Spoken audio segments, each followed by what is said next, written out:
Who'd like to start the meeting? Thank you. Ready, Don? Good morning, everyone, and welcome. Sorry we're running a little late, but today is October 15th, 2015, and this is a regular meeting of the members of the New York State Liquor Authority. In attendance is Chairman Bradley, Commissioner Kim, General Counsel Flug, CEO O'Brien, and myself, Secretary Held. The next meeting dates are set for Tuesday, October 20th, next week, and the November dates are set for Tuesday the 3rd, which is Election Day, we're aware, and Tuesday the 17th. All meetings are held in our New York City office with video conferencing available at our Buffalo and Albany locations. Items will be called in the orders they're signed in, first in Buffalo, then Albany, then here in New York City. When your matter has been called, please approach the podium and state your name clearly for the record. Please note there will be no oral argument on any matter wherein a 500-foot law hearing was held or a full disciplinary hearing was held by our hearing bureau. We do ask, as a matter of courtesy, please turn off your cell phones. Prior to the first item being called, the chairman has an announcement to make. Thank you. This is in regards to brand label registration. The State Liquor Authority has become aware that a large number of wholesalers and brand label agents are delinquent and late in filing their brand label registration renewals. The authority is sending out letters to all of those who have not yet filed their registrations and granting them an extension. However, those who fail to meet this extension may face prosecution going forward. Going forward, we expect all registrations to be filed in a timely manner or disciplinary action may be taken. Thank you.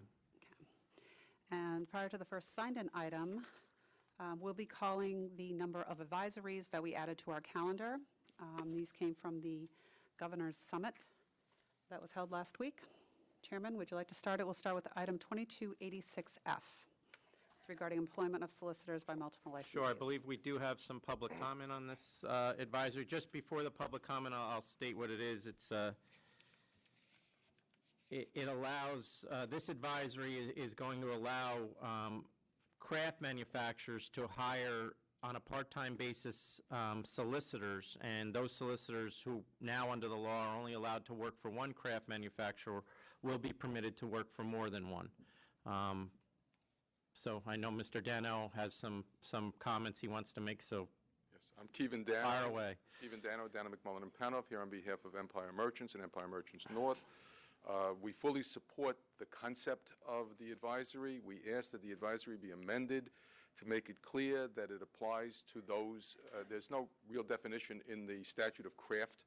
There are specific definitions. We ask that the advisory include the specific definitions, the specific names that are defined under the statute to deal with the craft advisories, and to make it clear that other suppliers and other wholesalers are not allowed to do this, and solicitors for them are not allowed to do this. There are very good reasons for allowing this for the craft people. It's good for the state of New York. It was brought up at the summit. It really works very nicely. There are also good reasons why the statute has been reflected the way it has been for all these years. Specifically, there are issues about whether or not, if a solicitor is doing something and then he does something wrong, who's going to be liable for it if there are multiple people. There are issues about whether or not there's proper segregation of products so that there's real competition. If the same supplier, if a solicitor is acting for two suppliers, he may do something for one instead of the other. These are all very important. We are a highly competitive industry. By limiting it this way, you get all of the benefits that the governor is looking for, all the benefits that the industry is looking for, with none of the problems that could be associated. So I ask that you make those amendments. So given that there's no specific definition of craft manufacturer in the ABCL laws, are you proposing then to take the definition of microbrewery, which there is a definition for? Microbrewery, farm winery, farm distillery, farm cidery. Farm cidery, those that you intend it to apply to. Right. which I want to be clear, that is who we intend it to apply to. It should be in the statute, in the advisory, so it's clear that those are who it applies to. Okay, I'm okay with that. Nope. Just to introduce myself, I'm Nick Bergman with Buckman Law Firm, here on behalf of Southern Wine and Spirits, and I also second the comments that Kevin and you, Mr. Chairman, Commissioner Kim have said. Thank So you. you agree with Mr. I Dano? do, yes. Okay. Yes, sir. So this will not apply to wholesalers. This would not apply to the wholesalers or the large suppliers who hold wholesale liquor licenses here, or wine licenses. I'm okay with that. Okay. So with those changes, I approve the advisory. I also approve with those changes. The intent, as Mr. Dano said, is clearly just to apply to craft manufacturers, so the advisory will reflect the legal definition of all those craft manufacturers. Thank you very much. Okay, next is 2286G, draft advisory on multiple branch offices at the same location, sorry. Okay, so this advisory affects the ability of a farm brewery, farm cidery, farm distillery, and a farm winery to operate branch offices. Currently, each one of those businesses is allowed to operate a branch office. The authority has been interpreting that restriction, just one branch office, that the authority has been interpreting that restriction to prohibit a branch office to be located in the same space as or have interior access to another branch office. We're changing that so that they can share branch office space, the craft manufacturers, and that's advisory 22286G. Okay, I approve. I approve. Okay, 2286H, contract brewing and contract cider production. The industry over the past several years has received conflicting guidance in respect to contract brewing. They've received inconsistent answers to questions regarding whether brewers can engage in contract brewing. Since language allowing the activity is not expressly included in the brewery license statute, a reasonable interpretation of the law is that contract brewing is not permissible. However, the members of the authority are also aware that some brewers are engaging in this practice based on guidance offered by agency staff in the past. In the view of the members of the authority, it would not be appropriate to interfere with existing business operations that have relied on the past guidance to engage in contract brewing. So we are, in this advisory, we're saying that contract brewing is legally permissible. I approve. I approve. 2286I, it's permits to allow tastings at alcohol beverage education classes or seminars.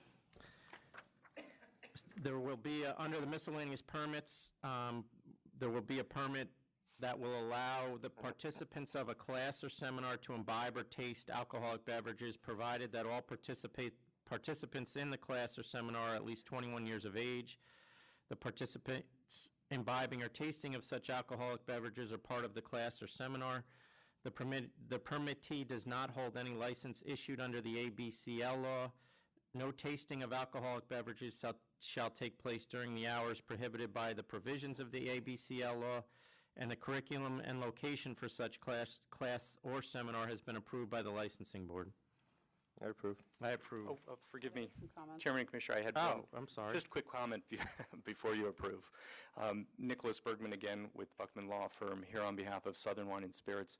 We would ask that, and again, in keeping with the intent of this advisory and what the summit and the governor hopes to achieve, that the advisory clarify that product that is purchased by these permittees come through the normal channels of the three-tier system, be that from a wholesaler or a supplier licensed here who's privileged to sell to a retail, if you will, retail permittee or retail licensee. Does that apply also for farm wineries and? But if a farm winery could Yeah. sell to them, so it wouldn't be a problem. So you're just Correct. talking about the normal process as it's going now? No, nothing special, just to make it clear that they can't buy from a retailer, which, And just, can I interrupt for Yes. a second? We can put that right on the permit, because it's a miscellaneous permit, so we have to create language for that permit anyway. So we can put, conditioned upon, and all alcoholic beverages being purchased through a New York State licensed wholesaler. The concern is, right, sourcing product from other unauthorized sources outside the state, or getting non-tax paid products, so the state would Oh, I lose its understand. revenue, et cetera. I Yes. understand. I don't disagree with you. Okay. And Mr. Dano, I assume you're at the same issue? I am in agreement with what Mr. Bergman. Does that happen a lot? Yes, as a matter of fact, most of the time. Today. Thank you very much. Yeah, I'll accept those changes. I accept. I approve the advisory. 2286J, craft beverage tasting event permit. The authority regularly receives inquiries with respect to the need for a not-for-profit organization to obtain a permit when it is conducting an event where alcoholic beverage manufacturers and wholesalers are offering samples and/or selling their products for off-premises or on-premises consumption. This advisory is intended to provide guidance to the industry regarding whether a permit is needed, and to announce that the authority will now offer craft beverage tasting event permits to not-for-profit organizations for certain events. I approve. I approve. 2286K, permits to allow wineries and farm wineries to operate home winemaking centers.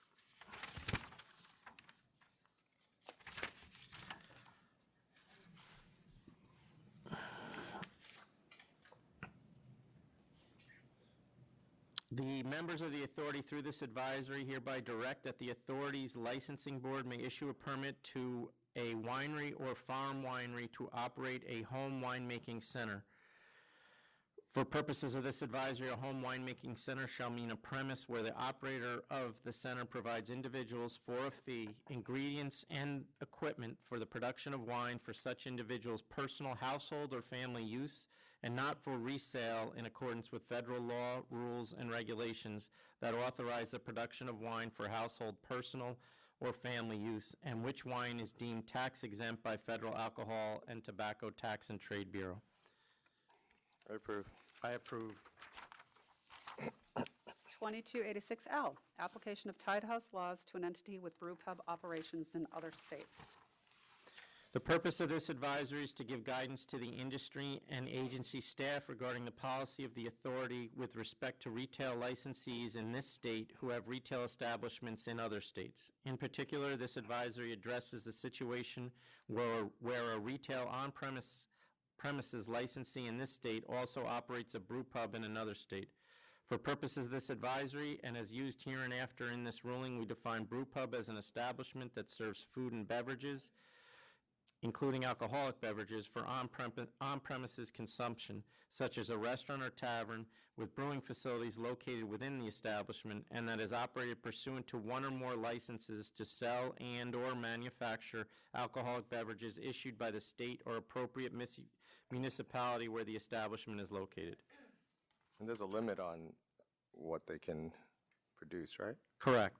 And that's all tied out in the advisory. Right. Okay, approve. I approve.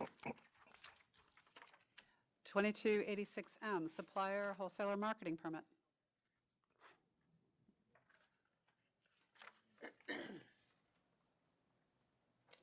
So as an alternative to the various permits and statutory privileges available to licensed manufacturers and wholesalers, and exercising its discretion to issue miscellaneous permits under the ABC law, the authority shall continue to issue marketing permits for use at certain events and locations to suppliers for tastings and sales by the bottle, sales for off-premises consumption, and wholesalers for tastings. Please note that this advisory replaces Advisory 2015-7, which is hereby rescinded by the members of the authority.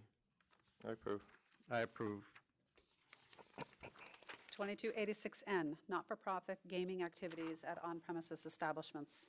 The authority regularly receives inquiries with respect to the relationship between the gambling prohibitions that apply to retail on-premises licensees and the ability for not-for-profit organizations to conduct certain gaming activities.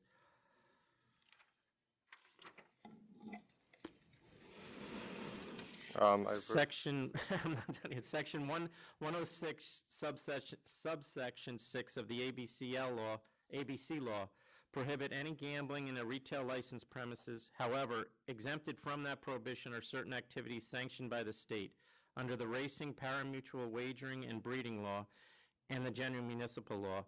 Not-for-profit organizations are allowed to conduct certain gaming activities which may or may not require a license. In the view of the authority, gaming activities conducted by a not-for-profit organization in accordance with applicable state laws and regulations is not gambling within the meaning of Section 106, subsection 6 of the ABC law. Approve. I approve. 2286O, seasonal stand-up, additional stand-up bars. This advisory provides for the issuance of retail on-premises licenses on a seasonal rather than annual basis for a pro rata license fee. It's really just understanding that the seasonal additional licenses shouldn't have to pay for a full year when they're only using it for part of the year. Correct? Approve. 2-year fee. And 2-year fee, so they prorate it. Correct? Approve. I approve. And 2286P, restrictions on sale service of alcoholic beverages by club licensees. The authority regularly receives inquiries from organizations that hold club licenses with respect to the ability of the licensee to sell or serve alcoholic beverages to individuals who are not members of the club. This advisory is intended to provide uniform guidance to club licensees on this issue. Approve. I approve. Okay. 2286Q, it's eligibility to hold a license or permit regarding citizenship.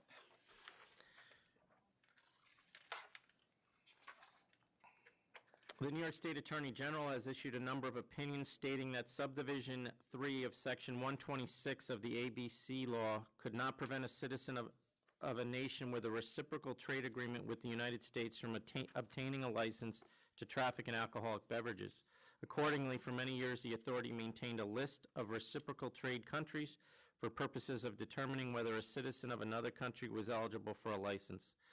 However, over time it became apparent that the reciprocal trade countries list did not accurately set forth the nations that had such treaties with the United States.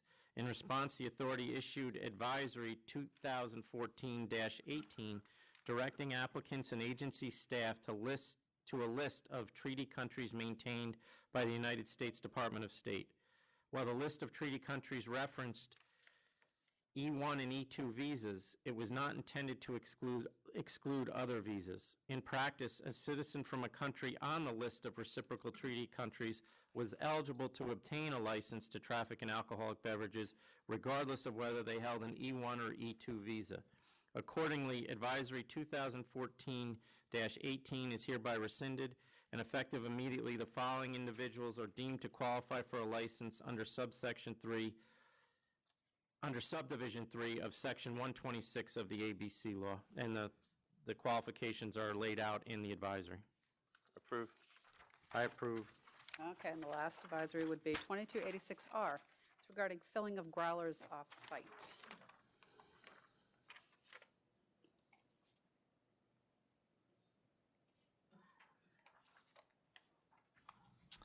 In Advisory 2014-11, the authority reminded retail off-premises beer licensees that they could sell beer for off-premise consumption in growlers.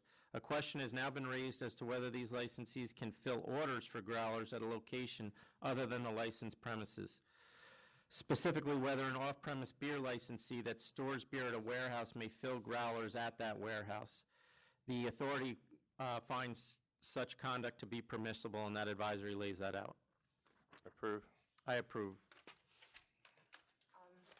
Members, before we go start with the rest of the calendar, can we have a Sure.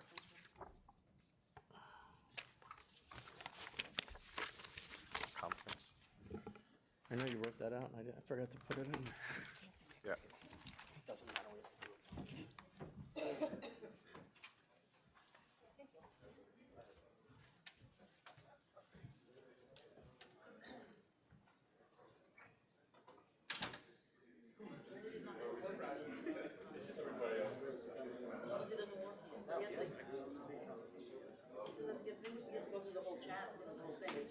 Hi. Pardon? No, it wasn't that. This was, sorry, this, no. New York, your microphone is on.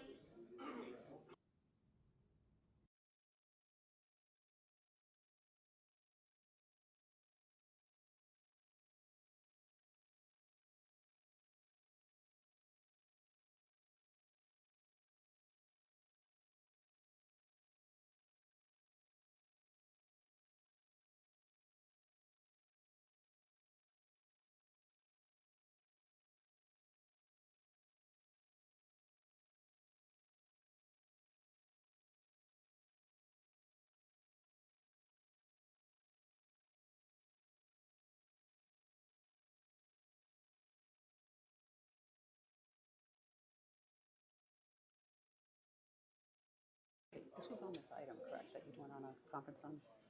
Just this item? Okay, let me just.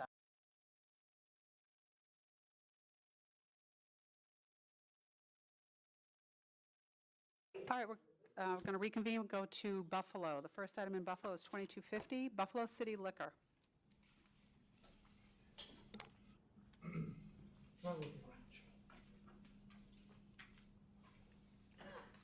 Members of the authority, and Carrie, a special hello to you. It's been a while. Hello. We're representing Mr. Singh here, so any questions or comments or whatever I can. Is there any opposition to the license? There's no opposition present. Thank you. Can you, Okay. it appears that there's been 3 new licenses issued there in the last 3 years, in that, within 1.6 miles of this location? Can you tell me why they need another store? Well, unfortunately, I was unable. My name is Brandon Noyes, for the record, by the way. I was unable to, under discovery, I was unable to get information to the board in time because I didn't get the information back from the IT unit. But each unit that we've done, Bailey Avenue being one of the busiest streets, as is Kensington and Everett and Harlem, there should be no problem with having another store in the area. I also point out to one of the objectors who was claiming declining sales that at his present pace, he'll eclipse whatever he did back in if you let me look, 2011. He's on pace to eclipse that 1478 record, so I don't see any reason why we would have a problem with another store in that area. I'm more concerned about the number of stores that are there already and the number of square footage of alcohol sales. I mean, there's over 10,000 square feet, it looks like. Or approximately, I guess 9,000 square feet of alcohol stores within 1.6 miles. Well, I can only speak for our particular store, and ours is like 1,200 feet, 1,200 square feet. I also want to point out that ours is in a plaza location. So it's off of Kensington and Everett, which is a main thoroughfare. Which is the dollar figure you cited before, about 1.4 million? Is it the first one? Okay, the only objection I got was from University Wine and Spirits. Okay. That gave where I had their dollar figures, and their big year was 2012, actually. All right, and they've had a decline ever since. But their current sales are 808,000. But they're on pace to eclipse their 1,523,000 sales figures. I don't know how you figure that, because as of September 14th, they're 800,000. So Well, given that's 3/4. The way we figured it out, number one, we figured it on a per day basis. And the other way we figured it was probably a good 30% of their sales comes between Thanksgiving and Christmas. So keeping that pace, they would be over the 1,500,000 mark. No, given that pace, they'll be about 1.2 to 1.3, based on what you just told me. You still didn't answer my question. I'm not worried about whether your guy's going to make money. Why does this community in this area need another liquor store? Well, There's 5 stores there, 9,000 square feet a store. I don't understand. I don't see the need for it. Okay, I can only explain that I can only deal with the 4 stores that we have. And where our location is, I don't see where any of these other stores would have a problem. I'm not worried about the other stores. I'm worried about the community. There's a level, there gets to a point that there's a level of saturation, and I don't see how, after we just put 3 stores in this neighborhood, how we're not at that level. And you haven't answered that question. Well, because around the area where it's put is, there's a number of apartment complexes. And the other area across the street on Kensington is an area that's been built up residentially. I mean, the map you submitted also has these two maps, and I don't know why you put the first, second, and fourth closest on one map and then the third closest on another map. Is there a reason why you did that? Because the maps I took out of an atlas. I'm sure you find out that I didn't actually draw those maps. No, I took them I out of can an see atlas that. for a more accurate depiction of where they actually are.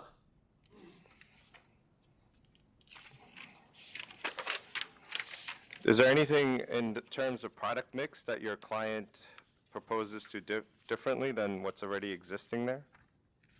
Well, I don't know, well, like I say, it's going to be liquor and wine, and I'm sure that's what the other stores do as well. Mostly he wants to concentrate on liquor, but, that's always subject to change too.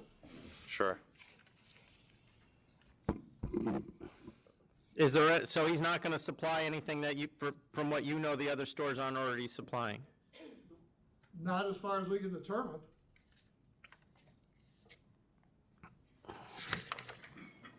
All right, I'm ready to vote.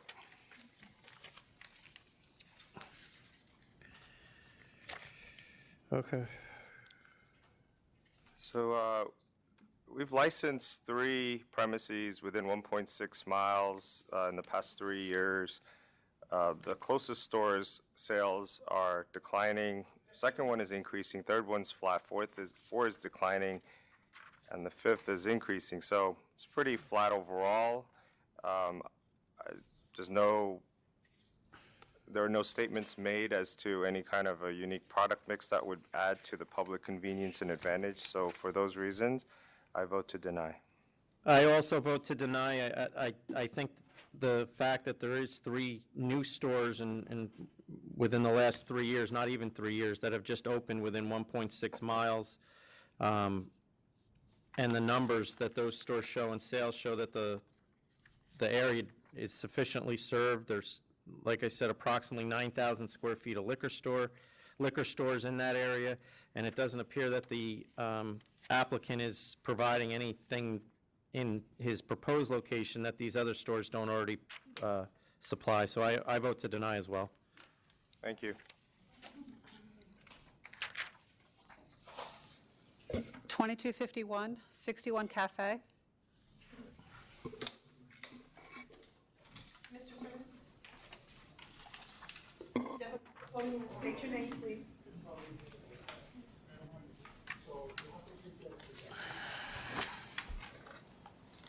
Good morning.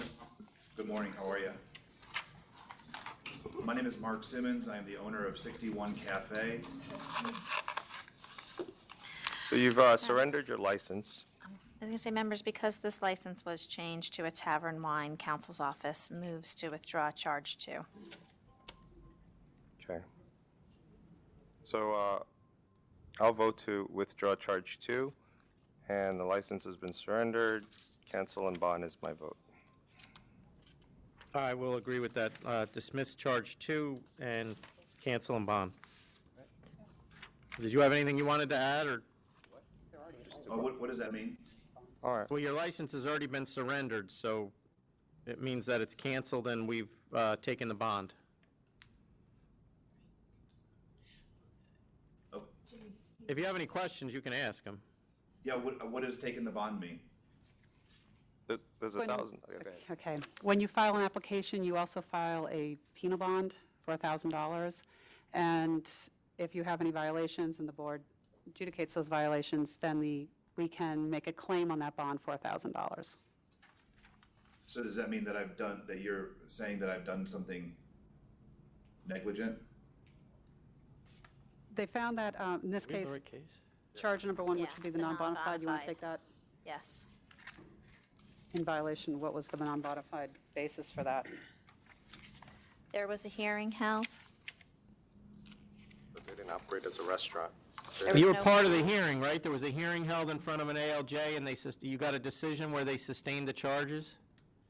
They sustained the charges, but they also agreed that there was a pretty messy process with regards to the application, that the conflicting information during that process. I mean, I just simply followed the process that I was asked to do. And Yes, that is why the second charge has been withdrawn, but the first charge goes to the no food at the location, which even under the tavern wine, there is a requirement of food.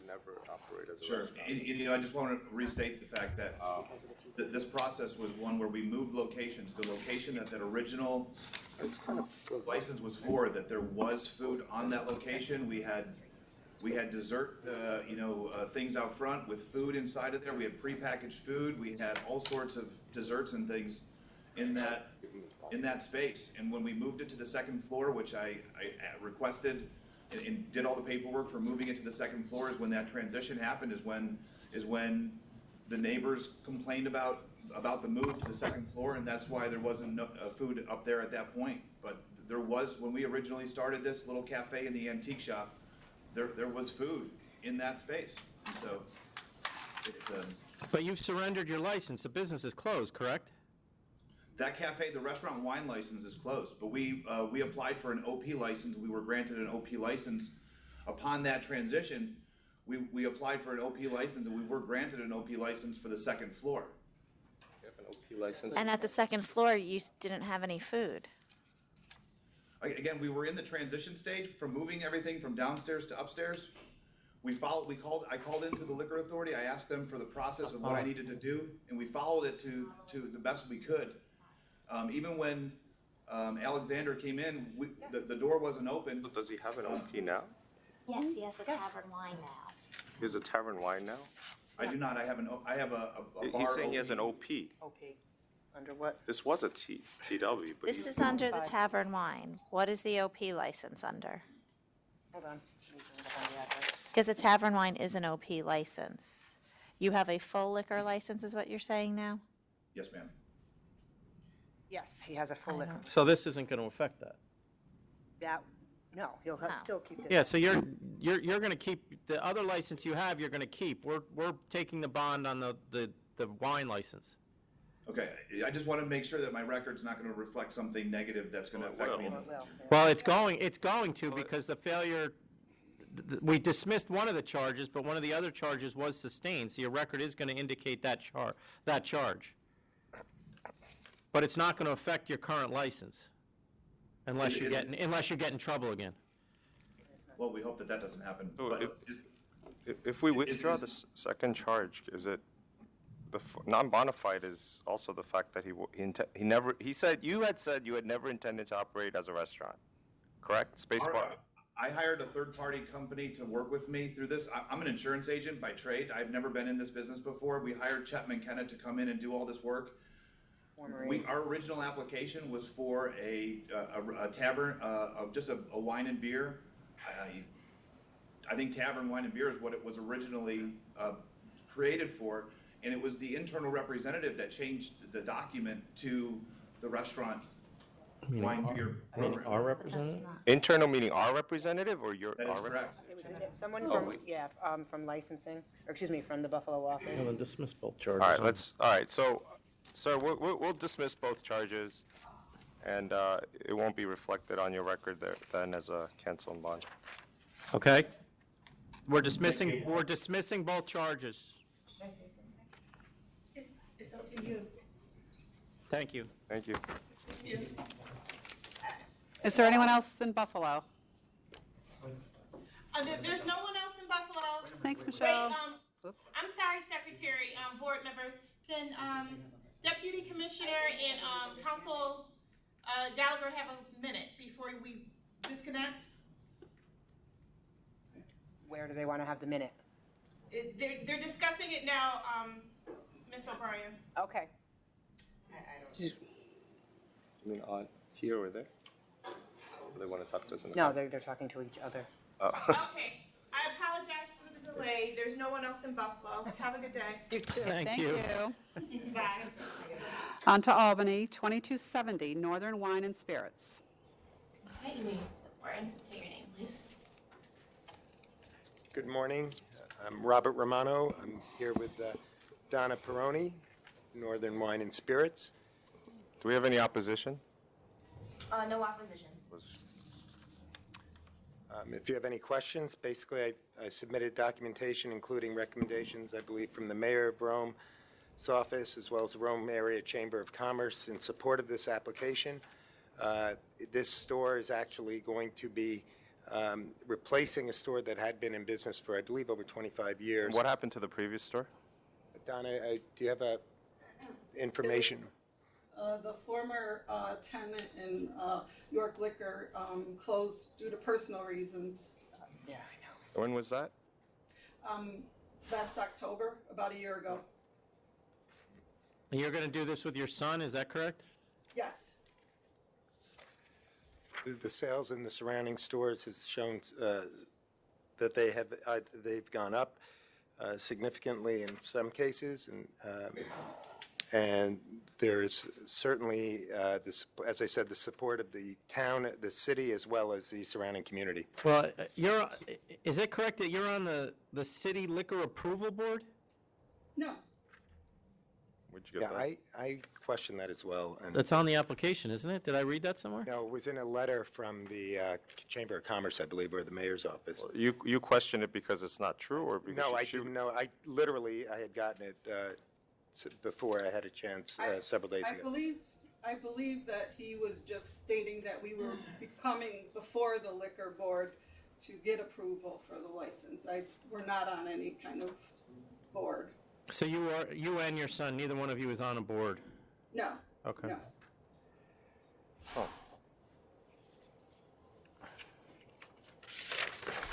All right, given that it's replacing a pre-existing store that closed last October, sales are up, and all the other stores probably as a result of that as well, but it's not a new license permit, so I'll approve.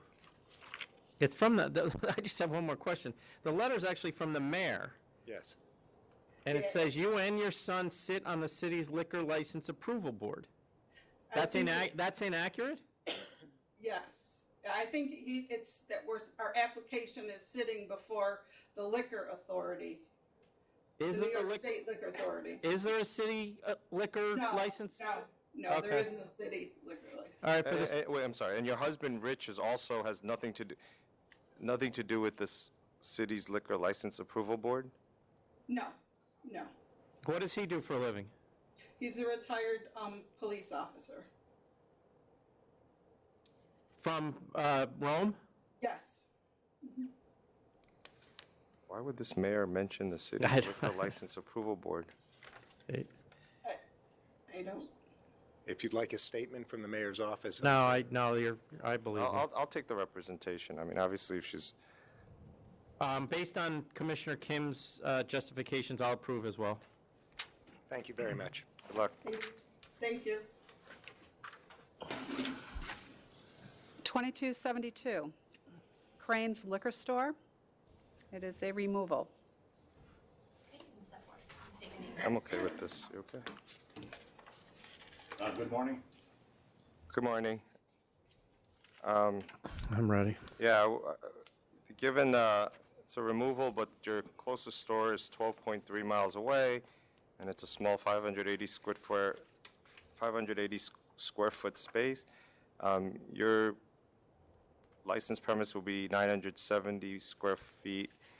I approve. I I'm approve sorry. as... Can Yeah, I go just ahead. ask the reason for the removal? Oh, that was a good question. Why are you moving? It's a better location, hopefully more thoroughfare, in and out. And also the building is up for sale, and so I really don't know what the outcome of the building is going to be. So I'm moving it for that reason. Based on Commissioner Kim's justifications, I approve as well. Thank you. Thank you. Good luck. Thank you. And just-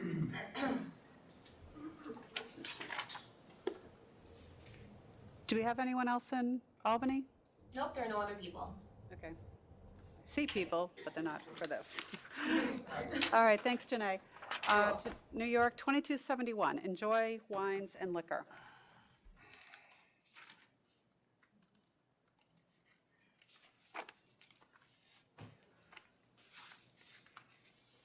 Lot of opposition. Start with Start the opposition. Oh, it's a big crowd. Or why don't we start with the opposition? That's what I figured.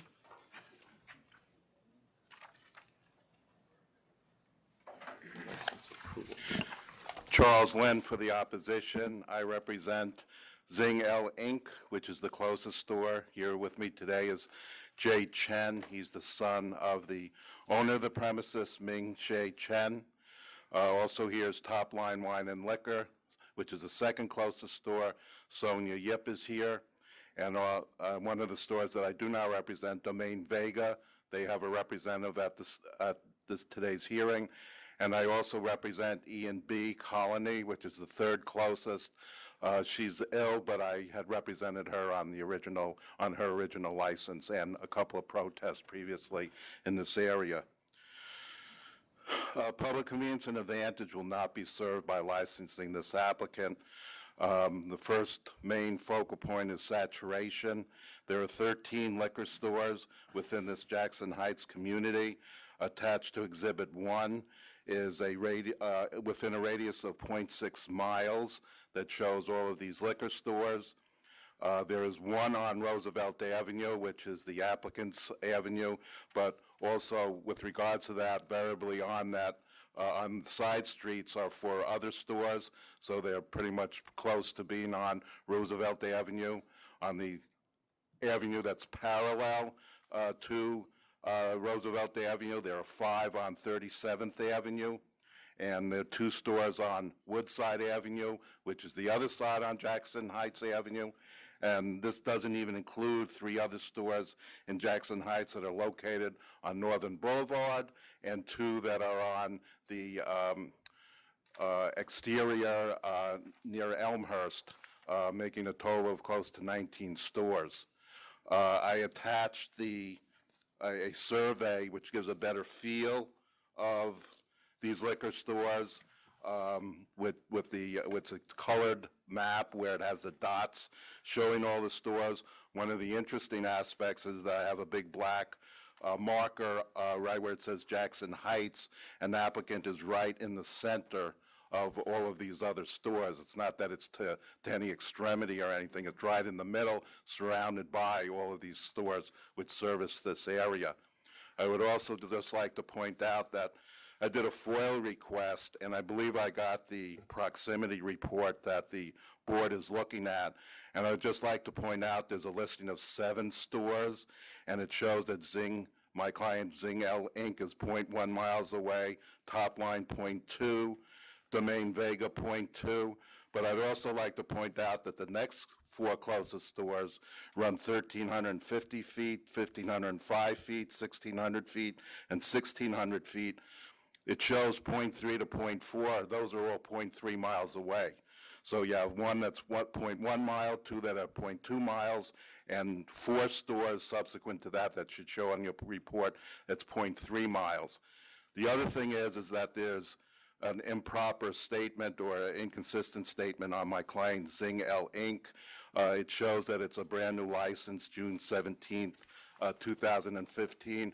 The reason for that, it's a removal. He removed the store right across the street, so it's not necessarily a new license. He had been in the area for a long period of time. No, that's the information we have. Okay.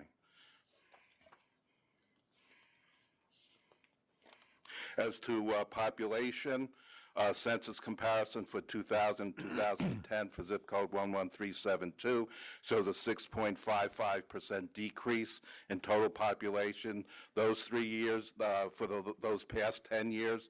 And a more recent survey shows a population decrease from 2000 to 2014. It upped the additional recent years, down 14% from the 2000 census. And I annexed that as Exhibit 2 to my protest. In a previous, as far as community opposition, in a previous liquor store application for Jackson Heights before the board on January 28, 2014, the board received letters of opposition from State Senator Peralta and the community board. I annexed those as to Exhibit 3, and basically they said that the area is literally saturated with liquor stores, and that the board should consider the fact that there are enormous number of clubs, lounges, and other premises for sale and consumption of alcoholic beverages, and that they don't feel that another store in this area would advance public convenience and advantage.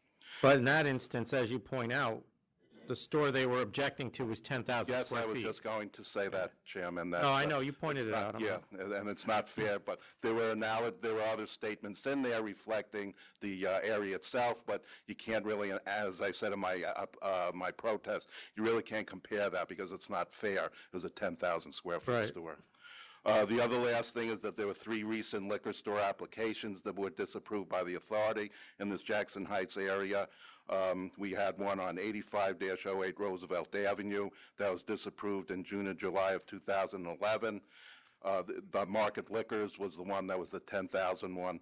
And then the last one was on 79-13 Roosevelt Avenue, which was disapproved in March 2014. So based upon all of these things, and no, I apologize.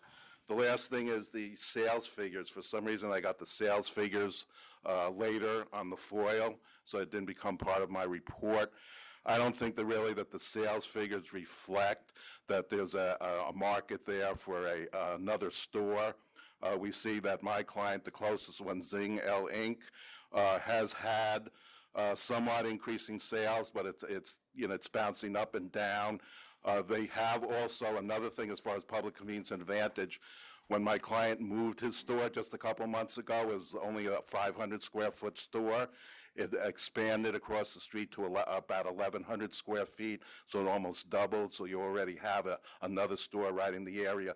Just a couple months ago, that expanded and is in the area 1/10 of a mile away. We see that Top Line, again, is another one that bounces back and forth, doesn't really show any great volume increase. Domain Vega is really the only one that Mr. Lynn, shows. I don't think you need to go through all of Okay. it. But actually, from my view and analysis of the numbers, 4 out of the 5 closest have increased sales. So I do have one question though regarding the map you gave us with all of the stores in the area. What's the, you gave us a radius, what's the radius of that map approximately? 0.6 miles. And you have how many? And it did not include Northern Boulevard, which is Right, how extreme- many do you have approximately in the 0.6? 13. Okay. 5 variably on Roosevelt Avenue. You should see the just cross streets. 5 on Jackson Avenue. No, I got it. I okay, got it. Thank you. okay. Do you want to put your names on the record, the ones that are here? You know, if you want to say something, you go ahead. If you want to say all something, you come can. together to the podium and then just one by But one. just It'll put, be if you don't fast. want to say anything, just put your name on the record.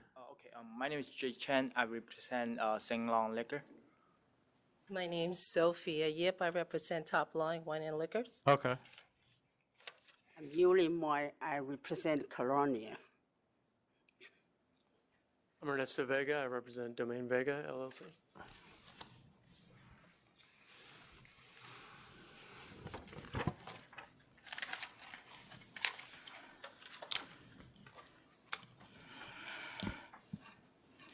Hi, Stacy Weiss. You have to excuse my voice. I have a little bit of a cold. Stacy Weiss, representing the applicant, Enjoy Wines and Liquor, Inc., going to be located at 8106 Roosevelt Avenue, Jackson Heights. And I believe my client will serve the public convenience and advantage for the area. Even though it's going to be on Roosevelt Avenue, there's only one other store on Roosevelt Avenue in the immediate vicinity, and that store has shown an increase in sales, as well as the nearest 3 stores. The 4th store, which is one of the 4 closest stores, does have a decreasing sales, but that store is pretty far away. It's the furthest store, about 1,400 feet away. And that store has also shown a decrease in the past 4 or 5 years, so I can't account for that, but it has consistently shown a decrease in sales, as opposed to the other stores, which has, over the past few years, has risen in their sales. Roosevelt Avenue is a very, very busy area. My client's store would be located only about 70 feet away from the 71st Street subway stop, which is one of the busiest subway stops on the number 7 line. that area has a lot of shopping. It's constantly busy, whether it's during the week or on the weekends. It also has a Gap that's just recently been Gap outlet store, a Banana Republic outlet store is going up just about a half a block away. 3 new apartment buildings around the corner, across the street around the corner, being put up, 7-story apartment buildings, 3 of them brand new. So the population, that's going to bring in new residential apartments, bring new people into the neighborhood. Plus, my client has sales experience. He lives in the neighborhood. He knows the area. He also wants to set up a section of his store, a small section, to address the South Asian population, which he says, and he knows the area, has been increasing in the neighborhood with Indian wines. He speaks 4 dialects of the Indian language. Are there no Asian wines or Indian wines in the area? He says that some of the stores do carry some, but he wants to have a little section in his store dedicated to it. He wants to introduce more of it to the area. He says because the population Can is you be a little more increasing. specific? What brands is he Well, talking he about? can tell you about that. And like I said, he does have sales experience. He's been in the sales business for a while. And so he does have that experience. And he'll tell you a little bit about the wines. Well, and before liquor. you get to him, how Mr. Lynn is correct that there's been, in the last 4 years, I guess, or 3 years, there's been 3 licenses Yes. denied. I'm going to get to that. So why don't you address that yes, now? I will. The one store that he talked about, I believe, was the one with the 10,000 square feet. That obviously would not make it in the neighborhood, and rightfully so. See, you're focusing on the wrong thing. I'm not worried about your store making it in the neighborhood. I'm going to, okay. You've seen the map that Mr. Lynn Yes. gave us. Yes, I have it. You don't define that map as saturation? Well, first of all, the stores, he's not going to be, he's in an area that is away from the other stores. He's far enough away on Roosevelt Avenue. He's 800 feet away from the other store on Roosevelt Avenue, okay? His store is in the middle of a block, which is right near a train station where people come out of the train and is going to walk right by his store. But they could walk another... Right, but we're talking about public convenience and advantage. Yeah, but they could walk another 200 steps and they're going to be at another store. Well, they're not. 200 steps past, he's right off that train station. Ms. Weiss, he's within 0.2 of a mile of 3 stores. But those stores are up that way, those stores are down that way. He's right off that train station. It's not even a quarter mile. And he's going to carry other things, and those stores are going to carry also. We're talking about public convenience and advantage.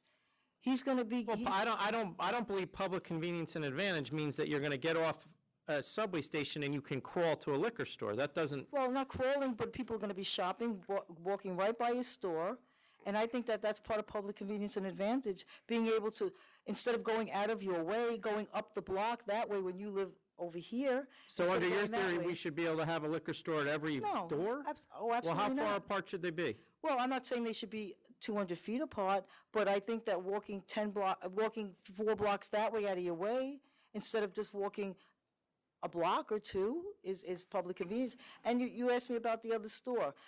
The third one that he mentioned, the one over here that got denied, let me get the name of that store for you. It was 150 feet away from the 21 plus liquor and wine. Yeah, 79-13. That one got denied because it was a block away from Top Line. And your client is how many blocks away? 3, over 3. 4 blocks, I'm sorry, 4 blocks away. This store was about a block away on the same side of the street as Top Line, I believe. And that's why that one was denied. Okay, why don't we hear what he's going to carry, answer Commissioner Kim's question? Sir, I'm going to carry Indian liquor and wines. Specifically, please? Because Royal Challenge, Antiquities, Solar Number 1, and the Solar wines, rums, and because a lot of Indians are coming in that neighborhood. So what percentage of your inventory is going to be dedicated to those particular wines you just listed? Maybe 15%. 15%? 15 to 20%. And I've been living in the area for 20 years at the same address. I know this area very good.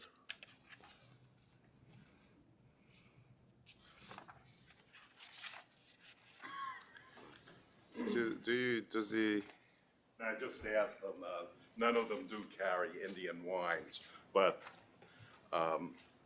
15%, 10% is not much. Oh, now we increased it to 20, but.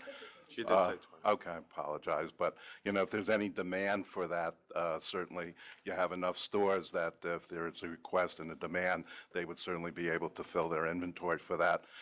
One thing also that I would just, again, the only reason I pointed out on my survey was because this store is right in the middle. It's the vortex of the entire Jackson Heights area. So wherever you go, there's 3 or 4 other stores that that anybody in the neighborhood could go to. It's not at any of the extremes, either east, west, south, or north. So No, we have the map. Thank you. Thank you. So, I mentioned before that my client does speak the language, and he would like to bring in people who speak the language. He speaks 4 dialects of it.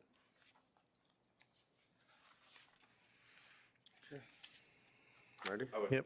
One last thing I'd like to point out. We have no documentation, no verification with regards to an increase in Indian population in this area. Nothing documented whatsoever. All right, we're ready to roll. For me, I think the concerns of the community voiced by, not for this particular application. May I just interject one Sure. more thing? The community board was also, when they, in that letter, were addressing really also there was specifically I understand. They're that not, store. They're not that's what I really- was saying, that it and wasn't also- specifically the 10,000 square foot, but. And also the crime has been down. Sure. If you look at ComStat, I gave you the ComStat report. Right. Crime is down 9% in the past 2 years, and I believe it's 6% in the past 5 years. So crime isn't an issue, plus they have the safe, DOT has the safe, I believe it's, I'm sorry, I forgot the name of it, but they have a safety issue out there, and parking has been increased with DOT also. So I see all that. My one major issue I have is there's been a significant decrease in the population, 14%. And then I checked, that was up to 2000 to 2010, and then I checked 2010 to 2013, and there was approximately another 5% decrease from 66,000 to 63,000 for the more recent census. And so with the population decline, with the density of existing stores, with the location of this store, kind of, as And they're building Mr. 2 Lin pointed apartment out, buildings, and they put up 3 apartment in buildings. the middle, yes, but 7-story buildings, families go in, that's not going to increase 7 it stories, significantly. but that doesn't mean there's only 7 True, but I saw families. the renderings that you provided me, and they're not mega buildings. They're just kind of, they fit in with the character of Jackson Heights, which I know well. So given that, I just don't think at this time there's a need for another store, so I vote to deny. I vote to deny as well. I mean, there's a number, as Mr. Lin pointed out, there's 13 liquor stores within 0.6 miles. The population is down. The sales, while some have increased, there's no one none of the other stores' sales are exploding. I just don't see the need, and I believe that the area right now, based on the board's rejection of 3 prior licenses in the last 3 years, I believe but for all those factors, that this neighborhood or this particular area is well served by the liquor stores that are there now, so I vote to deny as well. Okay, thank you. Thank you. 2282, Smithtown Social.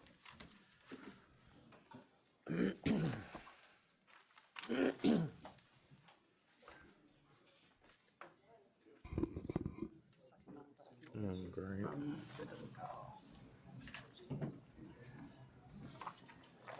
Doesn't sell. Yeah. Good morning. Good morning. Would you please Yes. state your name for the Thank record? you. Good morning, Mr. Chairman, Mr. Commissioner, Ms. morning. Deputy Commissioner, Council. My name is Vincent Tremarco. I'm the attorney for the applicant, Smithtown Social. I have here the president of Smithtown Social and Mr. DeLuca as our agent. So obviously you know the history behind this particular location. Yes, we're aware of that. Previously, the license was revoked. And I see your client lists himself as a promoter. Well, his background is, and expertise is in marketing and management, business management, so. But he listed himself as promoter / nightclub manager of different venues. Is that correct? And then that information was updated in the deficiency request by Susan Capuchetto. She asked for specific locations that he had worked at, or he clarified that he did the marketing for those places. Yeah, there would be a distinction, Mr. Commissioner, between a nightclub manager and a marketing person. Marketing person does. So can we agree that marketing person equals promoter? It would be a close representation. Close representation, okay. So, in terms of, have you ever promoted this particular venue? In the past, I promoted multiple venues, correct? In this No, have that's not the have question. you Yes. specifically promoted this particular venue? Yes, I have. Have you ever been on site during those nights when you had promoted the promotion, when you had promoted the particular events at this particular location? Can I clarify, Mr. Commissioner? I don't think my client understands the question. They're talking about the old I don't think he place. did anything to indicate he didn't understand the question. Well, that's why I'm here. Unfortunately, I have to clarify things. Sure. Mr. Commissioner is asking you, were you involved in the promotion of the other venue, the other places? Oh, no. Not places, not different places, this particular location. I think I can make it simpler. Did you ever promote an event that was at 281 West Main Street in Smithtown? No. That's. So, how did you find out about this particular space? From some friends. When? Brought back around, I want to say, year and a half ago. So prior to, when was this revoked? This was revoked in I think it shut down in November or 2000, last year. June of 2014, year and a half ago. So do you know Marcia Rojas? No, I do not. Do you know who she is in the context? She was the owner, I heard. But you don't know her? No. So am I incorrect in saying that there were two former clubs at this location? The last two places have lost their license? Mr. DeLuca, do you know? Is that correct, Kerry? I know the last one lost its license with that Marshall lady, was the. And the one they prior. turned- And the one prior also lost their license. But I know that she did, and I know that it was vacant for quite a while. I first met with Mr. Maldonado in January when he was trying to make a. So my question, I guess, is, given the fact that this, and the reason, just for the record, that they lost their license was it was disorderly premises on multiple occasions, sale to minors, police, focal point of police attention, failure to supervise, sustained pattern of noise. What are you doing different than they've already tried to do when we took their license away? Mr. Chairman, if I could address that first. I want him to address it. Okay, well, I want him to address it. I'll address it, yeah, no problem. That's fine. Yeah, before they had a club, I'm opening up a local bar. It's going to be a local. Well, bar. you have on here that you're going to do DJ music, live music, and recorded music. That's not my local bar. That's normal. Nappertani's right down the block does that too as well. They have DJs there all the time, and that's a local bar. Yeah. But that location wasn't a focal point for police attention prior. But when I met with the police, they did say they did have some issues with that place too as well. They did bring that up in our meeting. And you're going to allow dancing, it looks like? There might be dancing, mainly to sports. Mainly, we're looking to do a sports bar. He met with the local police. Yeah. And. No, we discussed- just got something from them, didn't we? It doesn't give a We- position, though. What I asked him to get from them was something to confirm that he met with them, and they only gave it to him. No, it was just handed to me, but they haven't taken a position, really. Right. Can I ask a question? Which isn't, necessary one way or the other. Your address. We have conflicting information. We had mail returned from 1108 Dolphin Lane, which That's the is, new address. when you filed the application, which you signed the personal questionnaire on June of 2015, that's the address you gave us. But your driver's license, which was, so that's the one you gave us, that's what we sent mail to, and it got bounced back. When did you move?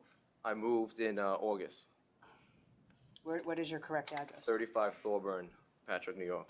35 Thorburn Avenue. Thorburn? Yeah, I did send an email to requesting to change that because I spoke to you guys on the phone, and they said to email you to request any address change, which I did.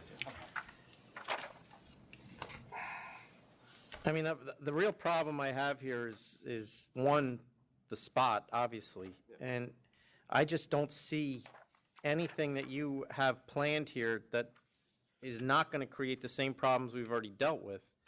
And, like, for example, I don't see any security plan in this entire application. Am I correct in that, or Correct. do you have a plan for security whatsoever? Of course. Well, why isn't it in the application? Should be in there. It's not, at the time, his sole security plan for a bar would have been bouncers at the door. Well, let's call this what it is. This isn't a bar. This is a nightclub. It was a nightclub, I don't think. No, well, I mean, he's going to have dancing, he's going to have bands, he's going to have DJs. That's a nightclub. It's going to be a local This bar, not was open sent, house. the business plan was sent quite a while ago. I don't know if I have some documentation here, Mr. Chairman, if, I don't know if you're aware, there's an updated letter from the town of Smithtown as of September 1st that the town has no objections to the location, and they're interested parties, and obviously, Well, are they, you're saying no objection, but do they endorse it? well, I've been in touch with, I've lived in Smithtown, practiced law there for the past 20 years, and lived there for 45 years. That particular location, and you're correct in questioning the prior individual's management of the place. However, the town of Smithtown is particularly concerned about vacancies in certain locations. The configuration of the store, it's a railroad format, it's a narrow space, it's conducive to a sports bar layout. It's not conducive to a nightclub. Then why is he treating it like a nightclub? Well, I don't believe he is, sir. I think, Well, I haven't been in a sports club that has dancing. well, A sports bar. with all due respect, Mr. Chairman, I've done many applications. What ends up. And I've been in many sports bars. People dance when music plays. I don't particularly think that it's not going to be billed as a dance club.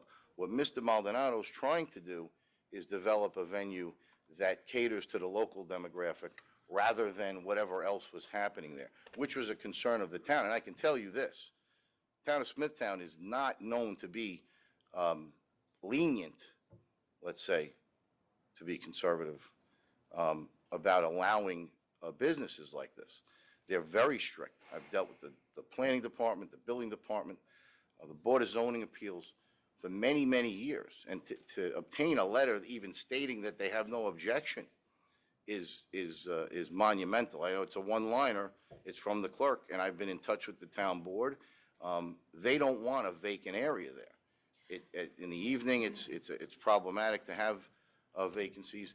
And frankly, the landlord, we have a letter from the landlord also. I don't know if you have that. I'm not too worried about that. Well, right. I mean, landlords always want tenants. Right. Obviously. I think if you look at Mr. Maldonado's actual background, his background is. His background, to be honest with you, is also what concerns me. Well, I mean, He's a promoter. I mean, he's an event promoter. Half the problems that are at these nightclubs are due to promoters. I'm not saying he's created problems, but our experience with promoters isn't the best. And I totally understand that. But we have a person that's completely, clearly unrelated to the former operator. That I believe. Mr. Maldonado's looking to be an entrepreneur. He wants to create a successful business. There are many bars in the town of Smithtown. Again, this particular bar, due to the layout and the format, I mean, a security plan would be very simple. There would be a man at the front door. Yeah, but you don't have one. He's going to have waitresses check IDs. That's what he wrote in here. Well, I could tell you this, if it's a condition of approval. Well, let me ask you this: is he willing to live without the music, other than recorded music? Sure. Meaning non-DJ. Non-DJ music, sure. No dancing. Of course.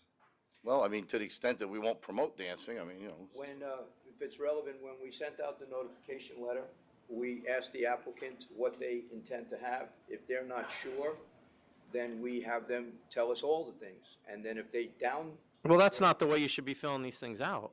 no way of him knowing what he's gonna do. a He's month- supposed to know exactly what what he wants to do when he comes in here.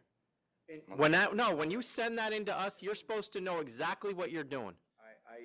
I can't. So now you're telling me you don't know exactly what you're doing? No. When a person comes to me a month before they've even secured the premise, they're not sure. They're still trying. Then you shouldn't be applying until they do know. They didn't apply until after, but you can't modify the letter.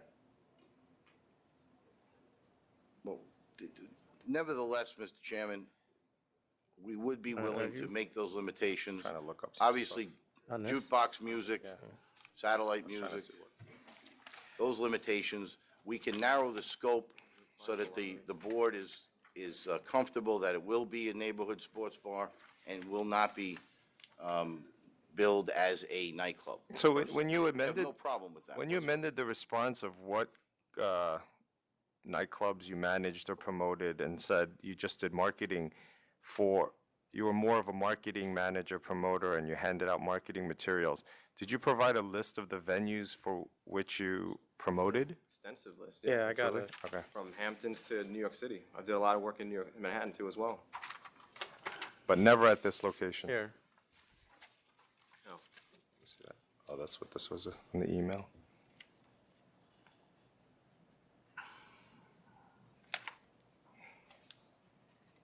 And I believe your concerns are valid based on the fact that the prior operators had a particular format that was not conducive to the area, not conducive to the demographic of the town. But that was the exact format you Your guys proposed? format that he put in his application is exactly the same. Well, I'm I glad- realize you're telling me something different I'm now. happy we're here to clarify that, and certainly, Mr. Chairman, any limitations, any conditions, we're here and we're happy to follow through with that. What are the hours? Do we know that? 10 to 2.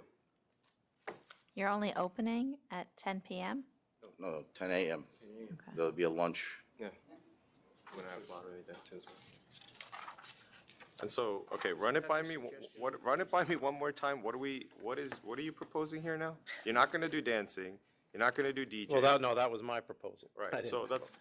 Well, I'm trying to understand what I'm even Well, I mean, if it's- considering at this point. I think you Again, can I I think they consider have to whatever. amend the, Yes. I think you really have to amend the application. If you're asking us to amend it, then we would amend it, but as we filed it, he wanted to do all those things, but if it's gonna inhibit his approval, then we would modify it, and then if he has a good track Can I- record, then we Yes, could please. request it later on. Generally, the application before the members is what they're going to vote on. This is the plan that we had to give to the members to vote. So if you're changing the, we're not here to tell you how to run your business. You're telling us how you want to run your business. That would be, in my opinion, a new application. Well, you're saying that if the only way of getting the license Right. is conceding to the conditions that the members are placing on it, it would be terms of the I mean, license. I am gonna, what's gonna happen here, is- no, and you're right. I'm not approving this the way it is. I can tell you that right now. So I suggest we deny this and you start over again. I'm not saying it won't get approved ever. I'm saying the way it is right now, and there's too much that I would have to do to it, to do that you guys need to start over. There's So, no possible way, Mr. Chairman, that we can narrow the scope or no, create a. because the scope approval is based too on- narrow. I can tell you right now, my problem is it looks exactly like the place that we shut twice.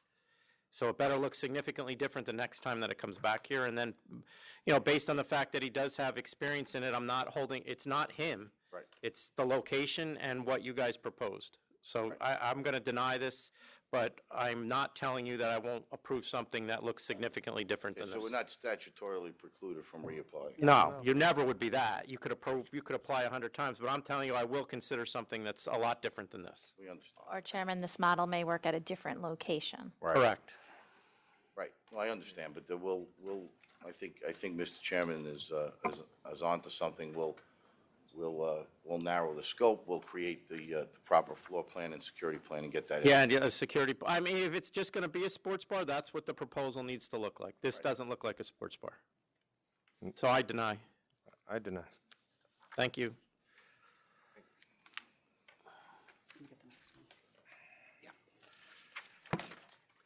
2280 Liquor Store on 7th Ave.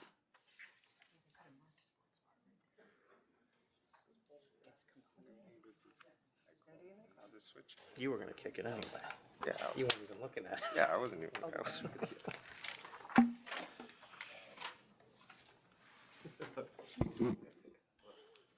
I already had that. Gotcha. It's the venue. Can you put your name on the record? Hi, good morning, Chairman, Commissioner, and board members. Shirley C., and she's the applicant. Hello, my name is Evelina Shimida. And who else is with you? She's going to be the high employee. So can I ask you a question? Who is Karamit Dahawil? Am I saying that right? Dalawal. He's the landlord. He's raising his hand. Can you come up here for a minute?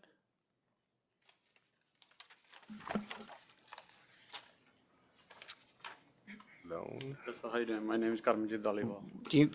How do you know the applicant? She used to work for me as a gas station. I have 5 gas stations. I have a liquor store myself with a gas station. She was working for me. Where's your liquor store? 7105 Myrtle Avenue, Glendale. You're not, was he supposed to put that in the application? She was, yes. Do you have any negative history with us? No, no. Do any of your family members own liquor stores? No, my wife owns other ones. She owns another one? Yeah. Where's that? There's 9005 Myrtle Avenue, Glendale. And how long has the applicant worked for you? She's over 2 years. 2? Yeah. Now she literally work in liquor store. We just get new liquor store on 7th Avenue. I remodel everything. I was going to put like Taco Bells, and she want liquor store try over there because we already have a good experience, parking lots, everything. What's this So we? I keep hearing this we have, we. Actually, I call myself we because my. Can you, for purposes of today, call yourself I? Sorry, I'm 100% owner myself. Okay, so I get new gas station on 7th Avenue. I remodel everything. So instead, I'm going to rent the space for restaurant. I put Italian deli inside. So we have a lot of like office buildings, car dealers, all the big deals. So we're doing very good business in delis. So that space is empty, and she won't try. I said, okay, let's see if you can try. So good for me, I can get rent over there. You're loaning her 100% of the proceeds? No, not me. I took it, they didn't approve it, so she took from somebody else. But who's then Baba Realty LLC? That's me, Baba Realty LLC. That's you, but you're not loaning her. No, I don't loaning her. So who's loaning you the money? She took money from other guy. Who's the other guy? I don't think I don't know. That's not what the application Let me says. see if we got an Oh, we amendment. actually amend the application gonna check. because they disapprove it because they saying that Dalawa has a financial interest in it. So what happens is that he's not going to lend lend her the money. So she got it from someone else. Who'd she get it from? Yeah, I get my backup, and I have help from my father and from my brother. So you got a $150,000 loan It's from from who? Mr. Singh. Where's Mr. Singh? He's not here. Does he own a liquor store? No, he does not. He owns his own business. What's the business? It's also a gas station and a deli market. How does she know him? I know him by my ex-boss. So it's your father, your brother, and Mr. Singh? No. I have my help from my brother and father. My father owns some buildings in Queens, in Brooklyn, and I have some help from this side.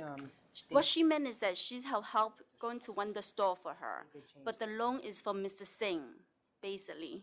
This wasn't included in this full board documentation, it should have been. It was disapproved again for the finances because the lender had a package store, so it would have been, an interest in a second package store. A second lender Which had an lender? interest. This was Mr. Dole. Yeah. Wow. Because it was coming from, Why is it a second Let me- disapproval? What was the first and disapproval? it should have been, the first disapproval was the church. See that's and they included moved in the there? door, Yeah, and then it was denied again, and that didn't make it in here, and I apologize for that. That was denied because the applicant stated,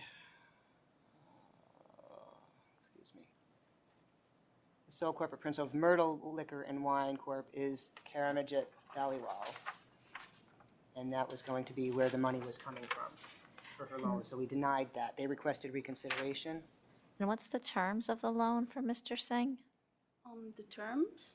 I think it's a monthly payment. Why don't we ask her? She knows what it is. Yeah, it's gonna be a like monthly payment. How much? 2,000? Approximately. I think it's about 2,000. Around $2,000. The loan is for how much? What's the loan amount? Yeah, 150,000. Is it on paper? It's on paper, yes. You don't know how much you're borrowing? No, You're borrowing $150,000 and you I have didn't no idea understand how the you're question. borrowing it? She didn't understand the question Yeah. though. But, you know, she signed the paperwork. There was a note on the reconsideration. Mr., how do I say your last name? Mr. Dahawal? Dhaliwal, yes. Do you know Mr. Singh? No, sir. No connection to him whatsoever? You know where his gas station is? No. But as the I land, tried to help her because they denied me because she was good worker on me. So I said I can't because you have to find your own. I don't know. Anyway, could we hear from the opposition, please? Are you done with them? Opposition.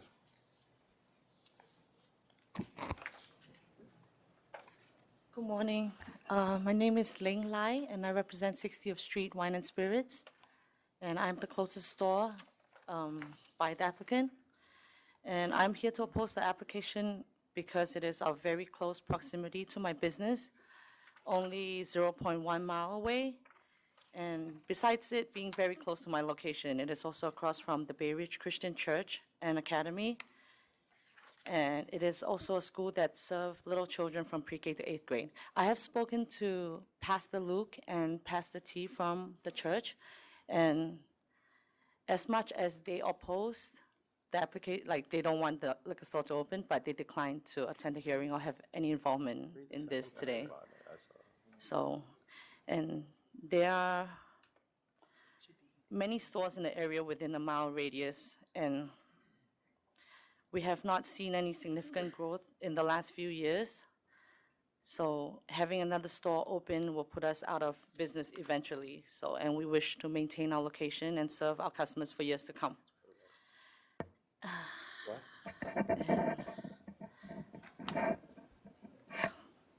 Thank you. Thank you. Thank you.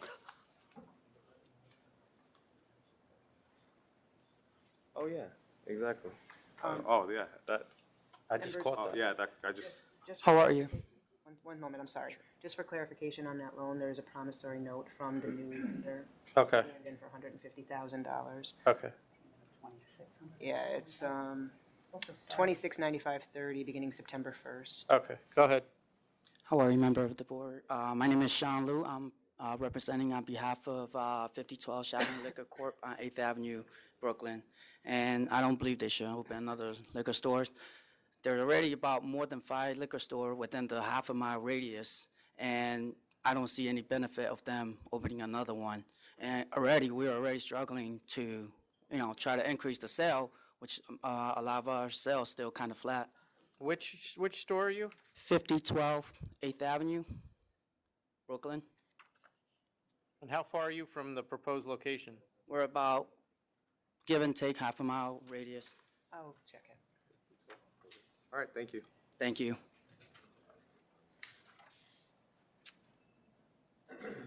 But why don't both of you move over? Oh, you already went. Go ahead. She already went, so one more. Hi, my name is Jessie Zhu. I'm representing the Dance Discount Right. Actually, I just take over the place of SS Wines and Liquid. I just 2 days in business. Okay. So you just bought the business? Yes, we just bought the business. I'm not so sure how she make a business in the past few years, but I think that is pretty close to the new stores. And then I don't think that we need more liquor stores. And then I think if they put in the more sales, I'm worried about that. Is they want to be more people to drink the beer, wines, or they? And then I think my price is fair if there's and we put more inventories, and then I think it was to be enough for the communities. Okay. Thank you. And also, I think it's a gas station, right? The new locations. I just question about would they increase the chance of the hot liquids, like the Hot what? hot liquid, right? And they have the wine and hot liquids. And would they increase the chance of the in the gas stations, I'm worried about the security problems.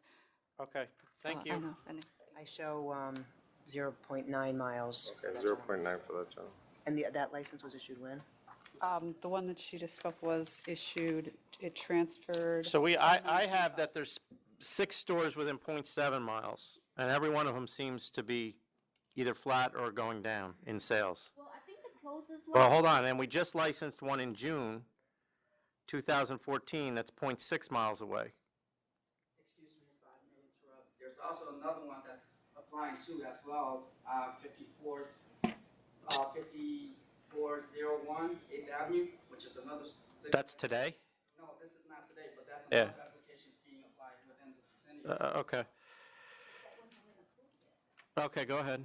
Okay, the closest one is on 60 Wine and Spirit. That's like 5 blocks away, though.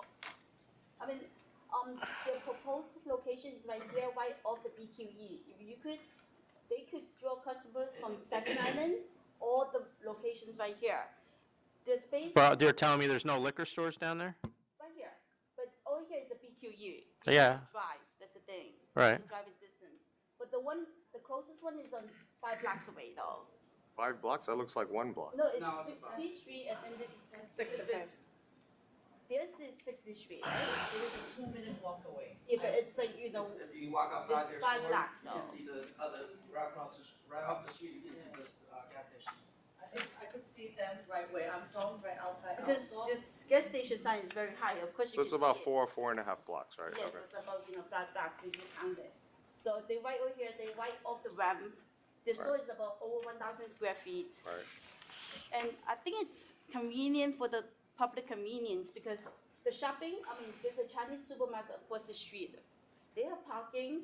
They could park, the children could eat on the supermarket. They could shop and then go across the street and shop for, wine or liquor, whatever they could do it.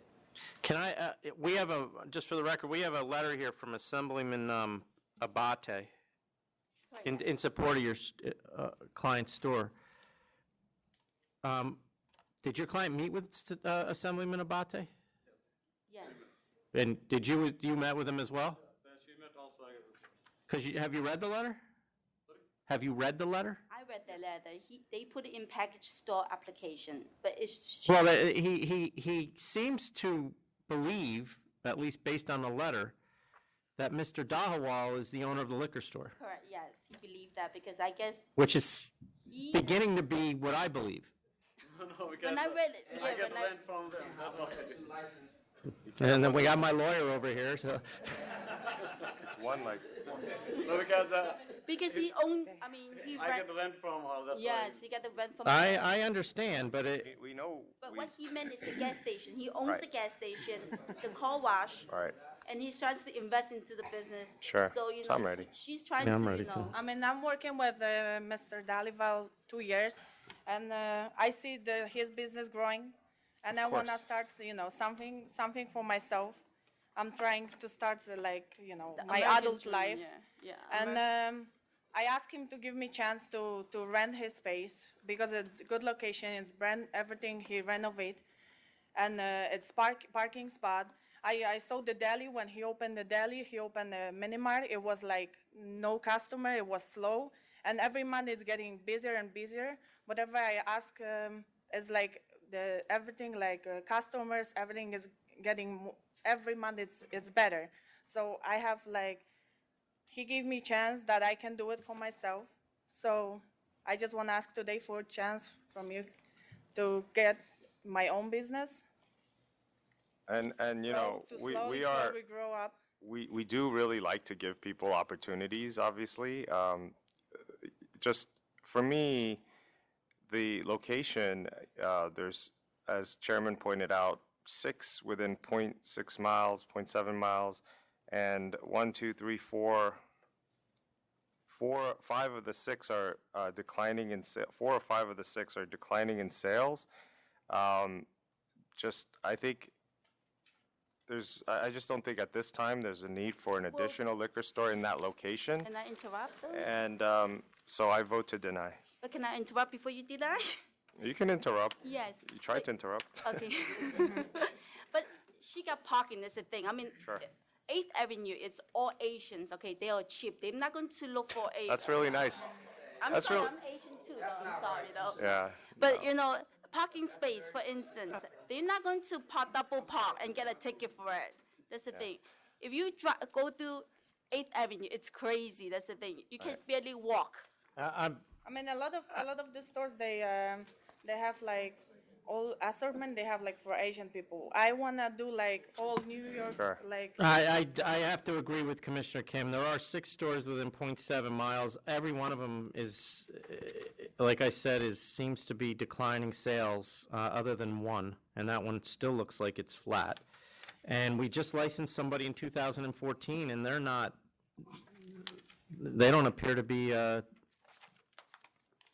blowing the doors off the store either. So I just think that the neighborhood is adequately served at the present time, and there's no public convenience and advantage to having another store there. So I deny as well. And I know you've appeared before us a couple of times. The argument that Asians aren't cheap is probably not a winning argument. So for It's future not reference. cheap, but then again, they don't want to pay for parking tickets. That's the No thing, one too. wants to pay for Yeah, parking that's- tickets. That's why she have parking space. But I understand what you're saying. Yeah, We understand what you're trying to It's get hard to park, you know, when you have like, you know, buying cases it's and really, like, cases, busy, it's yeah. very Right, difficult. so we that's the voted, thing. so thank you very much. Thank you. Jackie, quick break. Yeah. I just need to. Okay, take a quick break. Yeah, run to the restroom. We're just going to take a short recess.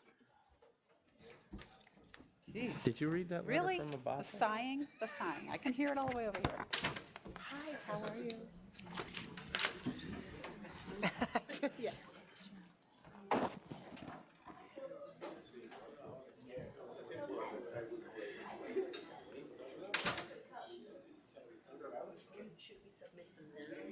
Well, you might as well submit it at the time because the other side hasn't had a chance, you know.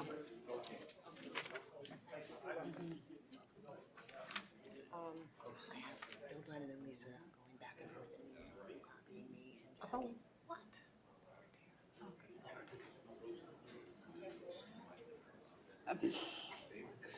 I don't understand. Okay, oh, you know what? Donald, thank you. Recess.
Okay.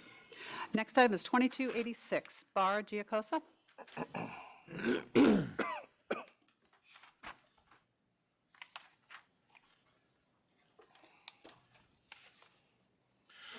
Charles Lynn for the applicant. With me today is Giovanni Tognazzi, who's the sole principal of the corporation, and Michael Kelly, who did the initial application itself.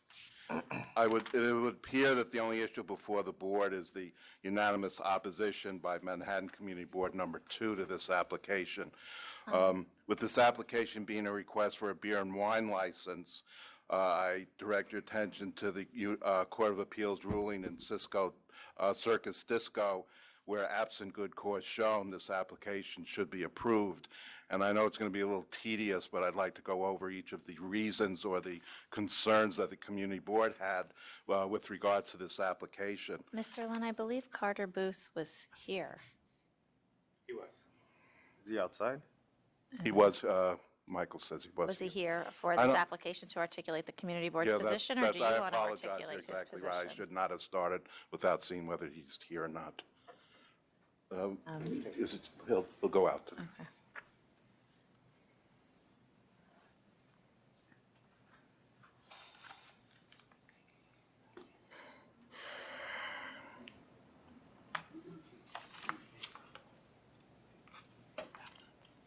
Okay. I can see Wanna him through make the it- crack in the door.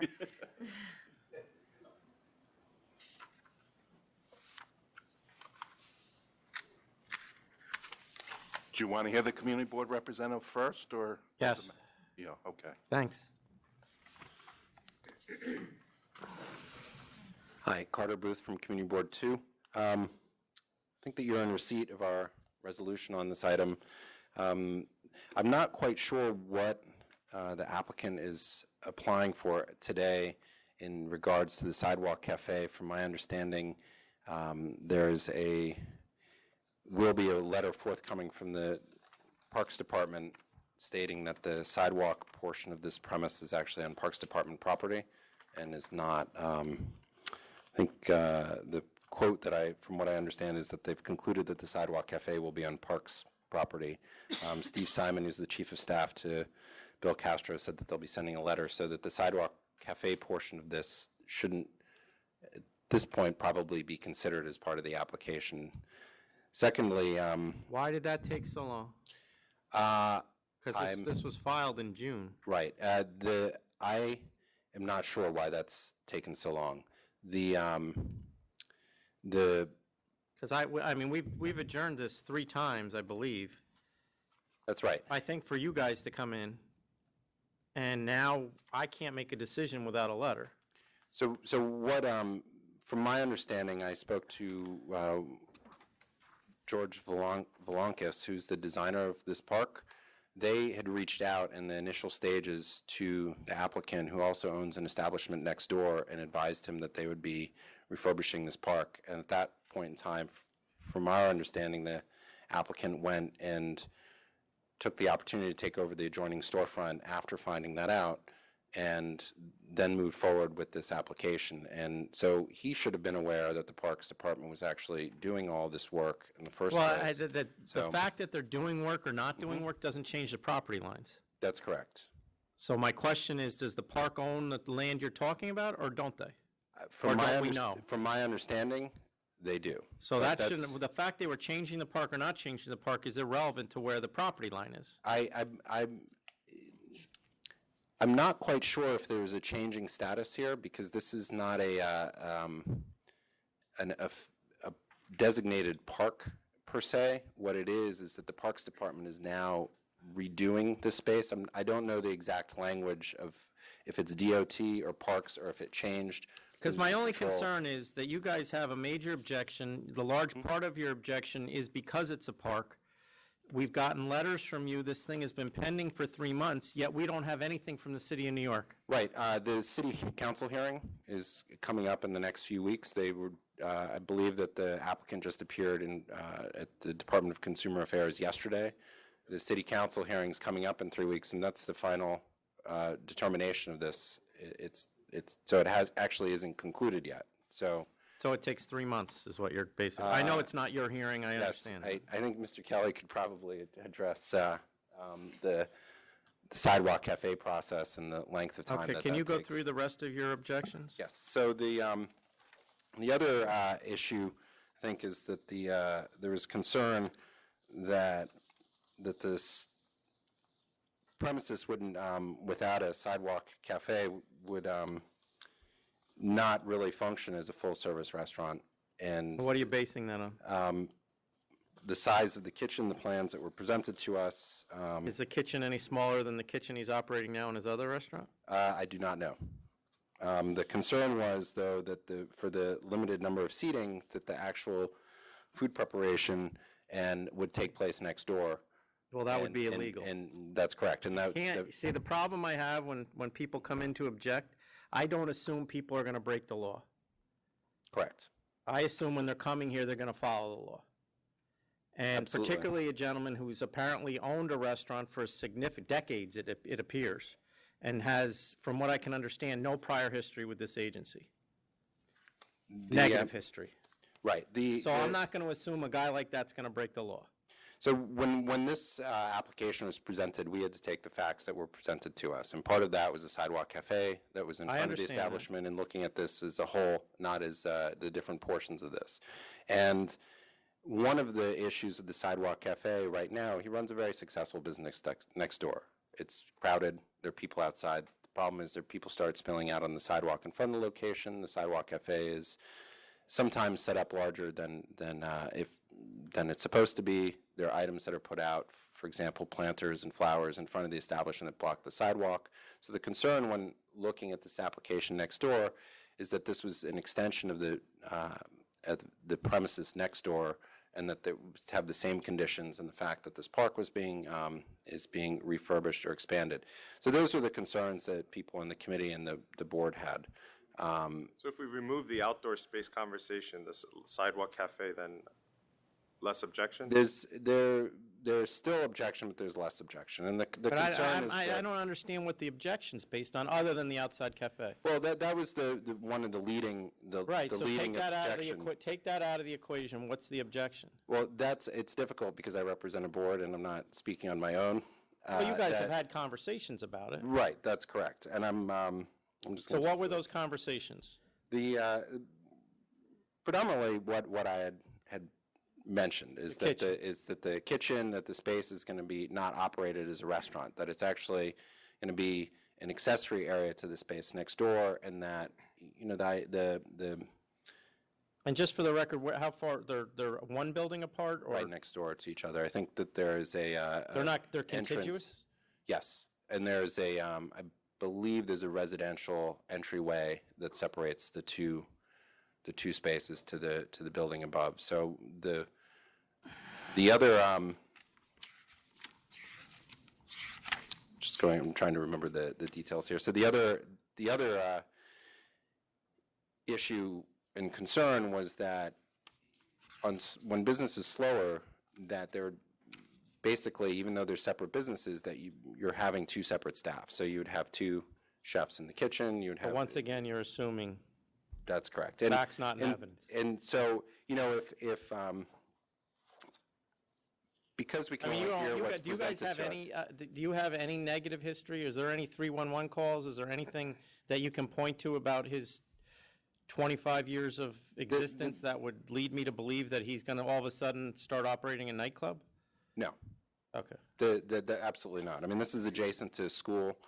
That was also part of the issue with the sidewalk cafe, is that the sight lines, if you look, one of the things is Commissioner Kim's aware of community boards. In Community Board 2 in particular, we have a lack of park space. So one of the things that we've been doing for many, many years is requesting that park spaces within the community board are expanded, refurbished, et cetera. And in this particular area, there's also a traffic condition on 6th Avenue and Bleecker Street, and they're actually bumping out and expanding the sidewalk to reduce the Well, I mean, if the city distance. And says so- that they own this sidewalk, Right. they're not going to, obviously that's not going to happen. So one of the changes, though, is that there's the diversion of pedestrian traffic is actually going to go along the building line in front of the space, whereas in the past it's been on the other side of the park, and that's to split the pedestrian traffic. So the concern was that with the people who are standing outside this current establishment and the type, it's not necessarily illegal per se, but it creates a condition that is of concern because it's a traffic movement, and every day kids are coming and going to the school next door, and even though this is a restaurant wine license and that's not an issue, that's still a concern to the members of the board. You're telling me that there's people standing out in front of his restaurant at 3 o'clock in the afternoon? He's a busy, successful establishment. I mean, there's this area is a, I'm sidewalk familiar with the cafe. area, yeah. I mean, there's a tremendous number of seats that are outside, and it's a large sidewalk cafe and the establishment immediately to the south as well. And I think that because we were looking at this as a whole, and the applicant was unwilling to take out the sidewalk cafe, we're really unable to move forward in the rest of the discussion on the other items, and that puts us in a difficult Well, I mean, spot as a given the community size board, of the so. sidewalk cafe, obviously, if there's an issue with who owns the property where the sidewalk cafe is located, and the city says they own it, then it's a non-issue. Right. But, I mean, the sidewalk cafe, in my view, was 6 tables, I think, and 12, Right. seating 12 people. I didn't see that as a major impediment myself, unless it infringes on what you said. Well, yeah, I was going to say, one of the things that the plans that were presented, they never presented plans to us that took into account the new park design. The plans that were submitted were the as-built conditions, which everybody knew were changing. And they didn't go to the Parks Department, as far as we know, to get the new plans to actually draw in those plans. Well, we'll let them talk yeah. about what they did. And so one of the things is that the sidewalk cafe, as it was presented to us, has the shortest amount of clearance that's possible, but actually the space would be actually less with the conditions of the park redesign. So. I just want to clear up Yes. one, in the resolution, it Mhm. talks about not having a certificate of occupancy or a letter of no objection. That is an item that we will never ask for in the beginning of the process, Oh, right. but we will never issue the license certificate without it, so Mhm. I can't take that as a true objection. Right. Well, I was going to say that clearly a certificate of occupancy generally exists beforehand, and as you know, many of the spaces that we see are previously licensed. There's not too many new spaces, and We do have a lot, though, that we get it. Right. And we're still waiting on several that it's been a year since the buildings department has issued. They're waiting to get Yeah, the COs issued. part of the reason that we bring this up is, as you know, is that the authority is more recent, that really scrutinizing those We are. situations, right? So that's why we bring it up for exactly this reason, so that it's noted that it doesn't exist, and also that they're current and contemporary, because oftentimes the change in design or whatever may invalidate any existing paperwork. But if it would be okay, after the applicants speak, if I could speak again. Sure. I can hear Sure. what they're presenting. Thank you. What I would like to do is just make a suggestion. It seems like the Achilles heel on all of this is the outside cafe. It's my understanding that if the board approves the outside cafe, that there's a conditional letter that states that we must have approval we must get the license in order to have the outside cafe. If that's not met, then it's my understanding, I don't do many outside cafes, but Mr. Kelly told me that then if that can't be met, a letter goes to the Liquor Authority, signed statement saying that we were unable to get approval, and then it's just eliminated from the licensed premises. Have done that in the past. Where we make- Approval from who? The Consumer Affairs. Oh, have okay. done it where one of the conditions is proof that there is approval. So it for- seems like we're Have you making a met whole with- McGill out well, of let's nothing. talk about the park. Okay. Because obviously, I don't believe I'll speak for Commissioner Kim, but I don't think we have an issue with the applicant. The applicant itself. It's the location, which is what the community board's issue seems to be. So have you met with the Parks Department? I'm going to let Mr. Kelly, because I didn't get involved in all of that. I found out about the park about 2 days before the Sidewalk Cafe Committee hearing. The architect did go by Giovanni's, I believe, somewhere in June, and told them they were going to be taking over some space. The community board did send me a copy of the plan, but it had no measurements on it, and that was 2 days before the community board hearing, so the license was filed at least a month prior to that. But if it comes out that we do not have the space anymore, Consumer Affairs will not approve the license at that point. So the answer is nobody's met with the Parks Department, though? No. Okay. Has the work started on the park? The park? On the park, no. Nothing has started. Excuse me to interrupt and say what I saw the architect, I think it was in the month of May. I think You it's can come to the very podium, happy now. sir. I'm sorry. Just come to- Really, he came with the lady and he showed more or less what he had in mind to do. I said, looked very nice. But in the way he was showing me was like he was doing extension of the sidewalk on the 6th Avenue and put some green over there to make 6th Avenue shorter, so it will be more easy for the children when they cross the 6th Avenue and have a little more of security from the car was coming on the 6th Avenue. That's what I saw. Then he have mind to change something or they change something, I don't know. But the point is that park, where they put the park, next to Il Pittino, this entrance, there's 270. So what, they start to do the park there? I don't understand that map, I haven't seen it.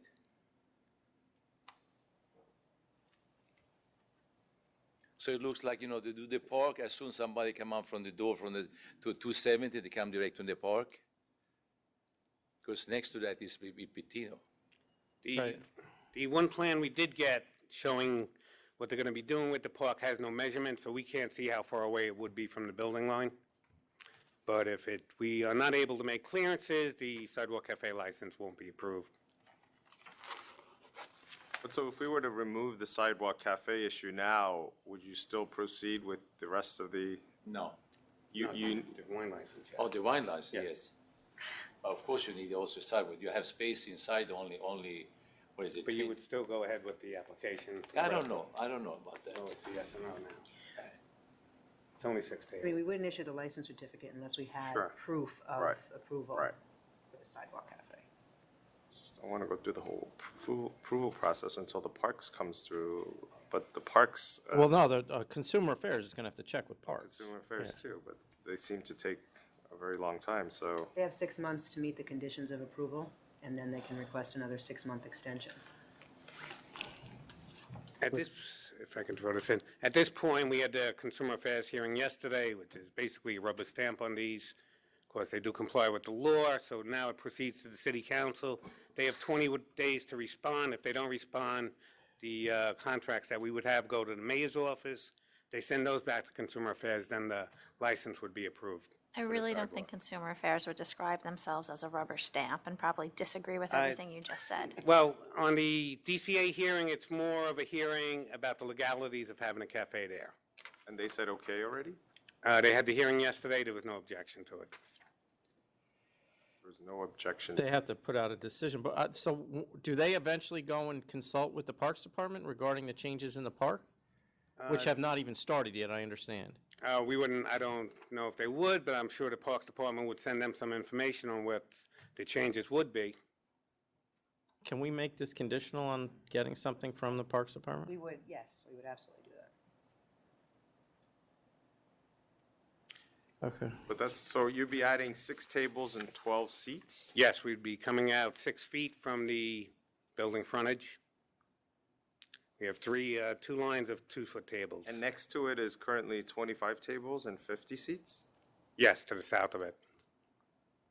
There's a residential doorway in between it. The sidewalk down where he has most of the seats is a lot larger. The sidewalk we have where we are right now is 35 feet in width, but there is a park in between it. And we were measuring the sidewalk from where the first tree is to where our building line was, and that was about 14 feet 11 inches, and we'd be using 6 of that, leaving 8 feet 11 inches for pedestrian traffic. If the park wasn't there, if the park wasn't being built, there's also a large sidewalk closer to the avenue.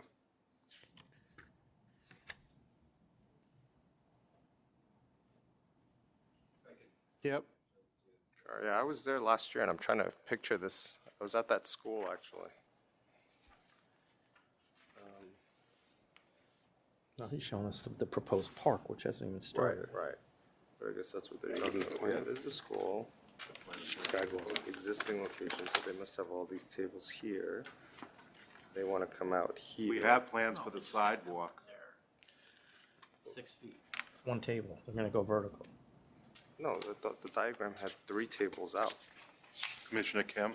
Yes? We do have the plans for the sidewalk. Why don't you come over? That might be helpful. And as per the park not being on these plans for the sidewalk cafes plans have to be as it exists now. They're coming 1, 2, 3 out. I mean, if you told me it was going to be.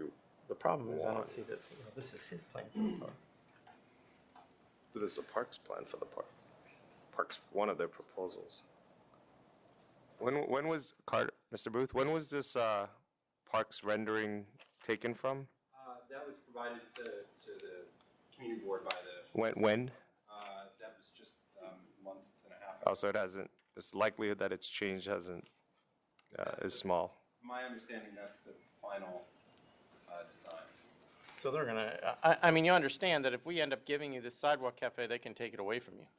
Yes. Yes. But I think the question is, though, even if they don't take it away, are you leaving enough space between park? I mean, so you're saying it's 14 feet from the Well, building? no, they're going to make that determination and take it. 14 feet, 11 inches. No, from this proposed No, I area? understand that, it'll be but- 14, and you're taking 6 of it, you're saying? Yes.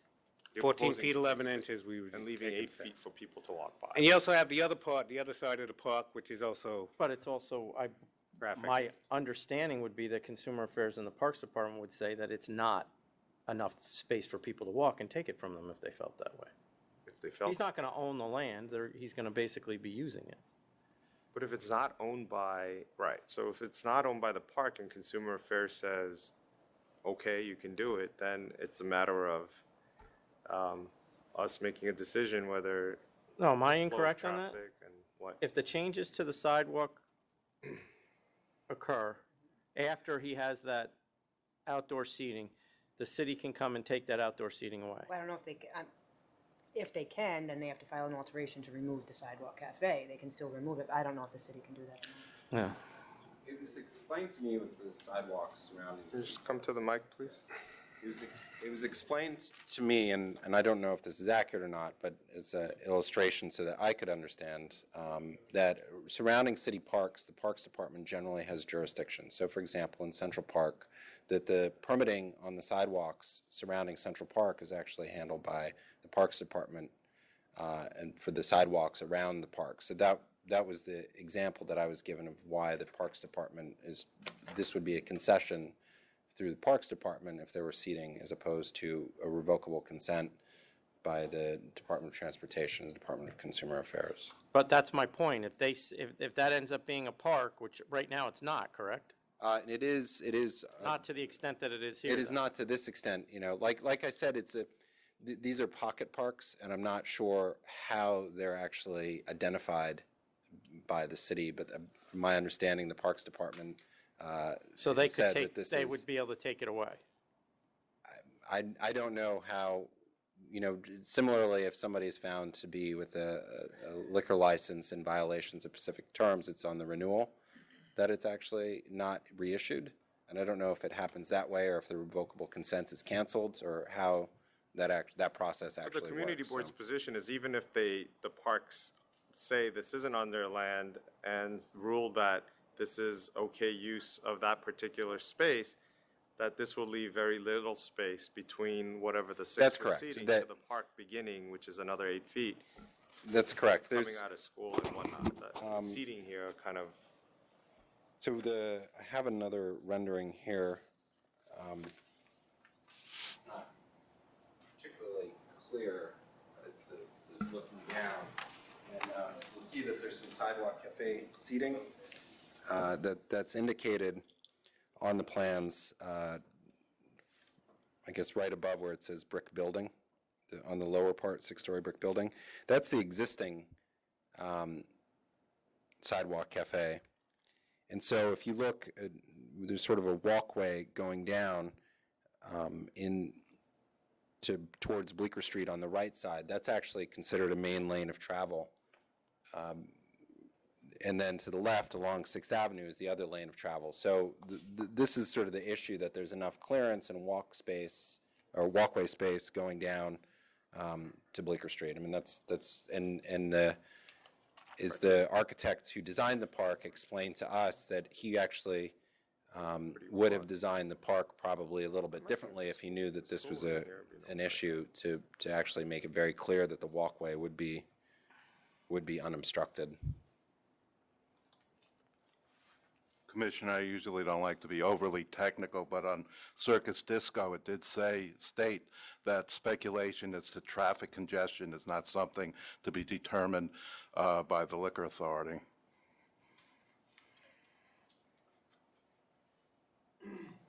All right. I don't know.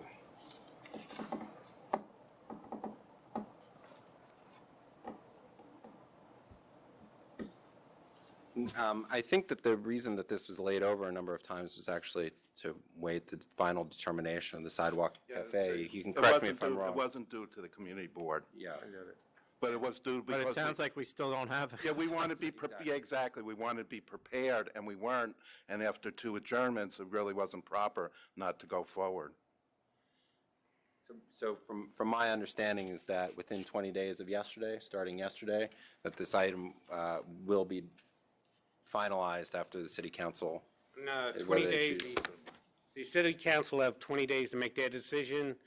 If they don't, then Consumer Affairs will move the contracts onto the mayor's office. Once the mayor's office signs them, sends them back to Consumer Affairs, they'll determine whether a license is issued. What's the timeline usually at the mayor's office? Anywhere from 5 to 15 days? So we're talking about 35 days total? Yes. No, 20, yeah, 35 days. plus- 20 plus 15. 25 to 35 days. 35. But if this ends up being Parks Department's property, the Sidewalk Cafe wouldn't be issued anyway. License wouldn't be issued anyway, and we wouldn't be able to use it. And your client's not sure if he would go ahead with this if you don't Still get go ahead use of with the the sidewalk restaurant space. without it? Well, he was. Yes, if I can get a legal license, yes. For a But, wine license. The only thing I say, what is the problem with this situation that they had to do a park over there, make it better? No, yes, but you know. Well, you're that's talking to the another wrong issue, people. But you're talking to the wrong people, yeah, okay. We don't have any input into that. I needed an excuse to the community board, who looks like they don't like me at all, because, no, okay. That at least I can sit somebody at Il Pitino and give them some food, and maybe they don't block the entrance of the sidewalk like they say I do. Yeah, we'll go on. Okay. What do we do? Move this off? 35 Oh, if days? you want to, I'm ready to just let the city decide after we decide. You let the city Yeah. decide after we Well, decide? they can, if they say no, then he can't do it. Amend the application and remove it. Right. And they just move on. I mean, if they come and say that you can't have it, they can't have it. Yes, Mr. Booth? One of the items that we did discuss at the community board meeting before we got to this final point was a number of the stipulations, the license stipulations, that if we were to consider recommending to the authority approval of the license, and those were the hours of operation, which were from 12 p.m. to 12 a.m., 7 days a week. This would be operated as a full-service restaurant only, an Italian restaurant, with a kitchen open, full menu items available until closing. I hate to interrupt, but we could save time. We were agreeable to this, and I have it signed, and we can give it to the authority. Yeah, and it's now. a restaurant. I mean, a lot of this stuff that you're asking for, other than the hours, it's a restaurant wine. It has to be a restaurant. correct. Yeah. I mean, he's required to serve food the But full. no, well, right, but Yeah. these are generally the representations. We try to document the representations that are made to the community. Well, if board, if but- they're on board with it, then you can hand that up. Yeah, we're on board. Okay. There's my only, all right, there's only a copy. Let's do it then. Do you have a copy? I don't have an executed copy. All right, I mean, given, we understand that if the Parks Department makes a particular ruling that this is Parks land, or it's not feasible to have outdoor seating there, then they'll take the appropriate action. From our perspective, we have an operator who's had a very excellent history with the Liquor Authority over 2.5 decades. And Did have one. I know, in 2011, you had an unauthorized trade name violation. And I but actually haven't- overstated. It's not 2.5 decades, but it is a significant. 1992, almost, right? Yeah. 23 years. Oh, close enough. So, and, you know, my only hesitation is because there is a school there. I know the school itself isn't relatively large school in Manhattan terms, but that's what my biggest concern was. But then looking at the renderings, I think it's not an enclosed space where people exiting out don't have routes to get to 6th Avenue, and with 8 feet left between any of the benches as well as the 6 proposed seating, I'm inclined to approve this application pending the park's decision. I approve as well. It is, for the record, a restaurant wine. He has a tremendously positive experience, at least with our agency. I understand the community board's concern, given the school and the park, but I also think, and I have stressed this before, I think these community boards should should recognize that this individual is a good operator, based on what I can see. And it is someone that you would want in your community, because we've seen a lot worse. And the worst is what can disrupt your community. So I'll approve the application as well, assuming that the Parks Department or the Consumer Affairs does not have an issue with the outside cafe, and that the approval is based on all the stipulations that the community board has handed up to us, which your client has signed, I believe. Yes, he has. Thank you. I just wanted to say that the community board does not have an issue with the operator. Okay. And No, just to I be understand. clear with that, He is a long-standing member of the Yeah. community. It's the circumstances of the specific location. I understand. And if there are problems, the city certainly will straighten it out. Or we will at a later date. Yeah. Thank you. Thank you. Thank you. Thank you. Good luck. Yeah, 2281, Belt in the Eye Wine and Liquor. Good afternoon. Robert Romano, I'm here with Tom Murillo, who is the principal of Belt in the Eye Wine and Liquor LLC. As stated in my submission, this store is meant to, in effect, replace a store which had been in existence in downtown Dansville for many, many years. Yeah, well, we're running behind, and I Right, think so we're both fine with this. We're okay. Good luck. So, good luck. Thank you. Take it that's approved. That's Okay, approved, yes. Thank you. Hate to have you say the words. Approved. 2278, Guido's Pizzeria.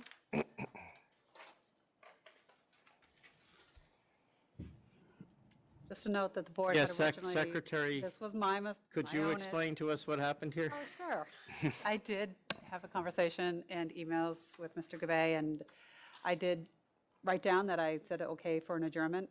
Totally didn't put it on my paperwork, so I had you vote. So this is my mistake, and I'm sorry. So what, Jackie, what? Did you actually, you were also We- indicating you were going to make applications? Yeah, just an Have update. My client filed a alteration application with the authority. We received a deficiency letter, I believe, on October 8th, and we're in the process of complying with that now, which will solve, once the alteration is approved, one of the issues before the board, which is the service. Well, whether he solved it or not, it's still a violation. Yes, and the issue with the adjournment was just for the board. It doesn't answer why this was a default at the hearing. I mean, Right. the Well, default is still Hold on. Well, before you. The default in the hearing, I respectfully suggest, wasn't actually a default. We had sent to the secretary copies. The day of the hearing. No, with all due respect, sir. It was No, that done- was the day of the board meeting. The secretary wouldn't grant an adjournment I'm for not- the disciplinary hearing. Trying to do this accurately because I know it's an issue. The day before, either a day or 2 days before the hearing, I faxed over a conditional no contest plea, which for reasons that I can't speak to because I don't handle It was faxed on the 29th. at 3:06 PM. Right, and the date, Well, the hearing is the next morning. yes. And I apologize for the shortness of the timing. It's not something I've done before. I've never had a problem with the board or its administration that way. But it was done before. My understanding, the day of the hearing, Mr. Amarato was either not available or not in the office, and the paperwork. No, he was at the hearing. I don't. In Nassau. Okay. All I'm suggesting is it was done before. I apologize sincerely for the shortness of the timing. Well, look, I'm gonna, I reject, I'll allow you to offer the conditional no contest, but I reject the amount, so. Which is fine, and that's why I'm the here. amount, yeah? He offered, Yeah, what'd you offer, 3,000. 3,000? Three. I'm not, and I, What do you? Your client totally expanded the premise into another place next door without ever applying for a license and was running a full-fledged restaurant with the answer- wine. well, the answer is yes, and I can tell you how he did it. Fortunately, it had nothing to do with me. What he did was he took over Actually, he increased it took over the space $4,000. immediately next It's door. not done in 45 days or something. Right, Yeah, yeah, we we went gave him 10,000, 10, so. Yes, your client did take over the space next door without ever notifying the authority. Well, here's what he did. So your counter offer is 6,500? Done. Okay. Done. Good. Approved. Thanks. Thank you very much. I enjoyed the letter. Try to get the CNCs in, how early, Jackie? A week at least? Will It's not happen supposed to again be on that prior. timing, and I apologize for that. All right, thank you. I appreciated seeing communication from John Santucci. I was just surprised and didn't know that it had an appropriate place here. Okay. 2286D, it's request for a declaratory ruling for a mobile application. 20, what was it again? What number? D, 2286D, way down the bottom. 86. Good afternoon. We don't want to waste the board's time. I'm Barbara Kwan from Wormser, Kylie, Galef, and Jacobs. This is my client, Eric Youngworth, from Darling's Concessions LLC. ATG is the proposed app provider. If there's any questions, we're happy to answer them today. My question is, how long do you plan on not getting paid for this? Well, I don't represent ATG. ATG is the app provider. I represent the licensee.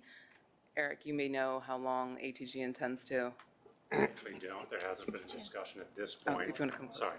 At this point, our agreement is we're going to run with this as long as it works, and there's no. Well, that's my point, is how long does it work? Because you're not getting paid.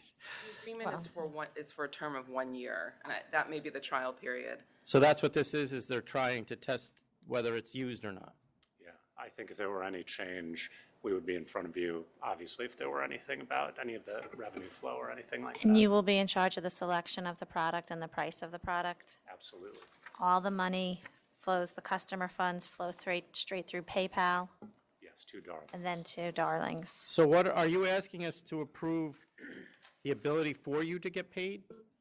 Asking for approval for the ability to use the app at the premises, because it was never a part of the method of operation or anything that we envisioned would be a payment method at the theater. Right. We want to be transparent and let the SLA know of the intention to use an app and get, frankly, the SLA's approval to use the app.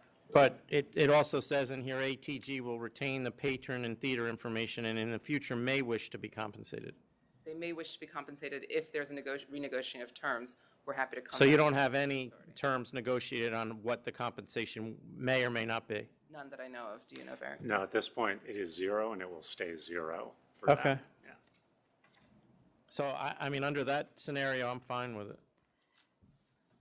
Yeah, I mean, as long as there's no payment involved at this stage, I'm okay with what you're proposing. I would suggest strongly that once payment becomes a possibility, that you come back here, though.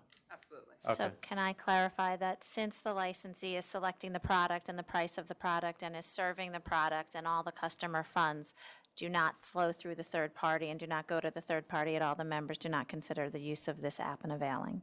Correct. Correct. Thank you. Thank you. Enjoy. ATG.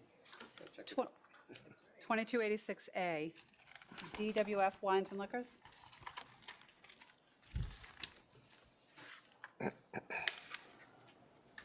Good afternoon.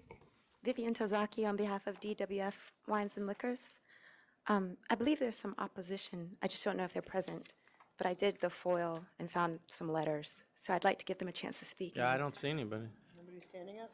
Anybody here? Is there anybody here in opposition? Nope. But I'd still like to address it. Yeah, yeah. The concerns. One of the letters that was, well, I'll start off by saying that my client, DWF, the principal of the corporation, is present, Demetrius Ford. He's born and raised in Brooklyn, originally from Park Slope. Saved up his money from working and is excited about working for himself for the first time. the first letter in opposition was from 77, which is actually R&R Absolute. They over, since 2012, they show an increase in sales every single year, and they have a projected increase this year. They're also a larger store, and they're 0.4 miles away. The second letter came from Sang Si Kim of S&K Liquor Stores. I believe this letter is received from someone who is a half a mile away at 2,640 feet. And his 2015 expected gross sales is expected to equal at least last year. And he's 360 square foot, but in his letter, he states that it's sort of to his benefit that he's a smaller store. Ken and Omar, that store is 0.3 miles away, but they didn't provide their square footage. They do show an increase in sales, but they didn't give the January 1st through June 30th numbers. We have their 1,000 square feet. I'm sorry? We have Ken and Omar. So they're a larger store as well. My client is going to be about 605. But Ken and Omar, they're doing a... We have them at 650. My client? Okay, I apologize, and that's me Just reading reading it. it wrong. That's fine, that's fine. So that's it. We don't, if you look at, the map I did was hand-drawn, but my future applications, of course, I'll start using the Bing maps now that I know that that's okay. But if you look at a Bing map, you can see that this applicant is away from all the other liquor stores. There isn't a liquor store within 6 blocks in any direction you move. So if you go around the circle, there's no one within 6 blocks. That's pretty much all I have for you. If you have any questions. I mean, I could go on talking about the increase in gross sales, but I'm assuming you guys already have it. I'm looking at your map, and the 4 closest all seem to be on the left-hand side of the map. Yes, they're all on the same avenue too, Nostrand. Right, so if we look at your map, and I don't know, the reason I'm not saying direction is because I don't know what direction I'm looking at. Would you like to see the Bing map is a little bit? Well, I'm more interested in what liquor stores are to the right-hand side of the map, That would be to his proposed location, and how close they are. S&K, and it's, let's see, it's 1, 2, 3, 4, 5, 6, 7 blocks away. Okay, So is that on your map? Yes. Yeah, I'll it's take a look at It's that. a half mile away.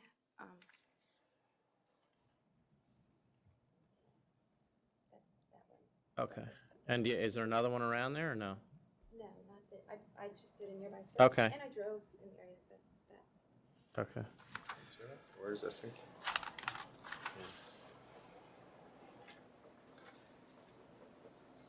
And S&K does show an increase in gross sales. They're, again, a half mile away. So they're expected to equal, I mean, they're making over $500,000 in a 360 square foot space. And I would, of course, add, I think it's already known that the population of Brooklyn and everything is sort of booming in Brooklyn. But what right about now. population in the immediate area, not of Brooklyn, not of New York City? Well, but just it's increasing as well. I didn't actually Do you do have the. numbers? I do not have numbers from a census report. However, it's a push because as more and more people move into the ritzier neighborhoods of Park Slope and everything, a lot of people are getting pushed out. I did visit, of course, this location, and it's an ideal spot for a liquor store. It's residential all over. There's actually a cemetery a little ways away, next to a laundromat. How many of the closest stores are bulletproof stores? Of you the know. closest stores, the only one that's not bulletproof is R&R Absolute. And the only reason why my client, which in a way, even though, R&R wrote that they are they're in opposition, is to their benefit that they are one of the few not bulletproof, they're not bulletproof. So that in that way, they have an advantage. My client, it's his first time. It is his first time owning a liquor store, and out of safety and precaution, he would like bulletproof, and that is what we applied for. His intent is to eventually down the line, amend it to become a non-bulletproof store. He's just, out of precaution, wants to start as bulletproof. But of the 4 closest stores, 77 is the one that's not bulletproof. Sir, Mr. Ford? Yes. So how did you come about this location, and also just how did you decide to get into this business? Vivian told me about the location I'm Vivian. and about the business. I don't really see too many liquor stores going out of business. So when you think of a first-time business, Sit here for a couple days. you want to try to be successful. And who's your partner in this? Yvette Vini? That's my aunt. She's going through chemo right now, so she's not. Does she have experience in the liquor store business? No, not to my knowledge. She's just a partner? 50-50? It was my aunt, so. No. What? We don't have any partner listed on the application. Oh, she's just listed as what? Manager. Oh, she's the Right. manager? She was, yeah, 50-50. she's, She has to be salary. but everything is as it stands in the application that was provided. Right, just so you know, you can't share profits with somebody that's not listed as an owner or approved as a licensee. Okay. If she's going to manage for you, she has to be a salaried employee. Okay. I'm willing to provide an affidavit signed by him stating that, whatever makes the board feel But comfortable. is someone else going to be managing the store if she's going through chemo? No, she should be almost finished going through it. So by the time it gets up and running, she'll be ready to. Are you going to be there as well every day?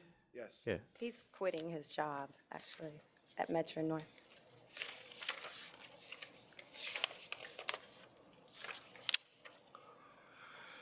I don't. Ready? Yep. All right.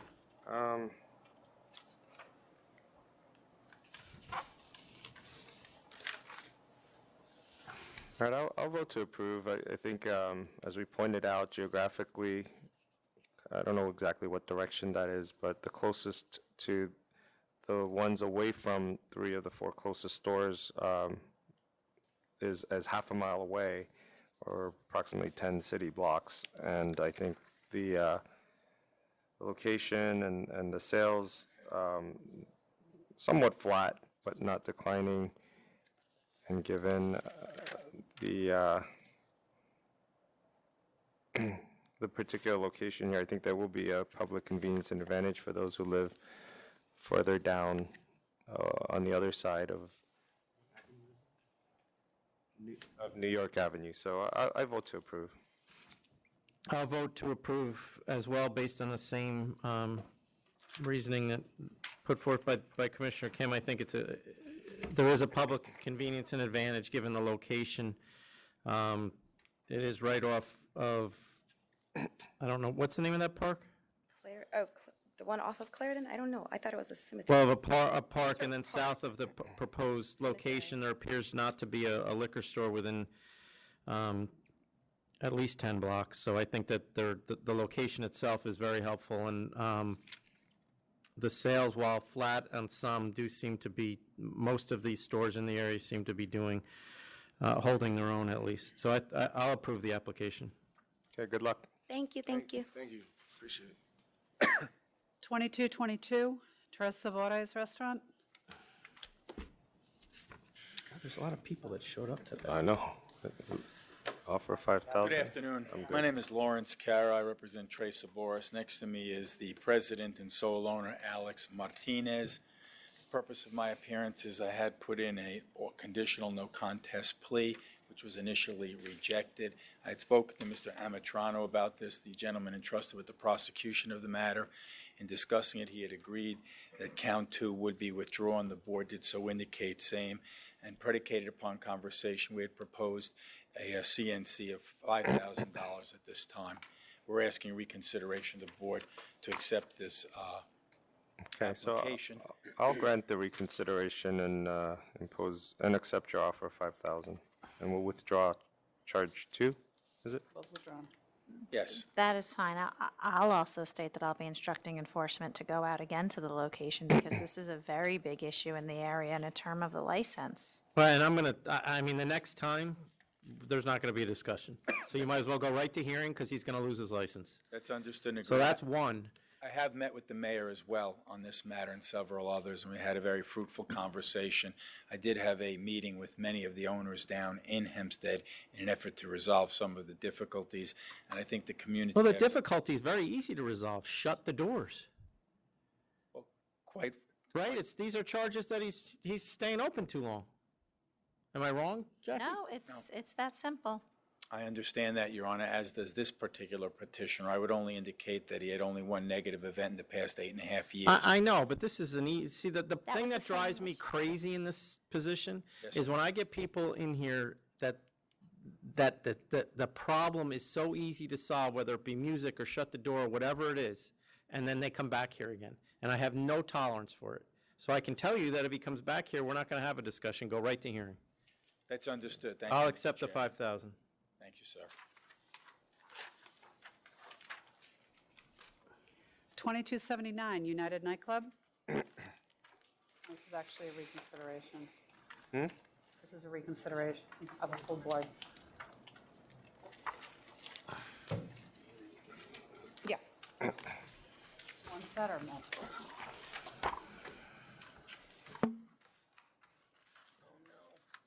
Good afternoon, Mr. Chairman, Commissioner.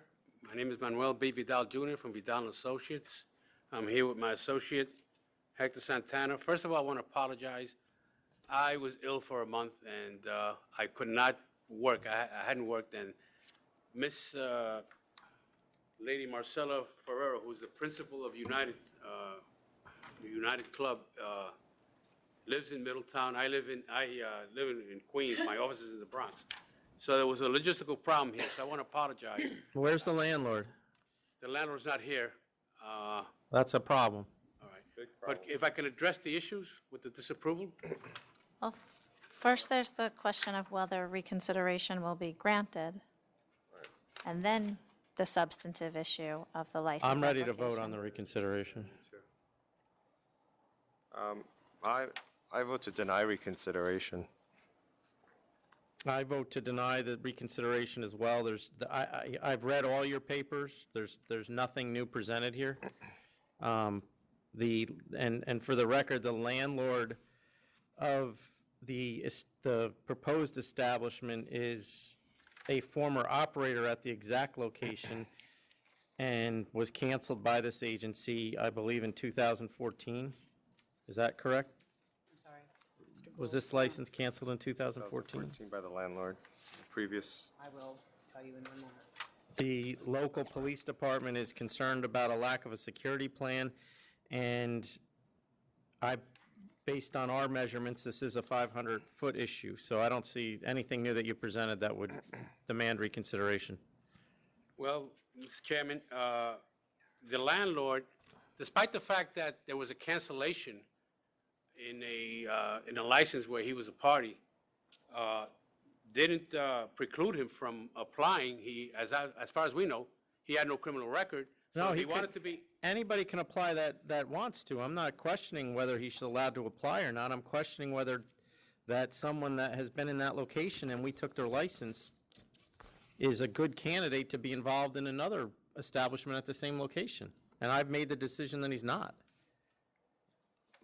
Well, the thing is that he has a business across the street, and that's how he survives. He had no interest in getting involved in the operation of United because he just was so overwhelmed with his own business, and so all he wanted to do was collect rent.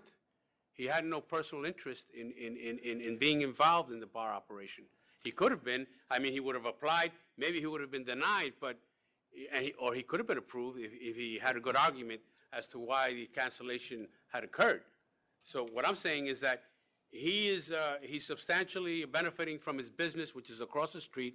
It's a pizzeria. He's a landlord for these premises. All he wants to do is collect his rent. And this is a Latina woman. She's a head of household. She has an excellent record in terms.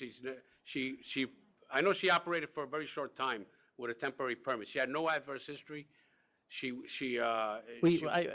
You've presented all of this to us before, and we've denied the license. You're asking us to reconsider it. We don't reconsider it unless something new has been given to us. Nothing new has been given to us.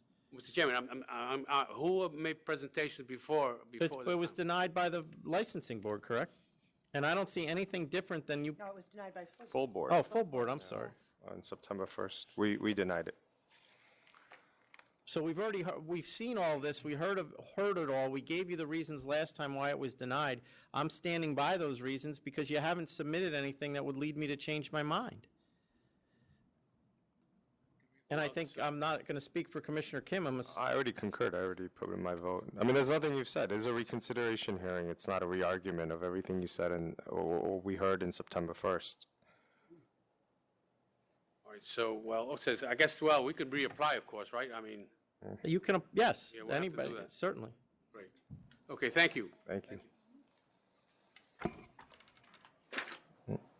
2284, 160 Dykeman. That's opposition. 160 Dykeman.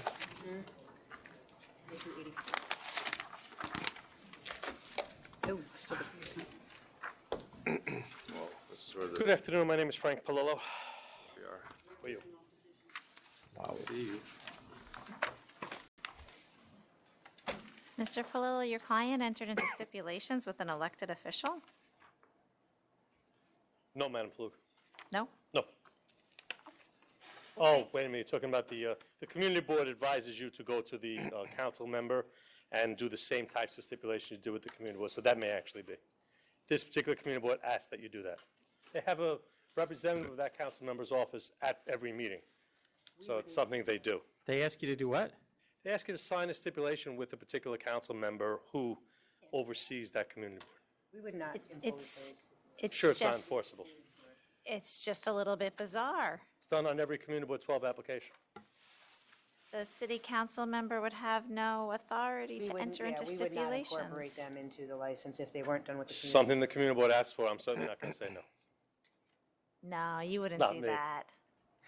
Okay, well, I see we do have objections here, so why don't we let them go first? Certainly.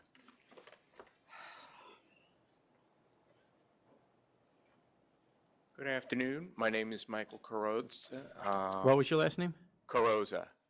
And I live at 60 Thayer Street, and I'm here in opposition to the granting of a liquor license for 160 Dyke Corp.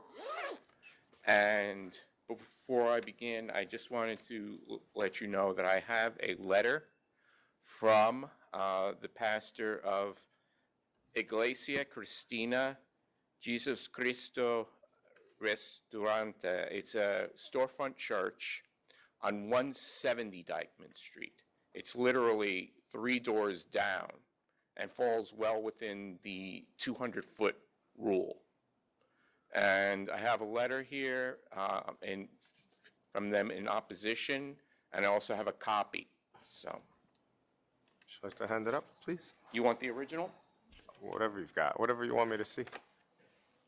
Thank you.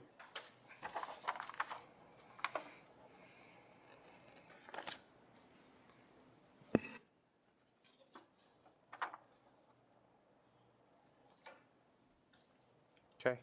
Anything else? Yes, I also have some petitions here. First is a handwritten, or let's say petition.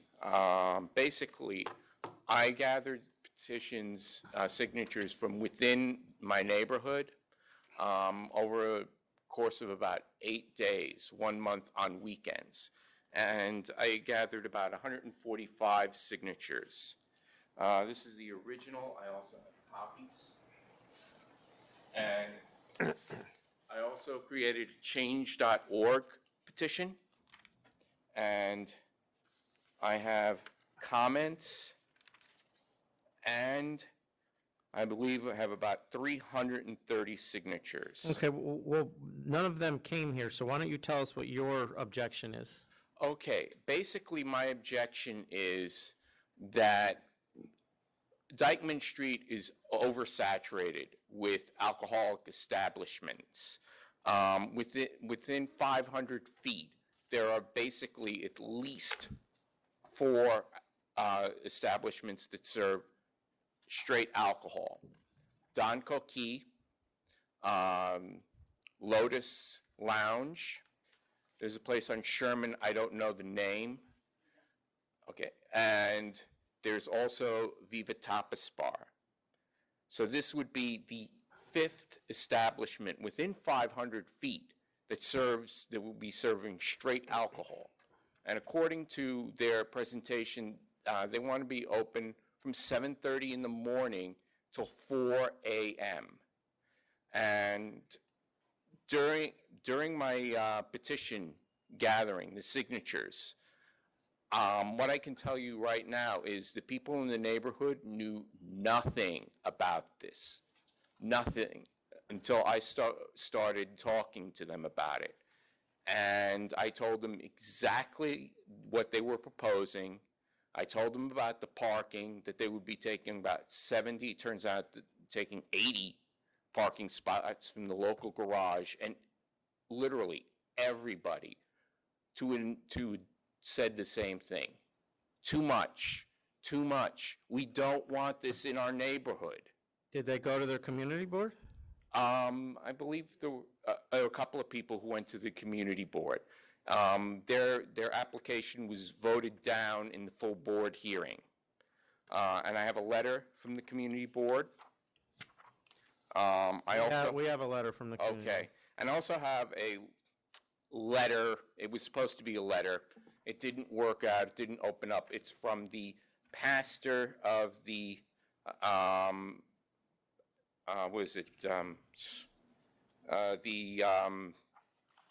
church, Fireside Evangelical Church. I don't know what happened with the attachment, but I have the original email here stating that you provided. It may have been in Macintosh format. I have a PC. My concern is quality of life. It's a neighborhood. I live literally a block away. As I said, within 500 feet, there are already 4 alcohol establishments. If you go further down towards Post, there are another additional 2 establishments. And within about 1,000 feet, if you incorporate Dykeman, west of Broadway, which is like a 3-minute walk from my apartment, there are about, 7, 8? There's 9 alcohol establishments. And in the application, this person stated, Mr. Strauss stated that he would be serving, I think, Dominican food, Latin fusion food. There are already a number of places that serve this. There is no real community benefit to this application. And I lived for 4 years at Dykeman and Payson, and I can tell you from personal experience what happens when you have this saturation of alcohol establishments that are open till 4 a.m. You have people exiting the establishments at 3:30, 4 in the morning, drunk. You have fights. You have loud arguments, all kinds of drama. You have taxis coming by between 3:30 and 4 in the morning, hailing people as they leave the restaurants, honking their horns. This is an issue. This has been an issue, the community west of Dykeman. And I don't want to see this moving down. I mean, Dykeman is a neighborhood. It is. There are buildings around. I live, like... How long have you lived there? If you incorporate, basically, I've lived for 4 years, from 2009 to 2013, 37 Payson. And since 2013, I've lived at 60 Thayer. And when I moved in at 2009, there were maybe two restaurants serving alcohol. And when I left, basically the entire 2-block stretch was just restaurant/lounges. Had you ever been up there in the late 90s? No. I lived in the Bronx during that time. I've lived in New York all my life. Okay. Thank you. Okay. Chairman, I just want to clarify for the record, the church that the opposition brought up is over a retail store, so it doesn't, the 200-foot law doesn't apply. Okay. Can you say that into the... The church that you brought up, it exists over a retail store. The building, the entire building has to be exclusively used as a church in order for the 200-foot law to apply. So in this instance, it does not apply. Okay. Good afternoon. My name is Catherine O'Sullivan. I am here representing my cooperative, 1825 RSD. I have lived at that address for about 22 years. I have been and know Dykeman Street in the late 90s. I am here also in objection because of saturation, and I can give you a copy of a map here with the different liquor establishments, Yeah, you can hand that up. and also noise complaints. Yeah, you can hand those up. Thank you.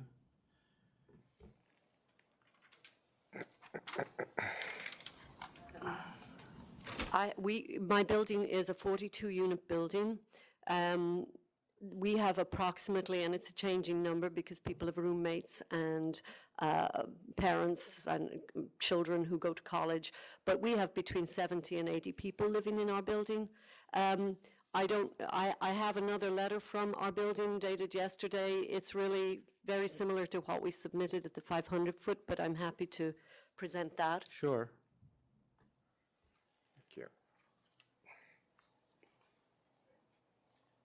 Many of my neighbors in my building and in the surrounding areas would love to come to these meetings and these hearings, but we work, we pay our Well, city tax and everything. we understand that, Yeah. and anything that is mailed to us in reference to these applications, we read everything. Good, And I good, can't tell good. you how long it takes me, but so you don't need to necessarily come, although it's always helpful when you do.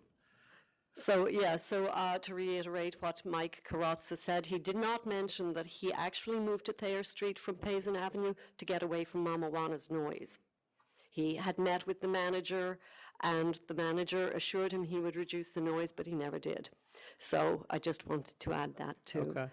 Okay. Please consider the residents. We do not object to a genuine restaurant coming, but 4 a.m. closing and DJs and music indicative of a club, and we have plenty of them. Thank you. Thank you. I have some signatures, not signatures, but comments from the Change.org petition. Sure. Most of these people live. Please go to that. Let me make a comment now. Thank you. Ms. O'Sullivan, just so I can be clear on your map here, you have red teardrops which indicate liquor licenses. What are Yes. the green? The green are restaurant wine. Restaurant wine, okay, thank you.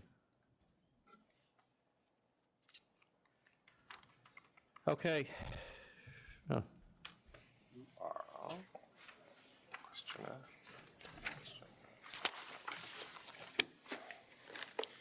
How far away is 1825 Riverside? 1825 Riverside is almost a quarter of a mile away from this location. This is going to be a first-class restaurant. The Change.org petition mischaracterizes this application as a lounge, which it is not. Well, who do you have there with you, if you don't Gentlemen, mind? if you'd introduce yourselves. How are you, Brendan Struck? Neil Rosenblum. So you guys are both partners? Yes. Are the other two guys still in it, Victor Sanchez and Yes, they are. Daniel Powers? Yes, they Okay. are.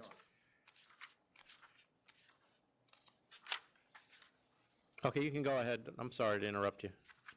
Okay, we are planning a restaurant at this location. We also acknowledged, we also state that the premises are clearly not, the areas are clearly not oversaturated. Within a 500-foot radius, when I filed the application, there were 3. I believe now there is 4. I think another one popped up. This particular section of Dykeman is pretty quiet. Actually, I have 6 here. No, it's not 6. I'm trying to look for the, oh, here it is. I was looking. Don Cokie, That's the newest, that just opened. Rancho Los Compadres, That's 1. 7 Tacos, Don't know that one. Lotus Cafe, 2. Viva Tapas Bar and Lounge. 3. So we're at 5 already. We're at 4. 4, and then you're saying 7 tacos. And what about CC as a restaurant wine, which isn't, I understand right. it. But you're saying 7 tacos isn't a liquor license? I Can you don't know look that 7 up? Tacos. We did a very comprehensive. 7 tacos? The music part of the question. Okay, go ahead, I'm sorry. We are aware, actually, let me start from the beginning. We appeared at the community board meeting in June. The meeting was scheduled for June 10th. We were actually heard on June 11th at about 12:45 in the morning. The subcommittee. Which is not unusual, No, I'm it's not. sure. Well, actually, it is unusual In for your that board. experience, oh, It is okay. unusual for that board, but having said that, when the case was called, we had a 45-minute discussion. The committee was very thorough, and at the end of their questioning of our presentation, the subcommittee voted to approve the application. There were 1 or 2 stipulations, which we agreed to. We signed the stipulation that we would do what they asked us to do. Thereafter, the full board voted to deny the application by potentially one of the most narrow margins I've ever seen. I think it was 18-15, with only 60% or so, or 65%, of the voting members actually casting their votes. There were no abstentions, but I believe there were people who just didn't appear. This applicant, at that meeting, heard the concerns, and there's certain things that we have done. In truth, we already had the parking contract with there's a parking lot directly next door, and it works out very well for us. We contracted for 80 parking spots. These were not taken away from anybody. They were available. If somebody had wanted them, they wouldn't have been available, number 1. Number 2, it was done specifically so we don't take on-street parking from the residents. In addition to that, it's not something we planned, but we have hired a security company. We don't believe the restaurant needs security, but there are concerns in the more westerly portion of Dykeman. So we're going to have, in fact, our security person is here right now if you'd like to. No, you can go ahead. Okay. He has indicated that the premises during its full operation should have 4 security guards at all times, 1 per 75 as per New York nightlife. Additionally, we actually did a petition where we stood out on the corners, stopping people and asking them where they lived and would they like to know what we were doing, and went into explicit detail. No, went into explicit detail as to what we were doing. The overwhelming majority, I think, do you remember how many signatures? Over 300? We got them here, I believe. I'm just trying to figure how many there were. Do you remember? I think there were over 300. Over 300 petitions of people who live in the neighborhood who supported this application. You know, I think what this comes down to basically is, okay, so the method of operation, right? Restaurant or nightclub, and then the hours, right? If it's the community saying if it's truly meant to be a restaurant, why does it need to be open until 4 a.m.? If it's truly meant to be a restaurant, why do you need 4 security guards? You know, I understand given the changing character of the neighborhood, you still might want some security if you are going to be open till 4. We also have something, I forget if it was from the police department or community board, that says that most of the issues start at 2 a.m., 2 to 4 a.m. in this area, kind of adding to the argument that it's the nightclubs that are really the cause of the noise and the issues that are happening here. So that's really, I think what it is, you know, the applicants come and if they're going to do a very fine dining and especially having a rooftop up top, sure it could be a nice addition, but if it's going to be a restaurant, again, why 4 a.m.? Commissioner Kim, if you will indulge me, you brought up a bunch of different topics that I want to address them. Sure. Security, we don't want them. We don't want the expense of security. We absolutely do not believe our restaurant needs security. Security is being put in place at the request of neighbors who appeared and stayed for a 12:45 community board meeting. They have concerns. They're worried about the street. They're worried about taxis. They're worried about people coming out to the street making noise. We'll see that our security people do not permit that to happen. If I can just direct your attention 1 second. This is what it currently looks like right now. Okay. With all due respect to my clients, this is a decrepit building. This is what it will look like. I understand. I mean, read somebody, maybe it was Congressman Rangel, who wrote in support saying it was an eyesore, or somebody, yes, he wrote it's a current I was there, eyesore it is an location. If you look at the pictures, I get all of that, but let's move beyond all that. Let's just get to restaurant, method of operation, 4 a.m. Okay, let's start with restaurant. I don't think there's any doubt there's a restaurant. We've given you the menu, we've given you the chef's. I think it's bio. going to be a restaurant until a certain hour, and then it sounds like it's turning into a lounge bar. At what point do I risk offending you by disagreeing with you, sir? You don't offend me. Just Food go being and served- disagree with me. food I just being want to get to served- the truth. Food being served 20 out of 24 hours at this location. The Well, I premises mean, opens look, at 7 in the when morning. I look at that, and I don't know how big, and we can go over that about how big the rooftop is, right? But if you take a look at 230 Fifth Avenue. Are you familiar with No, that venue? it's too far. Right, they are. They're What'd you nodding say, their it's heads. too It's too far north from me. Right. Well, it's south, right? It's on 20-something street. Anyway, that place also has a restaurant component, I think, on the inside, and then you go up the top and you're at the rooftop. And by no means, they serve food, but that by no means is that a restaurant. It's a lounge bar, kind of. And when I saw that, I mean, it's a very nice place. You could do something like that, that's great. But the fact that it's changing there too, but the surrounding areas, it's not as residential as what we're talking about here. So again, it's the hours that are really concerning me. The rooftop set aside then? Set aside the roof. Let's go with the 4 a.m. and the restaurant. This is something, this restaurant does not morph into a lounge at 1 o'clock in the morning. This restaurant is open till 4 in the morning, 7 days a week. Their food is served all hours of operation. It's not even 1 hour before. It's all hours of operation. That would go without saying. What you're not doing is explaining to him why it needs to be open till 4. Okay, but it really wouldn't go without saying because a lot of places would shut their kitchen down and have pre-prepared food that was available after, let's say, 2. I'm saying our kitchen is going on those hours. Why is it necessary? Why is it needed? Brendan? To go that late. I understand. All the places that are there now currently are open. Most of them are open till 4 o'clock. So prohibiting us is. But they're clubs.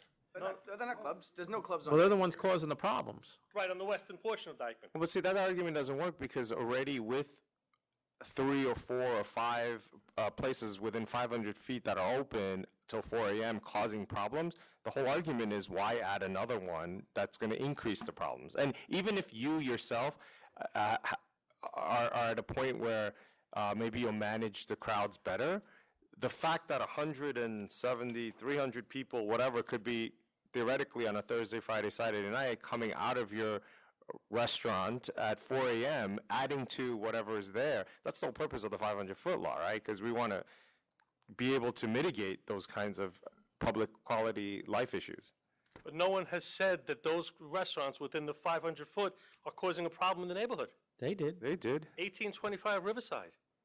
Well, they live quarter in of a mile away. Yeah, but they live there. I mean, they know. But those 3 or 4 restaurants open until 4 o'clock in the morning currently. You're basically putting us. Well, you'll get your chance. You'll get your chance to speak, please. Basically making it almost impossible for us to compete with the restaurants that are currently there till 4 o'clock in the morning. Our people will be leaving our premises to go to other restaurants. That's because your In people are addition- interested in just hanging around and drinking, not sitting down and ordering a meal. In addition to that, I don't mean to speak, but I will forget, you know how old I am. In No, I don't. addition to that, we have to keep in mind, a 4 o'clock closing actually works to the benefit of the neighborhood. Because it'll be safer. Let me finish. If a club opens till 4 o'clock in the morning, that's a problem. That's 300 people walking out into the street. If a restaurant is open till 4 o'clock in the morning. Listen, and exits you its keep calling it patrons- a restaurant. I want to believe it's a restaurant, but you got DJs, you got live music, you got. It says in your application live music, doesn't it? It says DJ also. Additionally, we had, when we did the application, we did everything in the hopes of getting what we wanted. We were very pleased that the subcommittee agreed to that. The community board agreed to those terms. That's what we had wanted. But in no, addition to they that. denied they Yes, the subcommittee, disagreed. the subcommittee. Well, let's talk about, when we talk about community board, we're talking I about the misspoke. full board. I misspoke. We lost that vote by literally 2 votes. Right, but you lost the vote. They met a quorum, they voted. So when we say community board, let's just say that If a they restaurant- are against this. Okay, yes. But I understand And they that showed it up was a at the closer community- vote I than mean, our normal. concern here is this isn't a restaurant. I think that's their concern as well. And you're not really convincing me it is. Really? You're not, because I don't thought it was see. very convincing. I don't know that a restaurant needs to be open till 4 for whatever reason. As Council Flug said, if they leave at 2 to go to another bar, then that's good, because you're not a bar, you're a restaurant. I am a restaurant. And I want to be able to service. want them out at 2. You want to speak? Because I see you moving. I don't know if you want. No. How many tables, how many reservations do you expect for 2 a.m. or for 3 a.m.?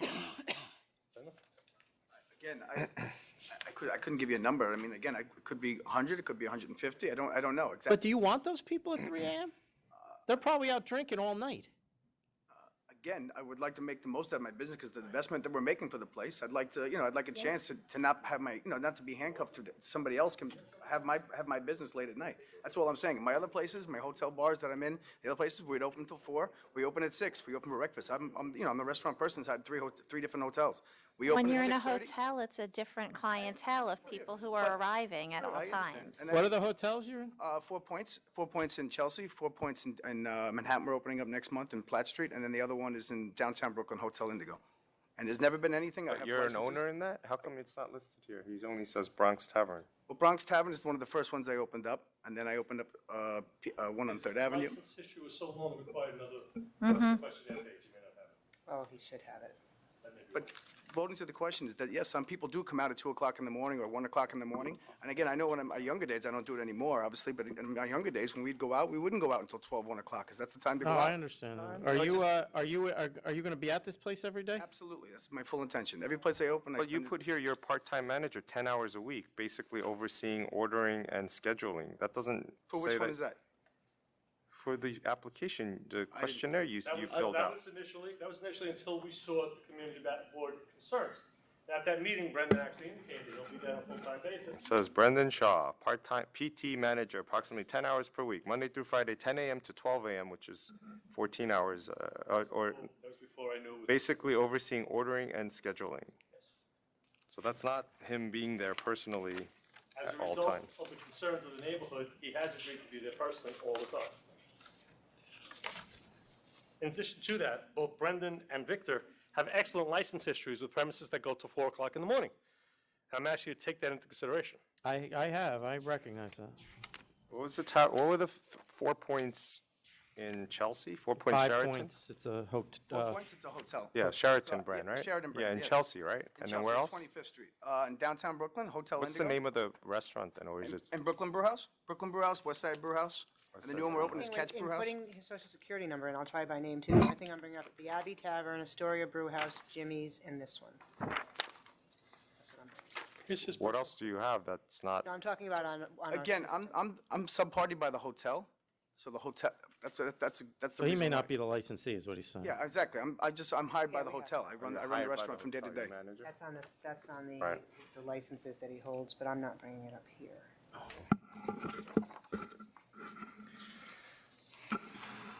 We have with us, in addition to a security team or coordinator, we have our gentleman who did the traffic report.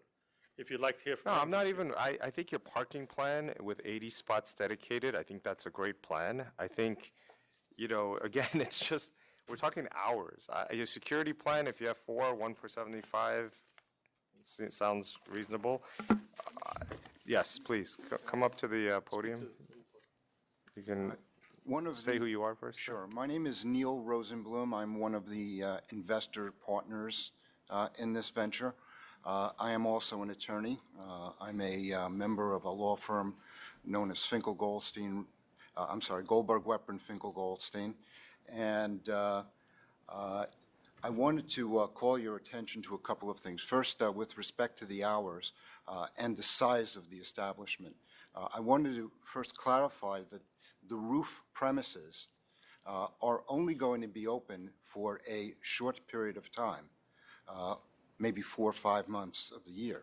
In addition to that, we have agreed, and we will agree, that we will limit the hours on the roof and to shut that down at nighttime, at midnight, to accommodate the concerns of the neighbors. In addition, insofar as noise and traffic, I wanted to point out to you that there is a separate exit right adjoining the garage in one of those photos, the last photo on the bottom right side. That is an exit that goes directly from the roof, so that people leaving from the roof will not be pouring out. If they're driving. And Yes. hopefully, if they've been drinking, they're not going to be too many people going straight to the garage Well, and Yeah, driving. those are the ones we want walking on the street. Right. well, the point is, gentlemen and ladies, that this allays a lot of the concerns about noise and disruption in the community. Now, I'd also like to point out that that exit is on Dyckman Street, not on Sherman. And there is absolutely no residential presence at this part of Sherman. Also with respect, I'm sorry, of Dyckman. Also with respect to the noise on the other side of Dyckman, interrupting other people, residential lives. All of those places, Your Honors, have apartment buildings above them. There is nothing above our premises, and we are soundproofing the entire place. It's going to be a beautiful, wonderful addition to the community, and we have tried to address every possible concern that anybody could have had. We've insulated the place, with soundproofing, which is part of our presentation. We're going to have security guards. We've dealt with the traffic issue. We're going to run a beautiful, beautiful establishment that's going to be a credit to the community. For better or for worse, there is indeed already there an existing nighttime presence. Obviously, we would like to tap into that presence. We would like those people to come in and eat dinner at 2 o'clock in the morning. If they're intoxicated, if they're loud, if they're unruly, they're not gaining access to our premises. 4 o'clock in the morning is essential to our operation.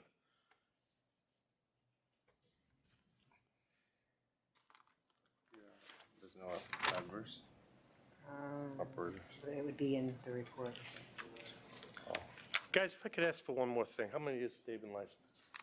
How many what? Years has Dave been The only thing was an unauthorized trade name. There's a gentleman here who's been licensed for over 30 years.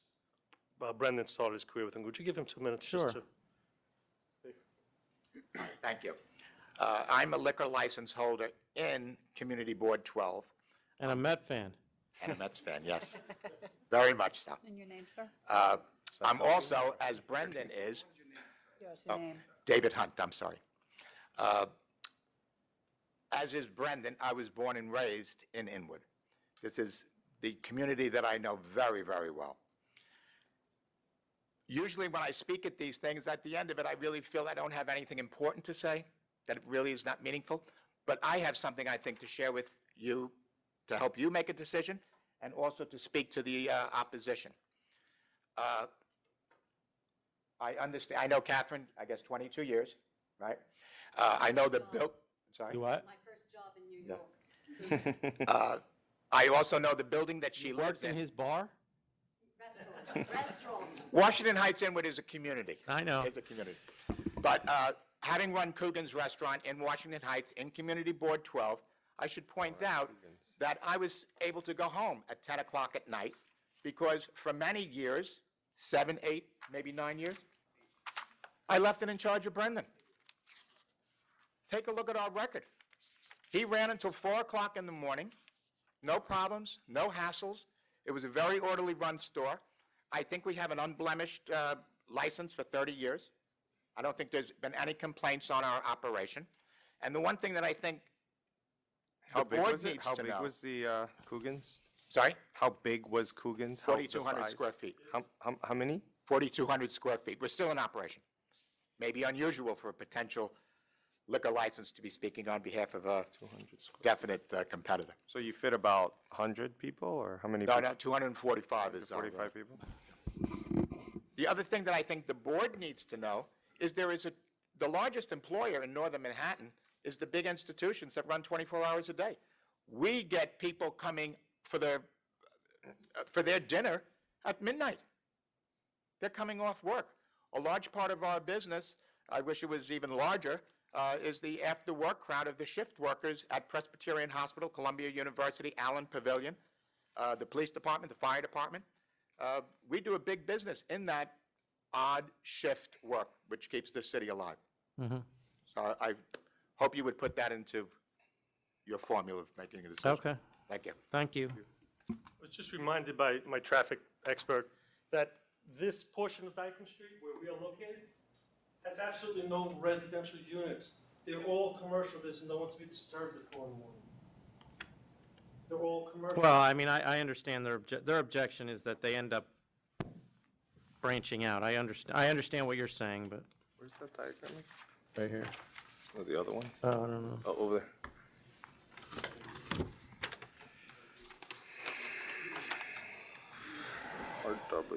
RW, this is right here.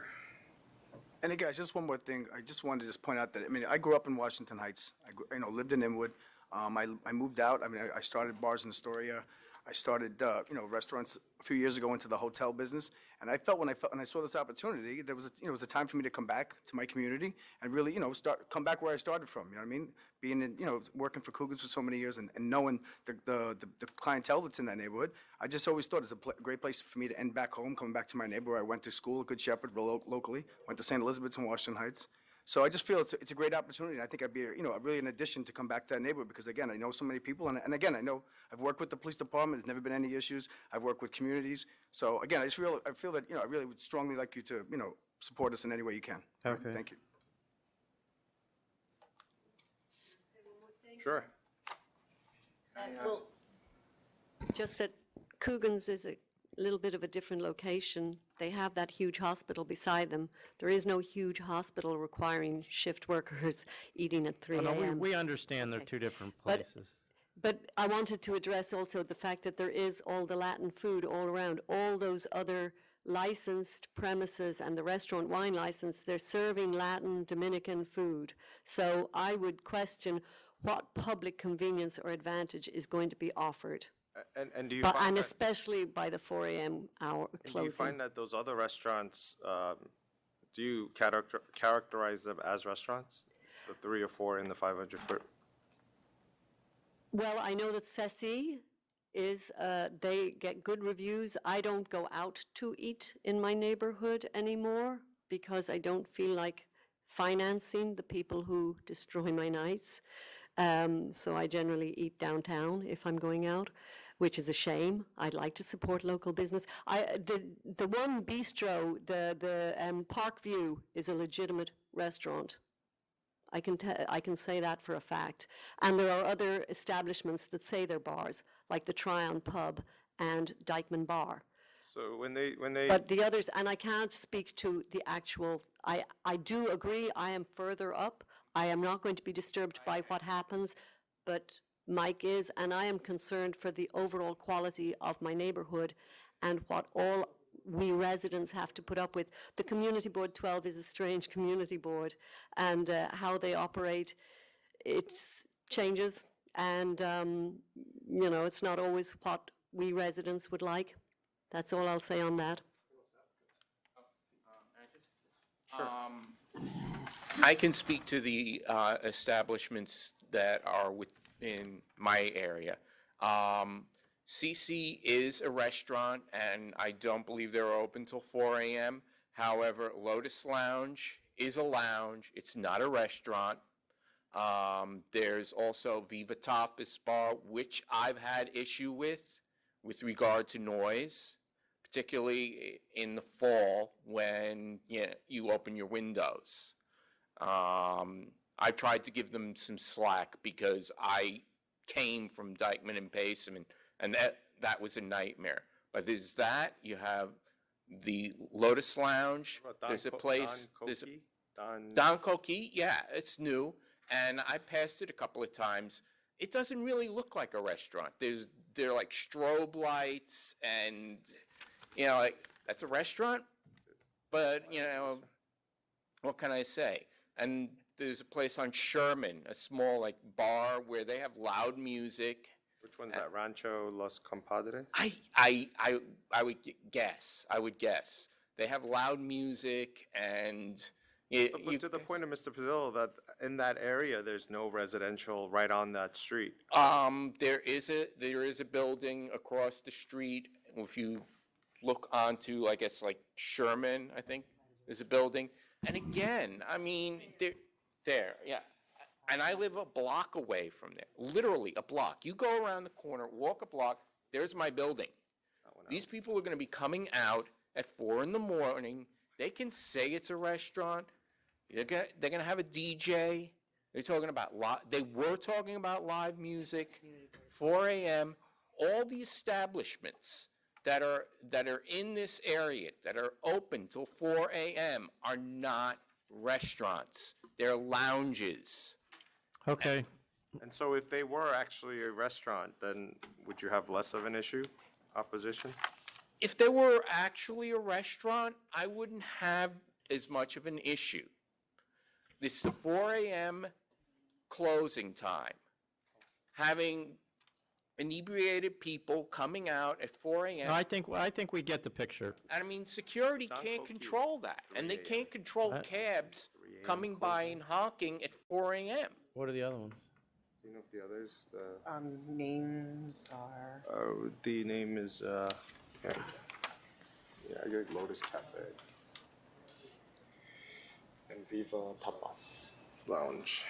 Just, Mr. Kurtz actually brought up a good point. There is a residential building about 100, a little more than 100 feet away. I believe it's on Sherman? Yes. Okay. Brendan lives in this neighborhood. Everything we've done in this application has been geared towards the least disturbance as possible, including the rooftop. If you see the configuration, everything is moved to the side where the commercial is, where the commercial stores are. As far as where the residential is wide open from our end. So from that 100 feet, you can add at least another 30 to the nearest residential building. Can you bring that closer, please? 3 a.m. Everybody is? Everybody's 3 Lotus a.m.? Cafe, What about Viva? Thank you. I just want to take a quick look at it. Viva Tapas. You have this whole building? No. Rented it. Wouldn't that be something? No, we do not. Scary. Everything we've done has been geared But towards, it's off to the side, but there's a corner, right? It wraps around the roof. Yes, So it's not off to one side, right? No. What Mr. Palillo was telling you is that most of the. You can go to the podium so we can get you on the What's record. it's the layout that I'm trying to. Most of the seating that is going to be developed here is going to be developed on the Dykeman side and not on the Sherman side. What's Now, on the Sherman side? There will be a staircase coming up. There'll be a service bar. Wait station. Also, I wanted to point out to you, with respect to noise, aside from the fact that we don't believe that that the residential noise is an issue, we have thoroughly sound insulated, and these windows that you see here are decorative windows. It's going to be sealed, so in effect, there's not going to be any noise emanating from this place. Okay. We're trying to deal with the noise, we're trying to deal with the traffic, and to create really something positive for the community. Okay, thank you.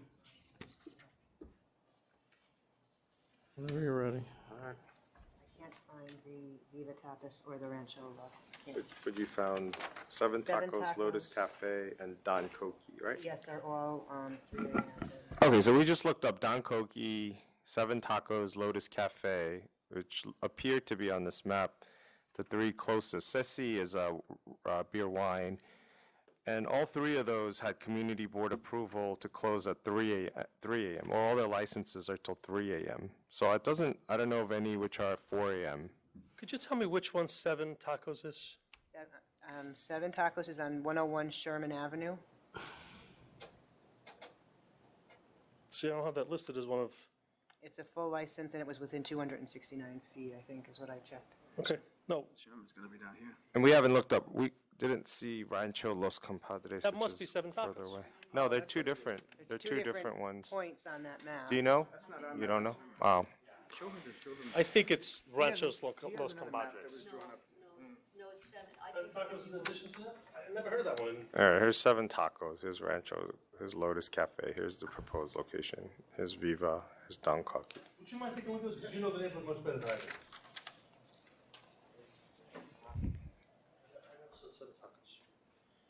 Seven Tacos, Lotus Cafe. You don't, I know what this is, yeah, I know what this is. I thought And it then was Don just Cokie, there's It could 3 be, oh, a.m., you know what, it 3 could be a a.m. taco It place could with a just be liquor license, yeah. All right, but they have a license, yeah. Yeah, that could be. We must have missed it. All 3 were approved by the community board. It didn't even come to us, right? We didn't even, so it was passed through the licensing our licensing bureau. We think we have something unique, and we think we have something different from what the other persons are operating. We went through an awful lot of effort to ensure this 4 o'clock closing. I think you can see that in what we've done. And then the roof is going to close at midnight every day? Yes, with no Include music. Thursday, Friday, Saturday? No music? No music on the rooftop, absolutely not. No speakers of any sort. And then no, you guys have DJ here right now? Again, like, most of my places now currently, during dinner, we have a DJ. If you go to Steak STK, all these places, they always have background music. It's not necessarily, Right. there's no dancing, it's just to play, the top music that's We're out. not talking about the guy with a headphone or whatever, we're talking No. about a guy with a computer. Exactly.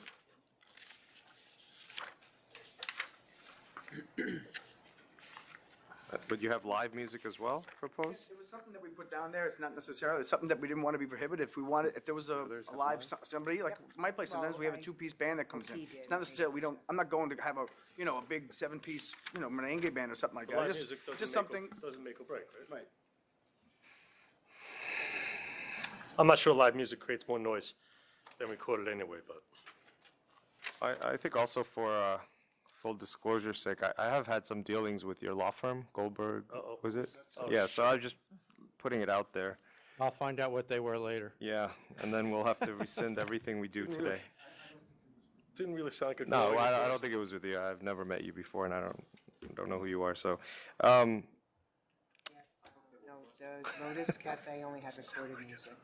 Lotus Cafe. Okay, so here's what I would propose at this time. I would get rid of the live music that you've put here. I would also propose a 3 a.m. closing, given that the others are at 3 a.m. And that's kind of where I am. That, I was exactly there. I assumed there wasn't going to be live music, and it definitely is not. I don't see the need for 4, and now that I've heard that the bars around it are at 3, or the restaurants around it are at 3, then I would propose 3 as well. It's certainly not going to be later than that. Brendan has just asked, I appreciate your input and I appreciate your consideration. Brendan has just asked if you consider 4 o'clock Friday and Saturday. And we'd agree to the other 3 o'clock the rest of the week. If you come back in a year, maybe. Maybe, yes. But Not not at this not time. now. Not no. at this time. I think That's just understood. everybody else is closing at 3. There's no reason to start opening somebody else. And the reason I understand the objector's arguments, but the reason that I see the public convenience and advantage is because I do see the state of the building, which is a very large building, which clearly they're going to put a lot of money in order to open this restaurant, and I do believe it is going to be a restaurant. But I don't think it needs to be open till 4. And I think given the history, excellent history of Mr. Shah, I think, we're willing to give this a chance. And so 3 a.m., no live music. I would vote for approval on those conditions. And I do want to make it clear for the record that Senator Espaillat has supported this, as well as Congressman Rangel.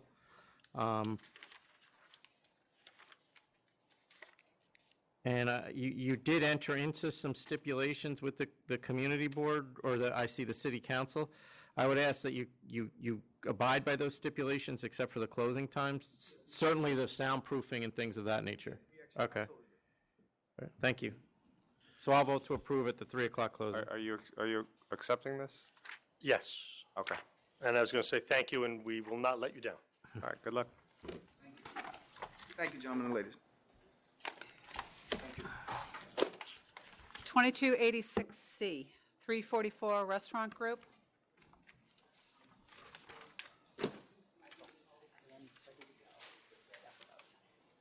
Say that number again, 2286C, 344 Restaurant Group. Good afternoon. Terrence Flynn on behalf of the applicant. I believe, Mr. Flynn, you never perfected your client's appeal. yes, we know that. So the stay was lifted and the cancellation reinstated. Right, we haven't gotten notice of it, but we're here on this application, so. Since the cancellation was reinstated? Yes. I haven't issued any orders. Yeah, we haven't gotten in that order yet, but Memory Okay, serves. because they never perfected the appeal, the stay was lifted and the cancellation is reinstated. Reinstated, so, all right, I don't think we got any notice Do we on that. usually get, how do you get notified about that? Emails. From, I don't from have, I've not counsel's person office, I'll aside? speak to Okay. Mark. Okay. I don't have it up. I'm sorry, it's in the litigation report, but I'll Okay. contact right now. So am I gonna, just for my own clarification, he had a license at this location, which we took, and now he wants another one at the same location? no, well, not exactly. And I'll go into some of the history with you briefly. I don't want to take up too much time. I know you've been here all day. Basically, there was an application with a joint licensee. There was a joint licensee because there was a license agreement where they paid to use the trade name of the previous licensee. What happened was that licensee's principals had a license revoked. So there were charges brought against this applicant as a result of that and other charges. As a result of that, the authority felt that the license should be canceled. In this case, we've come to you an application where we've submitted everything to the community board as it is. No, I think you're understating the situation. It was not only the issue. No, I said that. I said there were other issues. I was just. But the about to other get into- issues are the Other issues are important ones, important aren't they? ones, There's- Well, I'm just about to get into that. Okay. I mean, the thing, I'm going to tell you what I'm interested in is the failure to conform to the application, the false material statement, Right, and again, which there's 5 of, and then false material statements, there's 4 of. it's the same, and if you look at the false I material. know, they're all the statements- same issues. No, not that. I'll go to you. One was the fact that we used security on 2 events. I don't want to go back into the old history because I think what's relevant is the fact that we resubmitted the application with this licensee alone and went to the community board and gave them all of the information, and I'll get into that. But briefly, if you look at that, it was because security, one of those was security was used on two occasions, New Year's Eve, and the fact there was one UFC fight. They thought it was smart to try and use security on those nights. Yeah, but he because wasn't supposed to be having events at all. No. He never stipulated he wouldn't have those events. That was not one of the things. That was not one of the things. The charge. Am I wrong in stating that? Yeah. I'm sorry? Was there a stipulation there wouldn't be events? No. No, No. the issue was the whole method of operation of Which- this which location. was the They did security not say they guards? were going to be a sports bar named Bottoms Up. They originally said that they were going to be a fine dining American. But that, we disagreed with the fact that we said, we submitted them the menu, I believe. I know you Commissioner- disagreed, but the members ruled. I understand, but in order to understand what it was, I need to go into it for this application. This application is decided on its own merits and was different than the previous application, and that's what I'm trying to do. But the chairman wanted to know what the differences were, and that's what I'm trying to address and go into. Can I continue? Yes. There was another charge because there were more employees. They originally gave an honest number of what they thought the employees were. They were more successful. The employees' number increased. One was that we said we didn't tell them the DBA. We didn't know the DBA at the time. The license agreement hadn't been entered into when we went to the community board. We told the community board exactly that it was to be determined, and the community board didn't have a problem with that. And then the last representation is the major one, which they believed that we told them that it wasn't going to be a sports bar. We told you, the authority, that no one ever asked us if it was going to be a sports bar. They asked us for a menu, they asked us for the diagrams, and none of that changed from what we submitted. The authority voted to cancel that license. All right, can I just ask a question here, though? Yes. Am I looking at the right case as far as the hearing by the ALJ? Is it case number 96168? It was 2 case numbers, I believe, if I'm not mistaken. There were 2 case numbers. They may be giving you the one case on what you're looking at. That I'm is one of sorry. them, yes. That's one of the ones Yeah. regarding, and that's your client, you represented him at this. And one of the charges 6, 7, 8, 9, and 10. Yes. And it says in the findings of fact that your client stipulated with Community Board 6 on certain agreed-upon operating conditions. These conditions included a commitment by the licensee not to participate in any promoted, sponsored, driven, or advertised public events or parties such as, but not limited to, pub crawls, bar crawls, promoter parties, or the like. Then they list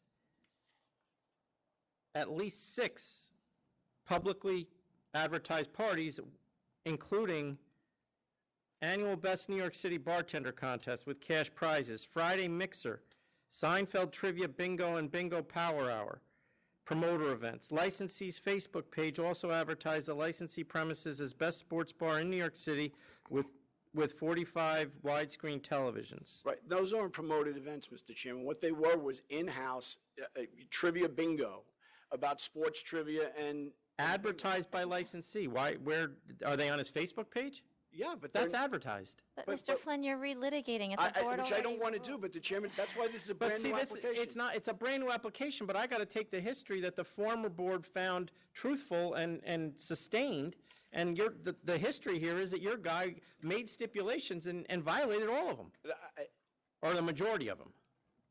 We didn't violate the majority of them, and if you just let me continue Well, with... see, okay, go ahead. I'm I mean, gonna you're talking about issues I'm not concerned with. I'm concerned with the issues that he made stipulations. I don't want to hear you arguing to me that he didn't make the stipulations. That's a matter of fact at this point. No, what I'm trying to make to you is that the conditions of that application, we disagree with the findings. Then you Yes, should have cancel- appealed them. We did, but wait. They didn't perfect. Right. Now, we made a separate application. Somebody from the community said, why don't you make a separate application, make a new application showing exactly who's involved and exactly what's being done here.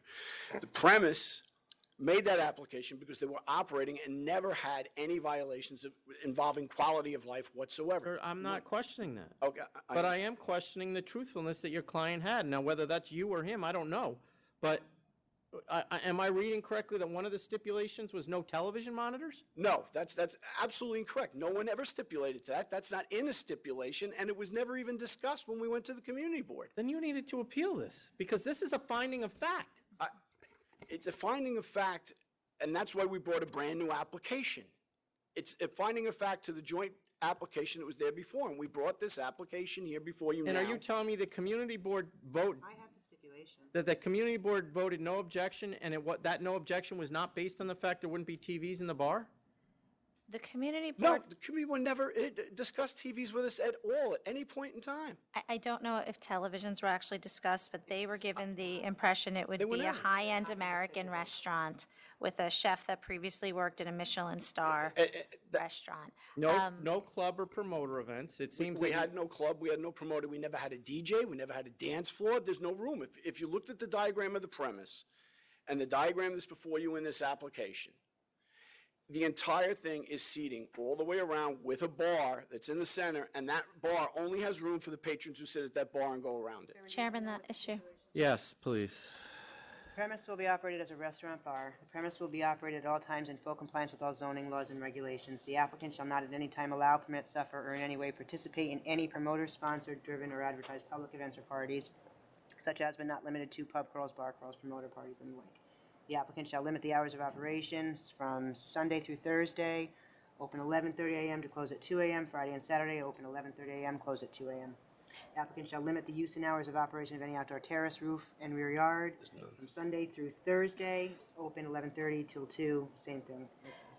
Chairman, the issue with the community board was that this area, there's no lack of sports bars or bars in the area for after-college crowds. There was a lack of fine dining, American fine dining in the area, which is why when this was put in, the community board approved the application. And then when they got up to open, they were bottoms-up sports bar. They never told the community, the DBA, prior till it was approved. And Mr. Flynn standing here saying none of this was true, but this was exactly the conversation that was had between Mr. Flynn and the members. There was a whole long dialogue with Chairman Rosen about, is this a restaurant he would take his spouse to on his anniversary? You And I recall said this yes. crystally. And I actually said yes, they have And oysters he and told you sushi. he'd be in a divorce, and we had this long, drawn-out discussion before the members voted to impose cancellation. And after that point, American restaurant bar with a full menu. Yes. Right, and After there- that, the woman from the community board was here. This was all discussed. Mr. Flynn did file an Article 78. It was transferred to the appellate division. He never perfected the appeal. So as it stands, there is a finding of the members that Mr. Flynn's client made material misrepresentations to the community board about his method of operation. And none of that precludes our ability to bring a new application. Anyone Correct. can I agree apply, with But that. I can take that into account. Mr. Chairman, I'm not saying you can't, but What are if you you let me. looking, what is he if you- looking to open now? If you let me just go through it, I can make it very clear to you, and honestly, if you just give me 3 minutes, I won't waste any of your more of your time. Okay? We went to the community board not only the first time, but the second time. And no one from the community showed up in opposition to this application except This current one. this current one or the previous one. Well, I'm just But worried about you're the worried current one. one. Nobody showed up in opposition to this application except somebody from a Gramercy Park Block Association, which is nowhere near where this application is. Nowhere near it. What? Gramercy Park is not right by this. This isn't affecting. No, I'm under, Gramercy. so why would they come? Because in my opinion, which is my opinion, they were asked to come by one of the members of the committee. But that's besides the point. But they came. We presented to them exactly what it is we were doing, a sports bar. There were 12 people from the community, the immediate residents that came in support of the application. 10 spoke about it, but in the interest, the other 2 didn't speak because they were going to say the same exact thing, that it's a family-oriented sports restaurant and bar, that they provide a place for the people in the community to go, residents. It's a high-end place. If you look at the photographs that are in your application, you will see that this is marble, this is high-end woods, they have oysters, they have a whole sushi section, they have a complete menu. The only difference between the previous menu and this is there are 4 items that are off. They took the steak off because nobody was buying the steak and they went to a steak sandwich. The same thing with the salmon. Nobody was buying the salmon entree, they went to a salmon sandwich. They also, if you look at the resolution that you have in front of you with regard to this application is also misleading in the fact that they say some members of the community showed up in favor. There were 12, as I told you. There were also not mentioned in this 189 signatures from residents that were submitted directly to that community board. There were 13 letters of support from residents and local businesses, which were all just completely disregarded by them. There were no 311 calls during the entire time that the premise operated. There were no summonses issued or no violations for any type of quality of life issue whatsoever. None. I can hand you up some reviews which go to the fact that this is not a typical sports bar and bring something new to this area in that there's a complete menu and that it has high-tech finishes that none of the other places or what they termed dive sports bars have. In other words, you can watch the game, they can bring speakers to your table that will put the sound for that game on right at your table so you're not being interfered with everything else. It goes into the oysters, the quality of food, the quality of the establishment and how it's set up. I will add that Mr. Flynn is correct. There were no other violations. It was simply the failure to conform to application and the prohibited person. Which it's the community board that turned them in. Am I wrong on saying that too? The initial complaint came to Deputy CEO Jones. I don't know if it was the community board or a particular resident. Well, there's something in here from the community board indicating that. Yes, and they came and they spoke before the members several times, but I don't know if the initial complaint came from the community board. Yes. You'll see the highlight sections that talk about the quality of food establishment. In point of fact, prior to the opening of the establishment, the exact committee woman from this committee on the SLA called me and asked me about the establishment because they had not asked about the TVs or anything else. Her biggest concern was that they borrowed the license, they licensed the name from a place in Long Island, and out there the girls wore Lowe's tongue, tank tops serving, short shorts, and we assured her that none of that was going to go on. Everybody here wore either a referee's uniform or a jersey if it was baseball or football season. I mean, Also, nowhere are in the you in resolution- complete, you completely disagree that that there was no misrepresentations to this community board? What I, Well, what was, did you make the presentation of the Yeah, community board? I did. So what, when you left there, what do you believe their understanding of what Okay. was going to happen was? I said this before and I'll say it again. We were at a long community board meeting like this, and I know you've heard tales of how long the community board meetings were. There was an application that went on for an hour and a half right before ours. During that application, they fought over the 2 a.m. to 4 a.m. During that whole time, they went back and forth. We got up, they said, what are you going to do? We went through it. Here's our menu. Did you mention you were going to have a Michelin starter chef? I never mentioned that, and I don't remember anybody else, but here's where I think. Would they get that? Here's where I think the confusion was. The prior establishment was a French bistro that had a Michelin star, and they went out of business before us. But let me finish answering your question. They asked us, will you close? First thing they said, as soon as we got up there, will you close at 2 a.m.? We said, of course, yes, we'll close at 2 a.m. because that's their policy. We said yes. They said, is this the menu? Is this the diagram? One person from the community board said, from the community in the audience said, can I see the menu? We showed them the menu. That was it. We were in and out of there in 4 minutes. They didn't ask us anything else. But they clearly got upset enough when they walked by it to think that they got hoodwinked. I understand that, but I'm telling you on behalf of my client here, nothing was intentionally misrepresented to them. But the Nothing. members Just wait a second. disagreed with you, Mr. No, I I understand, understand. No, but all the that. chairman I get is that. asking- Yeah, I get that we disagreed with I it. understand you disagreed, but the chairman just asked me what. And what, did you meet with the community board this time? Yes, we And what did. was that meeting Okay, like? the community board, we outlined everything we were going to do. And as I said, people showed up from the community in favor of it. They spoke. Nobody was in opposition except the one fellow from Gramercy Park who thought that because the litigation was outstanding at the time, that we shouldn't make any decision with regard to the application because it may help their litigation. That's what that gentleman said. This applicant is only going to be, and the other thing is, we agreed to stay by all of these representations that we made in the first application with regard to the operation. There are no promoters, there's no dance floor, there's no DJ, there's nothing else. We're providing a different and unique thing to the community that isn't in existence at the other bars, which is supported by those articles. We employ almost 35 people whose. What did the community board decide? They decided to deny the application, but never discussed the merits of this application. They went back to the other application. Well, that's the big I understand, but it can't be. elephant in the room. Right, it is. And what I'm saying to you is this. It was never intentionally misrepresented to them. I'm not asking you to retry the issue, but what I'm saying is the man should be given an opportunity.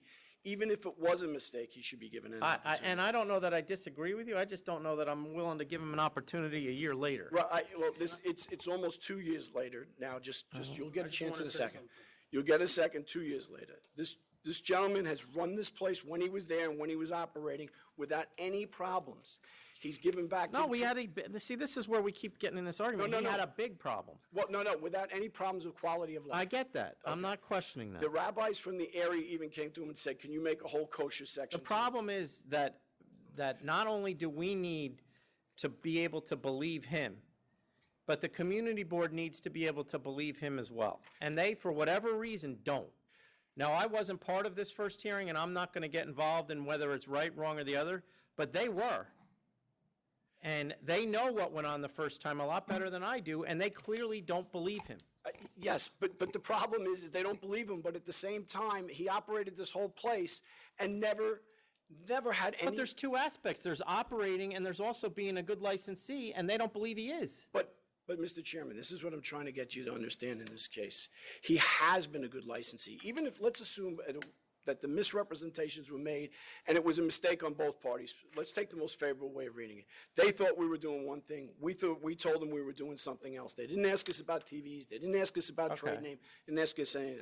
He went into business, and whatever he was asked to do, he was asked to do. At one point, they turned around and they said, we don't like the handles on the door. I understand all We that. took them, right. We did whatever they asked. We operated the place flawlessly. We provided the community with a unique place, which 189 people stood behind and petitioned. The letters of support, the people who showed up at the community board, and I can tell you firsthand, it's easy to get people to show up in opposition, but to get somebody to show up in favor of an application is extremely difficult. I don't disagree with that either. And we got 12 of them. So what I'm saying is that this is in the public interest because it provides a high-end sports bar, unique to the area, with a menu that is not comparable to any other place that's in the area. They employ over 35 individuals. They'll add value to the state tax dollar and the city tax dollar by their presence and being there. They serve a large member of the community and they bring people in, which helps the economy in general and a trickle-down effect. They have support from the community. They have letters of support. They have the individuals who appeared at the community board in petitions and residents. The hours that they're looking to operate are restaurant hours. It's not like the application you just had before where you went over all that time. They're only looking for 2 a.m. on Friday and Saturday. 12 o'clock were the hours they were looking for during the week because that's what they are. They're closed on Sunday through Wednesday by then, and 1 a.m. on Thursday. These are not hours where they're looking to disturb anybody who was No, there. I don't need to hear the rest of it. Your operations aren't the issue at all. Whatever you have any questions? No, the reason why I don't really need to say anything, because I was part of that other board hearing, and, until a court tells me that I need to change what I decided back then, my issue is not, again, about his... I guess the argument... My issue is that I have no problem with the operations currently. I think from what I hear and what I've seen, I think you're running a great operations now. My main thing is that when you applied previously, you had said you did not know Jacob Johnson and Cerrone, and that Bob Bottoms Up was not involved and whatnot. And then somehow they showed up on the personal questionnaire, and you said you didn't know how it got there. And you didn't know these people, but yet in the questionnaire that was filed with the authority, forget the community board, it was filed with us, they were on as shareholders of this. So how could... I'm sorry, Mr. Flynn, you got to let me finish, but I'm sorry, I don't know how you end up applying for an application with the State Liquor Authority, and somehow on that application says you have these people who are shareholders in this entity that you claim you did not know. And at the hearing, that was a finding of fact, which I confirmed at the August 2014 hearing. And so, to me, it's not... I am convinced that he's running a great operation. I think that area, the sports bar concept that you have, everything, the food, willing to close it too, shows that you're running a great operation. My thing is, though, there's the character and fitness issue on top of everything, and that's important. We take licenses away from people who lie to us or submit false material statements willingly or not even knowingly, sometimes do that. And so that was what we had decided back then, and I don't know if, until we get adjudication on a court level, there's nothing that I can do, really. Well, there won't be adjudication, but you can address his character now and let him speak to you. But I want to just say one thing, because this has been something that the authority has gotten wrong since the beginning. I spoke with licensing directly. The reason that those people, and they were not shareholders or members of 344 Restaurant LLC, even though that wound up as what was presented to the judge, they were added to the license strictly because there was a license agreement that gave them a potential for a percentage of the income. And as a result, they were listed, but not as members of 344 Restaurant LLC. They were listed as owners of their entity, Bottoms Up. They were never principals in that, and that was wrong. And unfortunately, then why would he say he doesn't know these people? Why is he entering into an agreement with people that he's saying he has no knowledge of? Because he went out to Long. He explained that he went out to Long Island, saw that the sports operation they had out there, liked the way it was. Somebody said this is a great concept and a great name, and he took the license.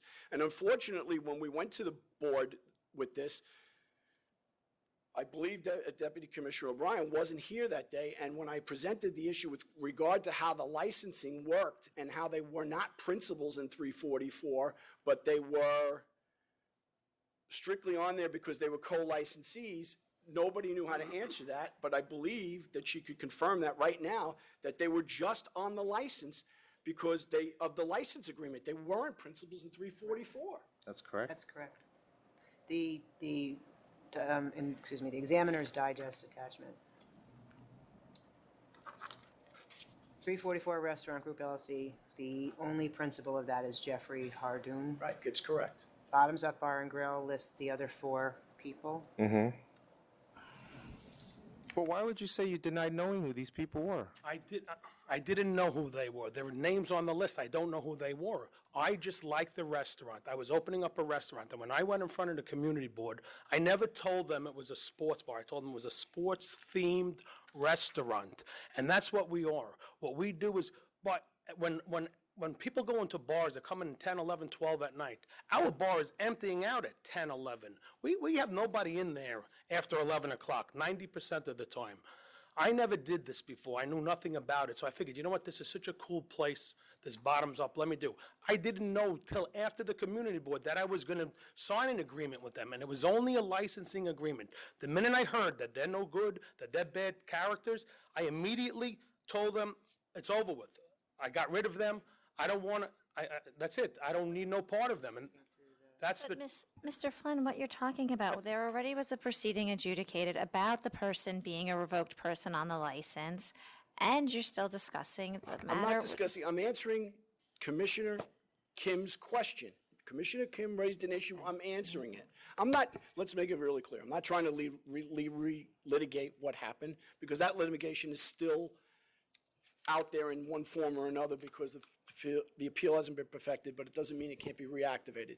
And this is why we brought the application. We brought the application so we could have a fresh start and explain to you all the reasons that this is a unique place in the public convenience and advantage at hours that aren't there. He's a reputable businessman within his community. He's never had any problems in any of his other business dealings whatsoever. He's got his life savings invested in this. And this premise has proven that it's not in any way a threat to the community. That's never been an issue. I understand it's not been an issue. You keep harping on, I'll stipulate right now that he operates a great establishment. That's not what we're talking about. Can I say one thing? I want to say one thing. Wait, the only thing you could be an issue with is what his character is, and he has a sound character, and let him speak. But that's, and I'm going to let Commissioner Kim make I would that like to say why the community board got upset. It had nothing to do with the name or anything. It had to do with an article that came out after we said our name was Bottoms Up. Somebody wrote an article, and I don't know where they got it from, and they put up these as a Hooters type sports bar opening up on 3rd Avenue. It was nothing like that. We never leaked that article. It's not even true. We're nothing like that. I want to tell you a step further. We run a beautiful operation. People, we have families come into our restaurant all the time. Little kids with families. I just want to say one thing. I get that. We got that. We're not even arguing with that. I want to tell you about myself. I'm part of a community for 25 years. I belong to my temple. I live in Lawrence. You could speak to anybody about me. I own an ambulance company for 20 years. I never do anything but good by everybody. I would never misrepresent anything. I had no Michelin restaurant. I want to be honest with you. Whoever used that word that said that we said a Michelin restaurant, I didn't even know what the word meant. As soon as we left that hearing, I called my son. I said, Matthew, what does Michelin mean? They told me I said I was going to run a Michelin restaurant. I couldn't have said that. I don't even know what the word meant. So that I probably believe. That's the truth. I'm being honest with you. I didn't know what it was either. I'm being honest with you. And we are a restaurant, and we're not a sport. We're a sports. We're a restaurant, and I'm telling. Listen to me. My character is impeccable. I'm a straight up, fair and honest person, and that's all that matters. And you know what? I have my life savings in here. My whole life I wanted to do this. You know, I went with my son to these sports places and everything, and I didn't like what they were doing. They were railroading people. They were charging. You have to get a bottle. You have to have bottle service. I went with my son to a sports bar, and I said, well, what are they, crazy? They want $1,500 to sit down and watch a game? It's unheard of. I said, we have to make a family-oriented, nice sports-themed restaurant and let people enjoy themselves. I got fathers and sons. People come, fathers, 3, 4 kids. They take their kids out. It's a beautiful place, and that's what we do. We're doing it for the community. And you know what? I'm all in here at this point. I can't, you know, I just feel that it's important that we keep this place alive and we don't just give up on it. I can't stand here and be honest with you. I can't leave here thinking that I'm not going to have this license. I was here, but I mean, it's hard to. I'm telling you the truth, Kevin. You can ask me whatever you want. Whatever you would want to ask me, I'm going to give you an honest, honorable answer. You just ask away. Let's forget about the attorney here. I'm just telling you the truth. You ask me, and I'll tell you the truth. I didn't misrepresent anything, anybody. That woman on that community board was so upset that she read this article. How about, why don't, we have an article in the Wall Street Journal that came out 2-3 weeks ago, what a beautiful place it is, in a Wall Street Journal. They walked in, they love the place. I have 7 rabbis in the downtown community. I don't know if you know about Judaism. They're called the Vod, the downtown Vod. I know too much about it. Okay, so there are 7 Married rabbis. to one, that's what happened. There are 7 rabbis that run the whole downtown, different congregations all around downtown. They came into our place and they said, Jeffrey, I know you're a Jewish person and there are plenty of Jews in this neighborhood. They need a kosher place to eat. Will you consider helping us out here, opening up a kosher section? I said, well, I would love to open it up. We immediately acted on it. We have a kosher section. People come in there, guys with beards, yarmulkes, with their children, families. I don't know, I don't know what else I could tell you, but I honestly didn't misrepresent anybody. I would never, ever do that. Yeah. We're going to just go out and have a consultation? Oh.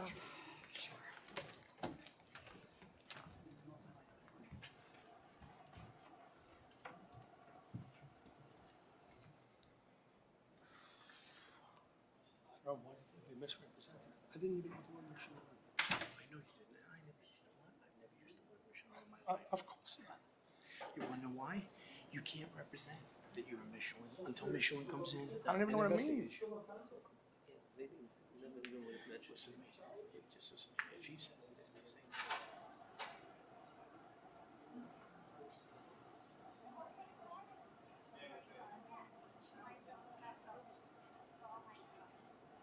Everything positive about your character that we could possibly have. No, but I need, listen, that's what I'm talking about. Let's read around from this guy, from Father Phil, listen, everyone can get letters if that's what it comes down to.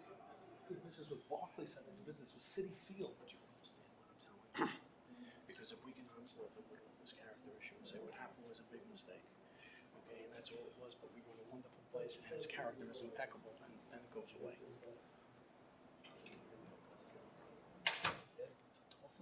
No, I just, what I didn't want you to get into was the Wall Street Journal, because it's Eddie. Oh, I'm sorry. And it was fucking 2 weeks ago, and they're gonna say if they ask you, we lost. But we could say we ate. We didn't say they were drinking. It says about food. I understand, just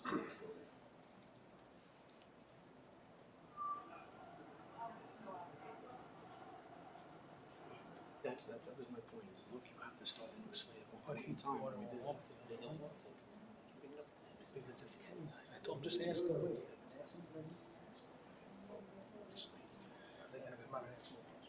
know, but I think they're inclined to say yes. I think they're inclined to say yes. I'm not sure, but he said, maybe he would say yes.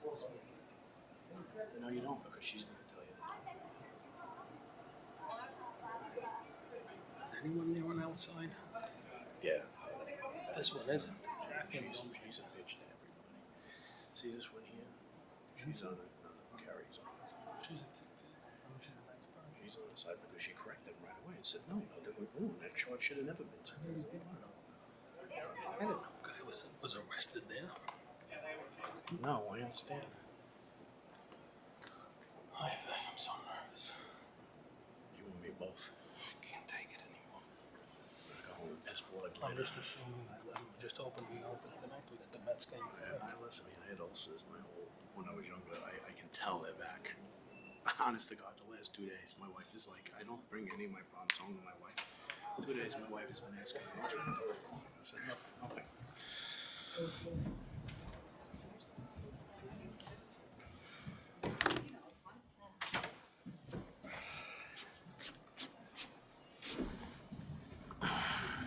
Do you guys need these from that last case? Yes. Read back on? Oh, wait, hand that down to her, too. Oh, yeah. Okay. 2 decks. Was it that? I have no idea. Look, a lot of this, for me, as I said, came down to a credibility issue, character fitness issue, which is why I voted the way I did at that time. I think, we're a year removed, correct? We're a year removed. Yes. And it seems as if at least you've addressed my concern of some of the character fitness issues, well, most of it being operating now how you are saying you operated, and that possibly could have been a legitimate error with the application with the bottoms-up licensees. So it's tough. But at this time, based on your representations today and your history over the past year and the support you've had, I will give you a chance, and so I will vote to approve this application. Thank you so much. I obviously was not here during the initial issues that you had, so I don't know what really transpired. I am going on Commissioner Kim's representations that for whatever reason there seems to have been an unintentional misunderstanding. You've gone to the community board. It appears that the community board's only issue with you is that misunderstanding. So I will also give you another try, and I'll approve the application as well. With the stipulation that what, Council hours? Flug? The hours, yes. Yes, I had as 12. Actually, you're under the same stipulations you were before. You're under the same community board stipulations that you were before, even though they didn't sign them. And the appeal? Right, and just so we're 100% clear, Mr. Chairman, underneath those, they allowed us to operate till 2 a.m. 7 days a week. What we've told you is that we were going to close earlier, Sunday to Wednesday. You want to do that, that's fine. Yeah, well, we want to make I sure- want you on the same stipulations you were on previously by the community board. Okay. All right? Very good. Sunday, what is it? Then it's not midnight, Sunday through Thursday, It's, it's 2 a.m. yeah, it's 2 I a.m. could- 7 days a week. Whatever you The tell, old- you, It's 2 a.m. 7 days a week under the original stip. that what you're and going to do? And that will do that, sure, absolutely. Okay. No, I thought, weren't we going to do Sunday?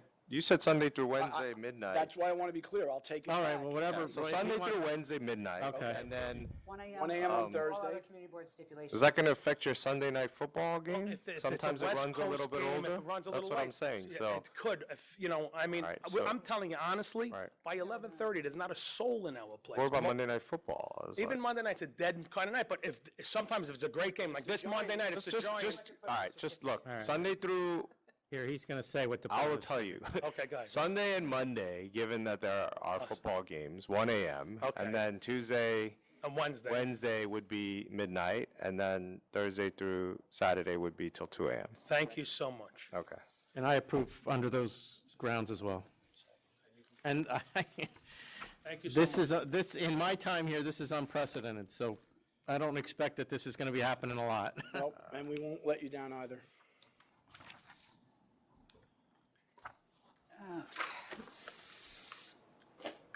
I have more of yours? You have Circle NYC, I don't know if it's Yeah, next. but I got Mary. other people in here. Okay, no, it's Send fine. in first. Yeah. 2286E, Chai Chai Wine Bar. This is another drama-filled case. Oh, come on, no, let's be done. Another what? Drama? Another drama. This is a drama-filled case. Oh, and it's Mr. Perillo. What is Robert Pessone's SLE history? I have that. Extension E. Mr. Palillo, do you mind if I give the history of this case? I'm sorry? Do you mind if I give the history of this case? I don't think I could stop you. That's probably true. My name is Frank Palillo, by the way, for the record, but by all means, counsel. Members, this case was scheduled for a hearing, and Mr. Palillo reached out to me, seeing if there was a way to settle this availing issue. And Mr. Palillo harped on the fact that the reason the corporation was changed and that the husband was then added to the corporation was because of advice of an accountant who told them, you need to change your corporation, and did so, and then added the husband.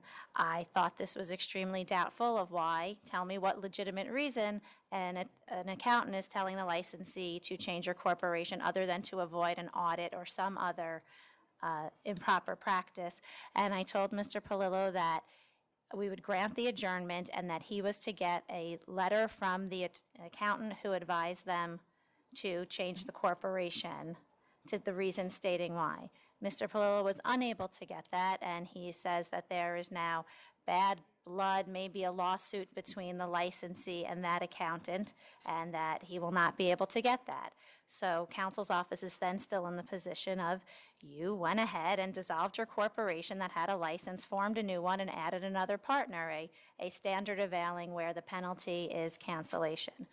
Long time goes by and there's no communication from Mr. Palillo, who had gotten this adjournment, and they continue to operate. while not being in compliance.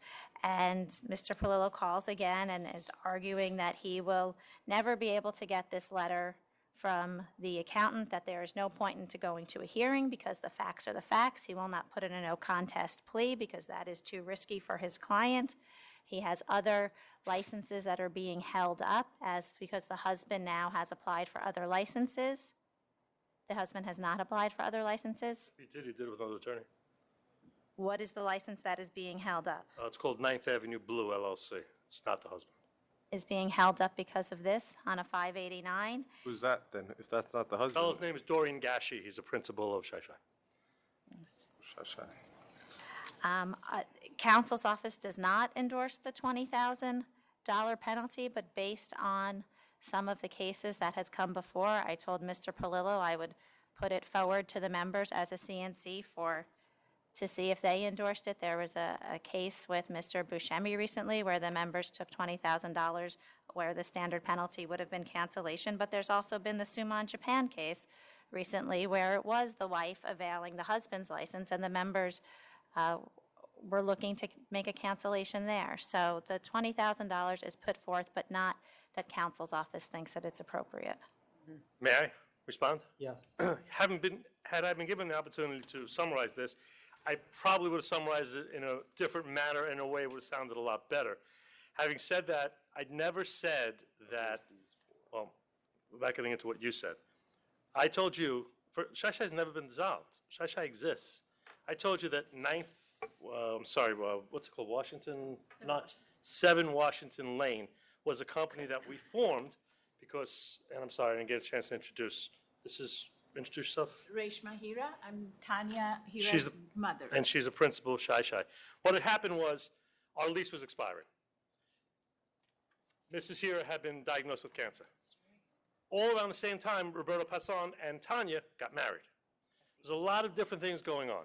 The accountant said, don't take the lease in Shai Shai. It's around for 8.5 years, something like that. Form a new corporation, get a new license with all that. But still, you haven't been able I'm to just explain trying to clarify. why. I'm just trying to clarify. That was the reason the accountant did it. You asked me for a letter from the accountant, and I was unable to do so. I did provide you with a letter from our accountant telling you what he thought the reasoning was that why this accountant did it. We are standing here, and I'm not going to waste your time, and I'm not going to try to minimize anything, but you're standing here, counsel, with 10-foot letters across the wall saying availing, all right? Availing, 10-foot letters. It's Tanya's husband who's cooking. He's never taken a dime from the place. He's currently licensed at other locations. He's completely licensable. It's a husband who was added to the corporation that they were planning to get a new lease to and file an application for. Availing, it's huge, horrible letters across the wall. A $20,000 availing because the wife let the husband work in the premises? He never took a dime out of the It's place. not just simply working on the premise, Mr. Palillo. He was added onto a new corporation that was operating, and which is, yes, our standard Is it an availing. availing? Is it an availing? Yes. Okay. And you said that you didn't want to go to a hearing because you agreed the facts are the facts. I spoke to my wife this morning about this case, and she said it wasn't availing because she said she would expect to be treated the same way. It's a minimal availing. Who's your wife? Does she do this too? She probably could. She listens to me Well, all I the know time. that. All right. The thing is, your husband has 4 licenses, so at least he would have known, wouldn't he? Wouldn't he have known that he needed to report this? Yes. And the bottom line is that things were happening, but they weren't happening in the proper order. They were convinced they were doing a new lease. That negotiation dragged on forever. In the interim, they said, well, we have to get a Sidewalk Cafe. What's the point of getting in a Shai Shai? We'll get it in the new company because this is where this is all going. The intent was always there to do it. I've represented these people for 10 years. This is a fine dining establishment. What's this is this not a guy's rowdy history, bar. Hassan? Not really, he's got one in Noise. 2014, noise out of 4 licensed premises. He's not a problem. What are they all? Are the other 4 all restaurants? Yes. I've never disagreed that he's not licensable. However, they had an unlicensed corporation with an unlicensed person running the restaurant, our standard availing. Restaurant. He was working in the kitchen. He's a is he On the corporation receiving the profits. He's a James Okay, Beard let's Award go. chef. He was in the kitchen cooking. I'm ready if you're in more questions. You go ahead. No, go ahead. Let's go easy. This 20 grand's killing me. So look, I get that it was the husband and there could be some leeway in that it's a family member given the circumstances, but the man he's an experienced licensee. He should have known better, and to have an unincorporated, or had a new corporation where he was a member running this, and being unlicensed, to me, for 2.5 years is. 2.5 years? 2 years, but I got. Fine, 2 years. You know, so. No, he should have known too. And so, look, and so if it was a pure ignorance argument, I would give a little bit more leeway. For me, I had cancel and bond, because to me it is availing. But maybe the chairman, I'm open to discussing. Seems extraordinarily harsh to cancel because the husband was cooking in the kitchen. I'll counter with 30,000 if he agrees to it. 30,000? I'll agree with 30,000 then. 30,000? Well, American? No, Canadian. I mean, I'm where he is. The alternative is cancel and bond. I mean, Really? Would you really cancel because a husband was the cooking problem in is the kitchen? the problem is the length of time. Right. If it was 2 weeks or 6 months, I'd probably sit here and say there's not an issue. And then the fact that there's an accountant and there's no letter because we had a falling out with the accountant, I'm not buying, I just don't, there's something going on here. I'm not exactly sure what it is, but I'm sure that somebody is going to end up being penalized for it. 30,000 is a lot of money from where I sit, but that's their counteroffer, and I don't really think there's much in the way of wiggle room. No, the alternative is to go where he is. Oh, to go to a hearing, but I don't think that's going to. One of the questions whether or not the Chai Chai Wine Bar Corporation was an active entity. Did we say that the corporation was dissolved? No, I'm sorry. It was that the Washington Park that they were running, the certificate of authority was issued in that name, and that was the corporation that was running the location. I misspoke, yes. I mean, and I don't want, the other, I don't does the cancellation affect his other licenses? No. Okay. But you have to understand. I know how much I know money you it don't is. have to understand, but this is a fine dining establishment that's been there for, I don't know how many years? 9 years. 9 years. We've never had an issue with the authority. I understand. And Would you at Debbie was least- a would you at Michelin least restaurant take that was that- canceled on availing. Would you at least take into consideration his good record and bring it down to We did. 25,000? That's where I'm At at. 30 with the good record? Yeah. He's You're at gonna be cancel. tougher- You're he's going to be at tougher can- than the last guy. No, I doubt it. He's at cancellation. I mean, would you consider 25? 30. 30 it is. All right, well, let's not He's swallowing 30. negotiate. Let's not negotiate against ourselves. Let's get the hell out. It's a good idea. That offer is acceptable. That Thank counter you. offer is Thank you. acceptable. Commissioner, can I get that license, please? Deactivated, yes. Do you know which one it is? Approved. Oh, I can find it out. And the corporate change application. I'm going to withdraw that. Yeah, I'm going to, okay. I'm going to shut up and walk out Mr. of here. Palillo, send me an email tomorrow morning, please. I will. Thank you for your consideration. Thank Thank you you. for the time, too. 2283 Brooklyn Chiefs Youth Organization.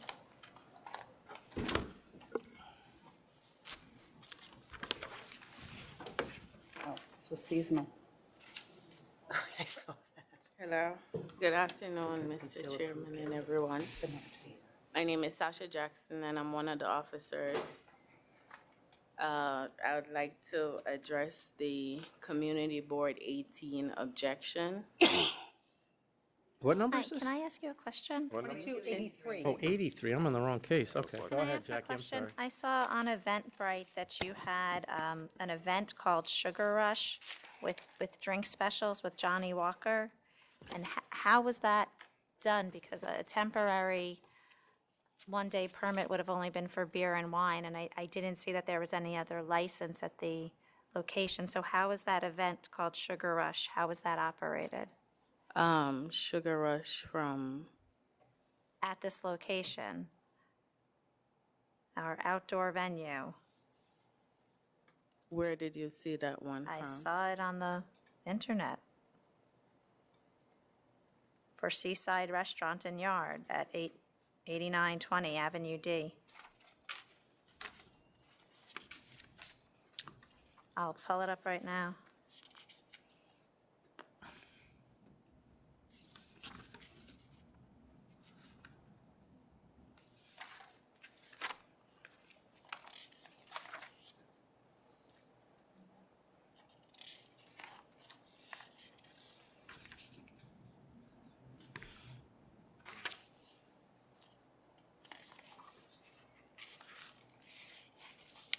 Have you had events there?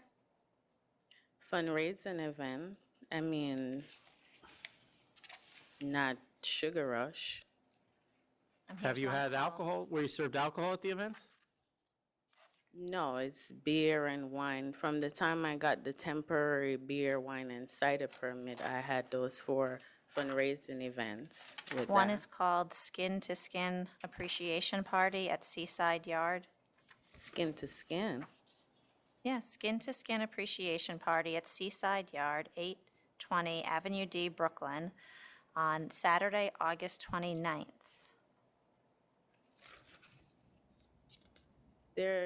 I don't even recall an event on that day, August 29th. Are you there all the time? No, I mean, Do you guys ever rent it out, sublease it out to promoters? the owner that I rented from, I don't know if he goes and, rent it to other people. Well, Well, you have a lease. when did you get your temporary? I got the temporary in June. So August Or- 29th, you would have been operating. No, she had a temporary beer and wine permit. Beer and wine permit. Oh, 1 day, okay. I had 4 different permits. Yeah, 1 day. Sorry, I'm looking for the Sugar Rush event. So you didn't, I got the August 16th one. What's the August 16th one? It's Sugar Rush, Team 7 Deadly Sins, Sunday, August 16th, 11 to 6.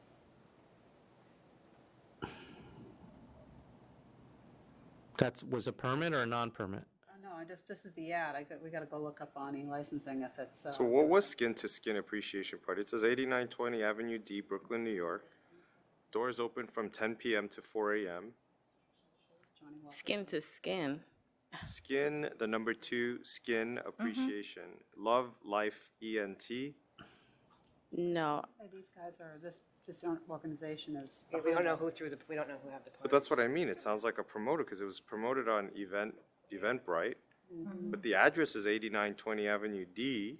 sometimes what promoters really do is place an event for their, audience, a specific place, and then at the time of the event, they change it. And this is in the middle of the West Indian Day Parade, correct? I don't know. Yes, Yeah, the 29th. yeah. Yep.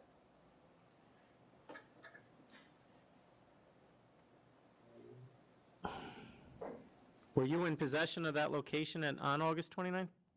No, I wasn't there. No, I know, but did you have control over it, the location on that date? No, I don't have any. Well, when did your lease start? My lease started in June. So you but do have the keys and everything, you lock it up and, No, the landlord that rented to me have possession Seasonal license, so I want to see what the lease. to, go in and out. he can go in and out anytime he wants, even now? The way the lease reads, because it's a seasonal license, she has it from June 1st, 2015 through September 15th, 2015. Right, so August 29th, it was your building. Yes, but I'm saying he still have possession of the premises because I'm subleasing from him. But he could throw a party on your premises? Well, I am not sure if he had other parties booked without my knowledge. So Sugar Rush was on August 16th. All right, you were going to mention the community board, why don't you go ahead and do that? Okay, they're saying that, there are different licenses in the same area. 3 different licenses, where 8920 had a license 5 years ago. It's not there anymore. So they were, counting that one, which was an error information. The members have that. I gave that to them in the report. Also, next door, it's only one license next door, directly next to us. And basically, it's just that one. It's not 2 licenses or 3 licenses in the area.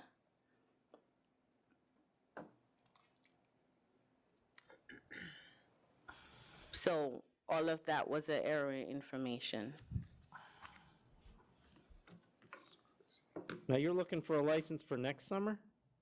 No, I'm actually looking the license for, from June to December, until December, because I'm planning on having a Thanksgiving drive and also a Christmas drive. The community board really don't know what's going on in the community. They're just basically looking at people that are upper class level. They're not really looking at the middle class level, because with the fundraising events, I provide book bags for the school kids. You know, Their concern is the people whose homes, who are probably, excuse me, middle-class people whose backyards abut your premise. We're 0.3 mile away from a residential area. It's in an industrious area. It stated multi-dwelling, but all of that is business operation.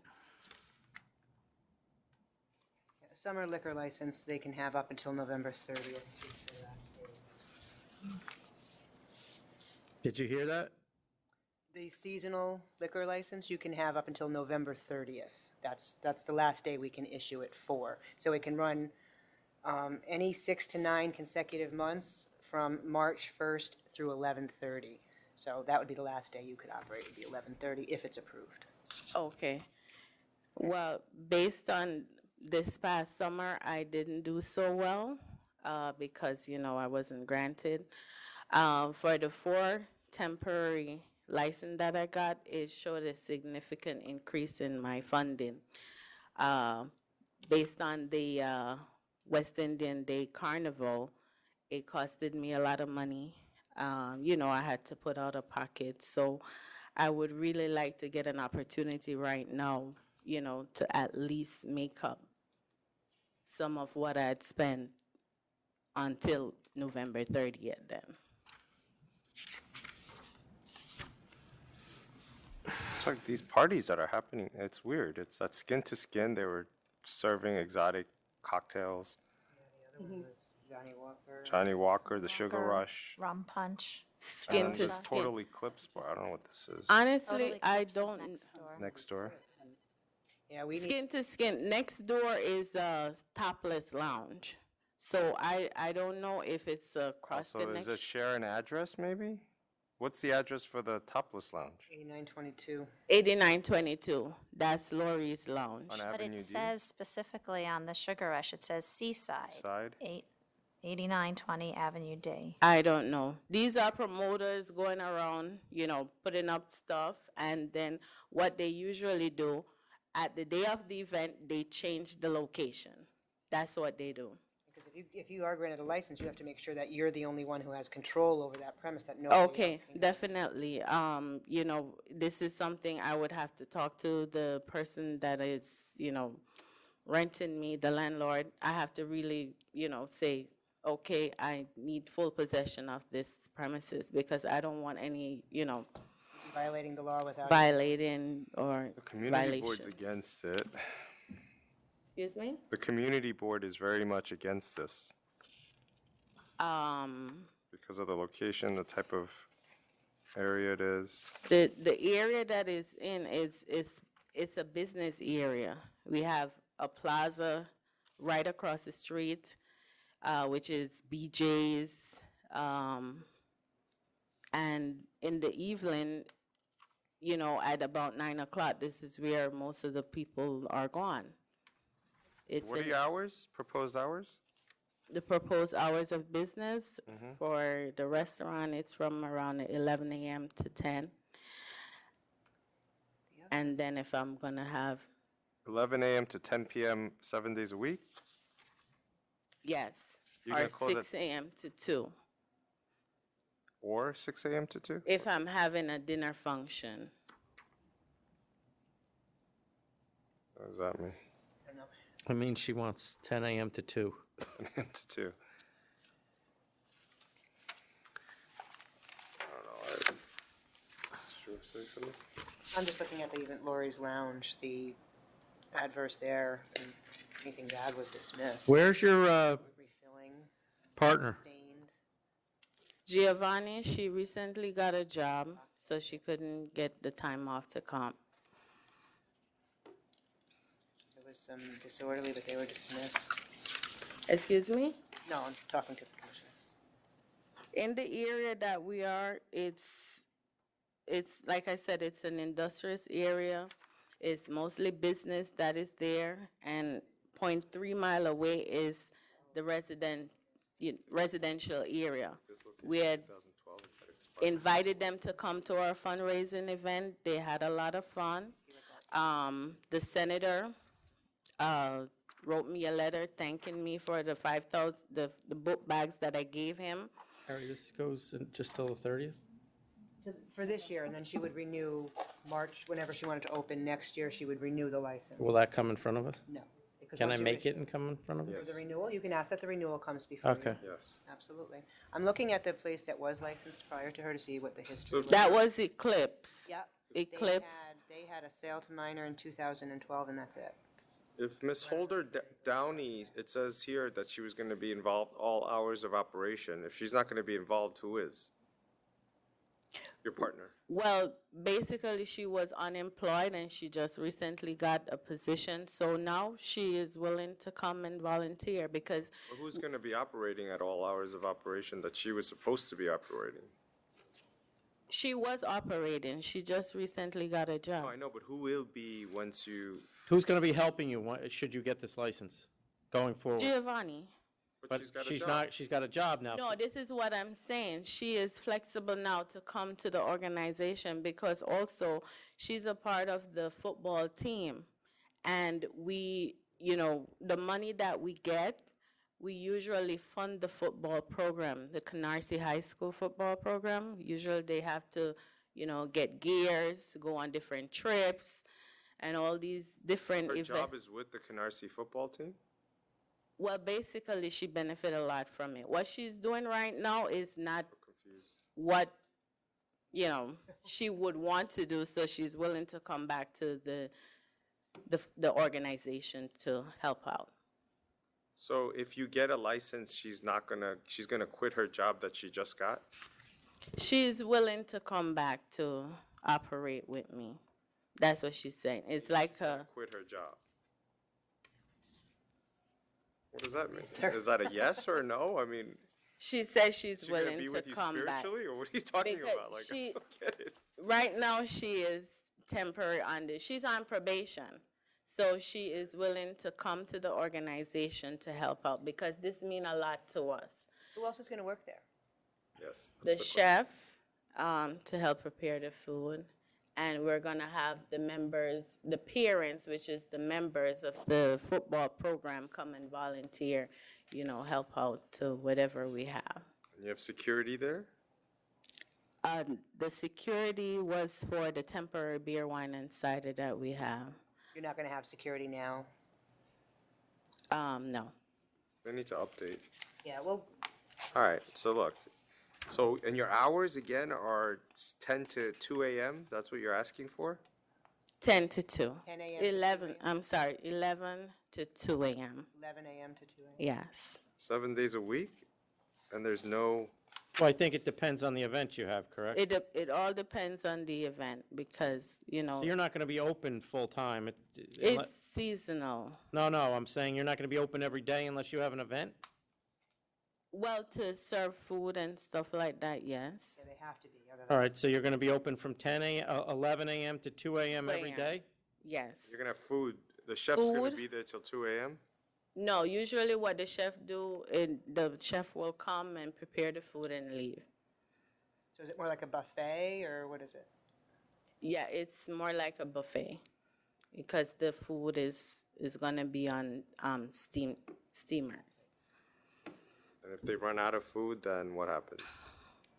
Well, he usually prepare enough food, and he's very flexible to come back. If I say, I'm running out and so forth, he will come back and help. Because you have to have food on You have premise to have all food times. whenever you're serving alcohol. Yes, You understand yes, of course. Of course. All right. So just make them come back, I guess. and- Yeah, I just want to, I'll approve this license till November 30th, but I'm going to make you come back to get another one in June. When does he go? Whenever she applies for renewal. It'll be only for this month. So June is when you were going to reopen? Yes, for So you'll summer get a and- license now until the end of November, then it ends. Will help out. No, then it ends, Okay, and then I'll you have to come back to in the re-up. summer to get another one. And during that time, when you come back next June, your landlord or whoever cannot be using your license to throw promoter parties there. Only, She has the lease for the time that she's licensed. okay, well, I mean, during this, well, it seemed like she had the lease in August, and there were 2 parties that had That I alcohol being wasn't promoted aware there. of. I know, but that's worrisome, so just please, have to and talk keep to an them. eye on social media. You might want to Google, I just Exactly. Googled your address and it shows up. So you might want to do that to see if people your landlord's throwing using my parties. address, Yes. yes. We will, when it goes up for renewal, we'll send the renewal application out 3 months prior to, so. Okay. You'll have plenty of time to come here and Thank find out. you.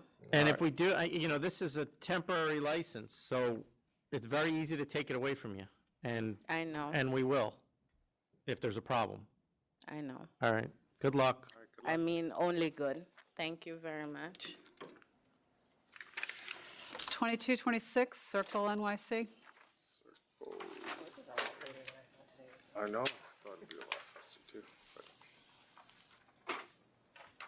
2,000. This is an offer of compromise to resolve the charge. What? This is an offer of compromise to resolve the charges. Sorry.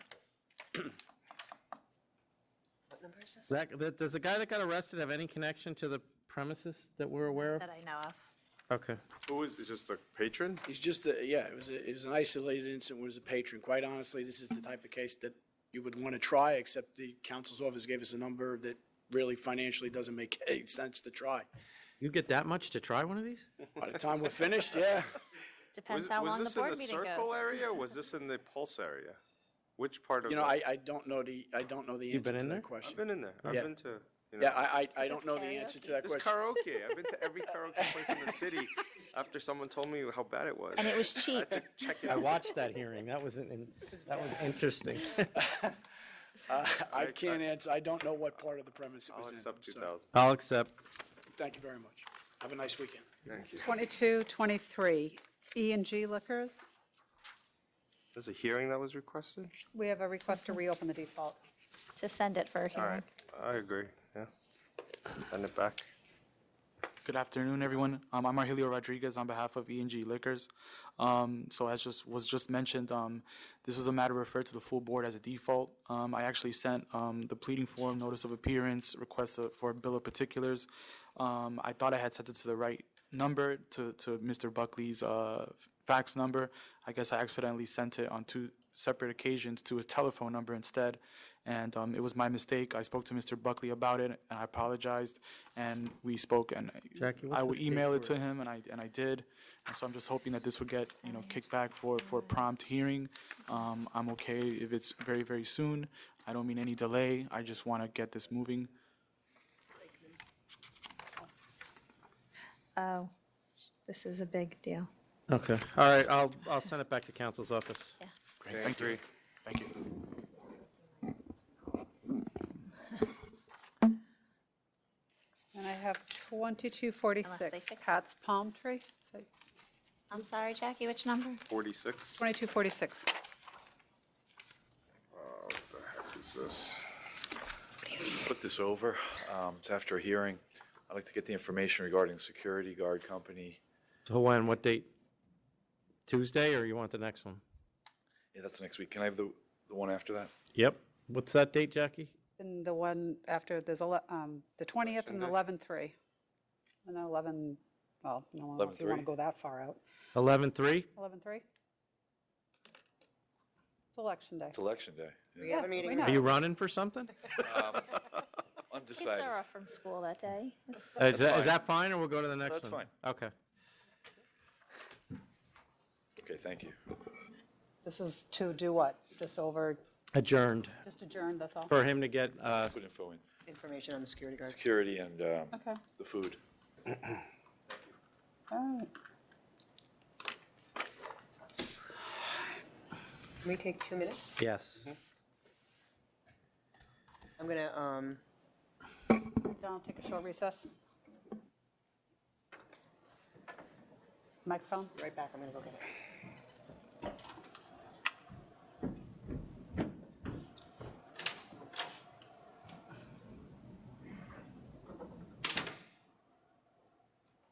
Okay. Mr. Flynn, what did you think of that $30,000? I was thinking, I'm glad it's not my client. I would have lost his business.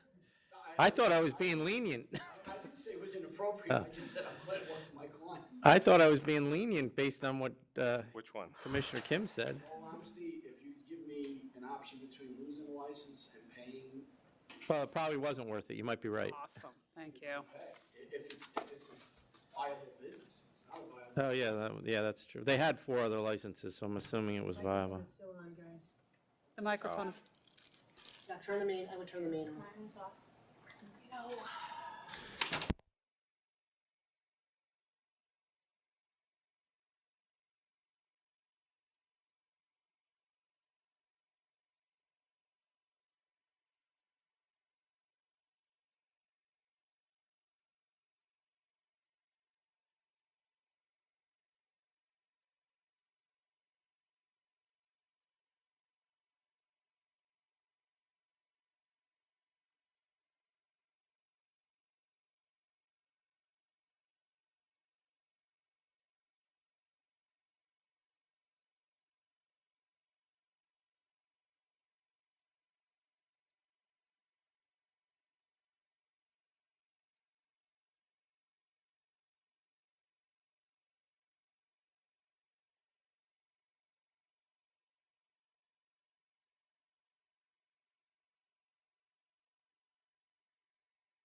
see staff.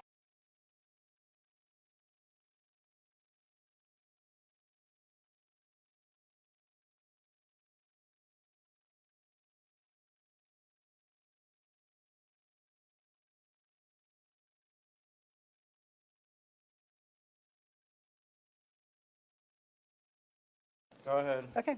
All right, back on the record, we're going to finish up the remaining items. 2224, Offer of 7,500, accept. Accept. 25, 6,000. 6,000. 27, Offer of 1,500, accept. Accept. 28, Offer of 3,500, accept. Accept. 29, Offer of letter warning, accept. Accept.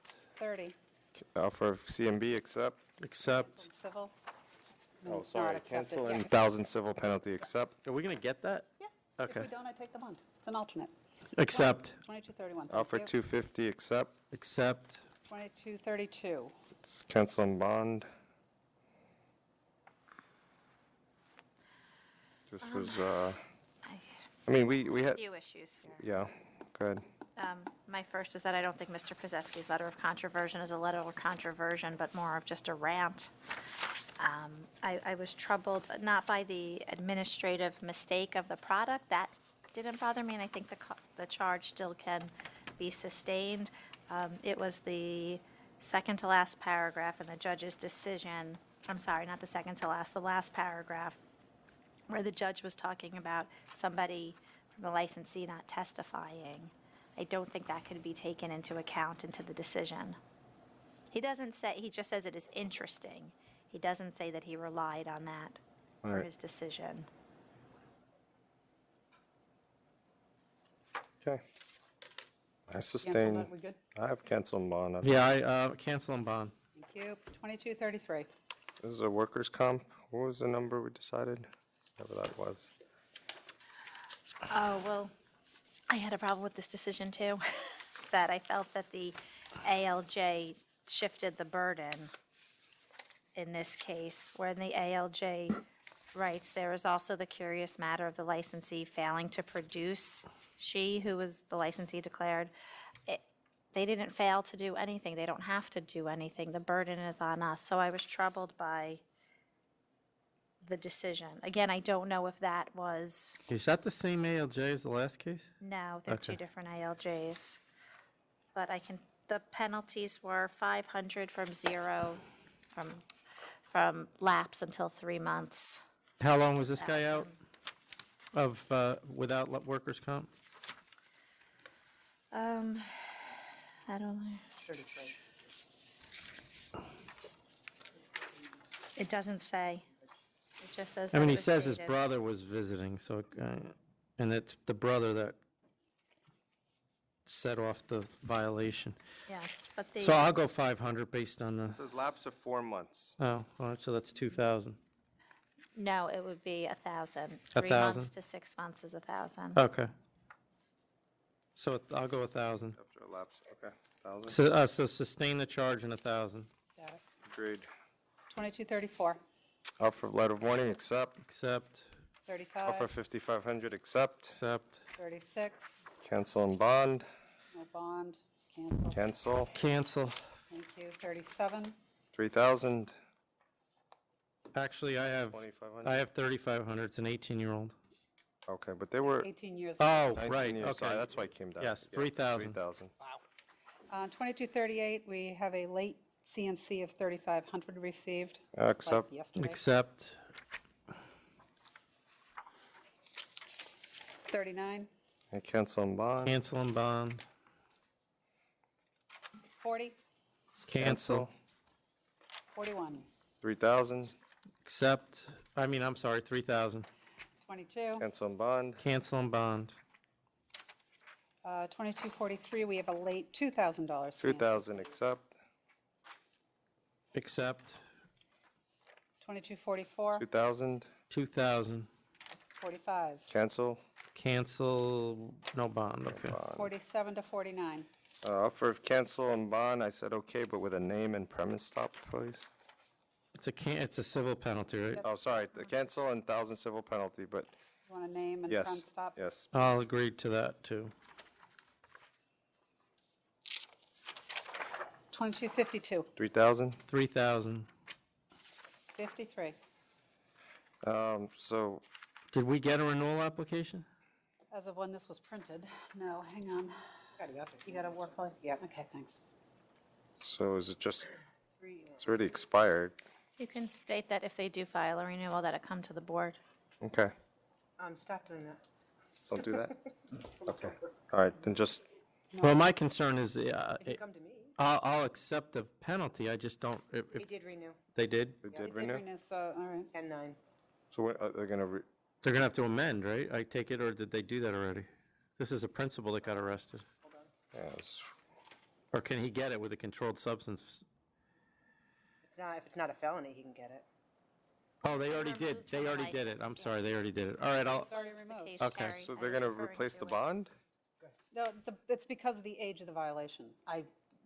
We only have 2 years from the end of the term of the bond during the period the violation occurred. so the bond that's relevant to this expired, is what you're saying? We can't claim it, yeah, it's too old. Okay, but they're gonna, okay, but They have they're, a bond with the renewal. oh, they do have a bond, okay, all right, I accept. I accept. 2254, 1,500, accept. Accept.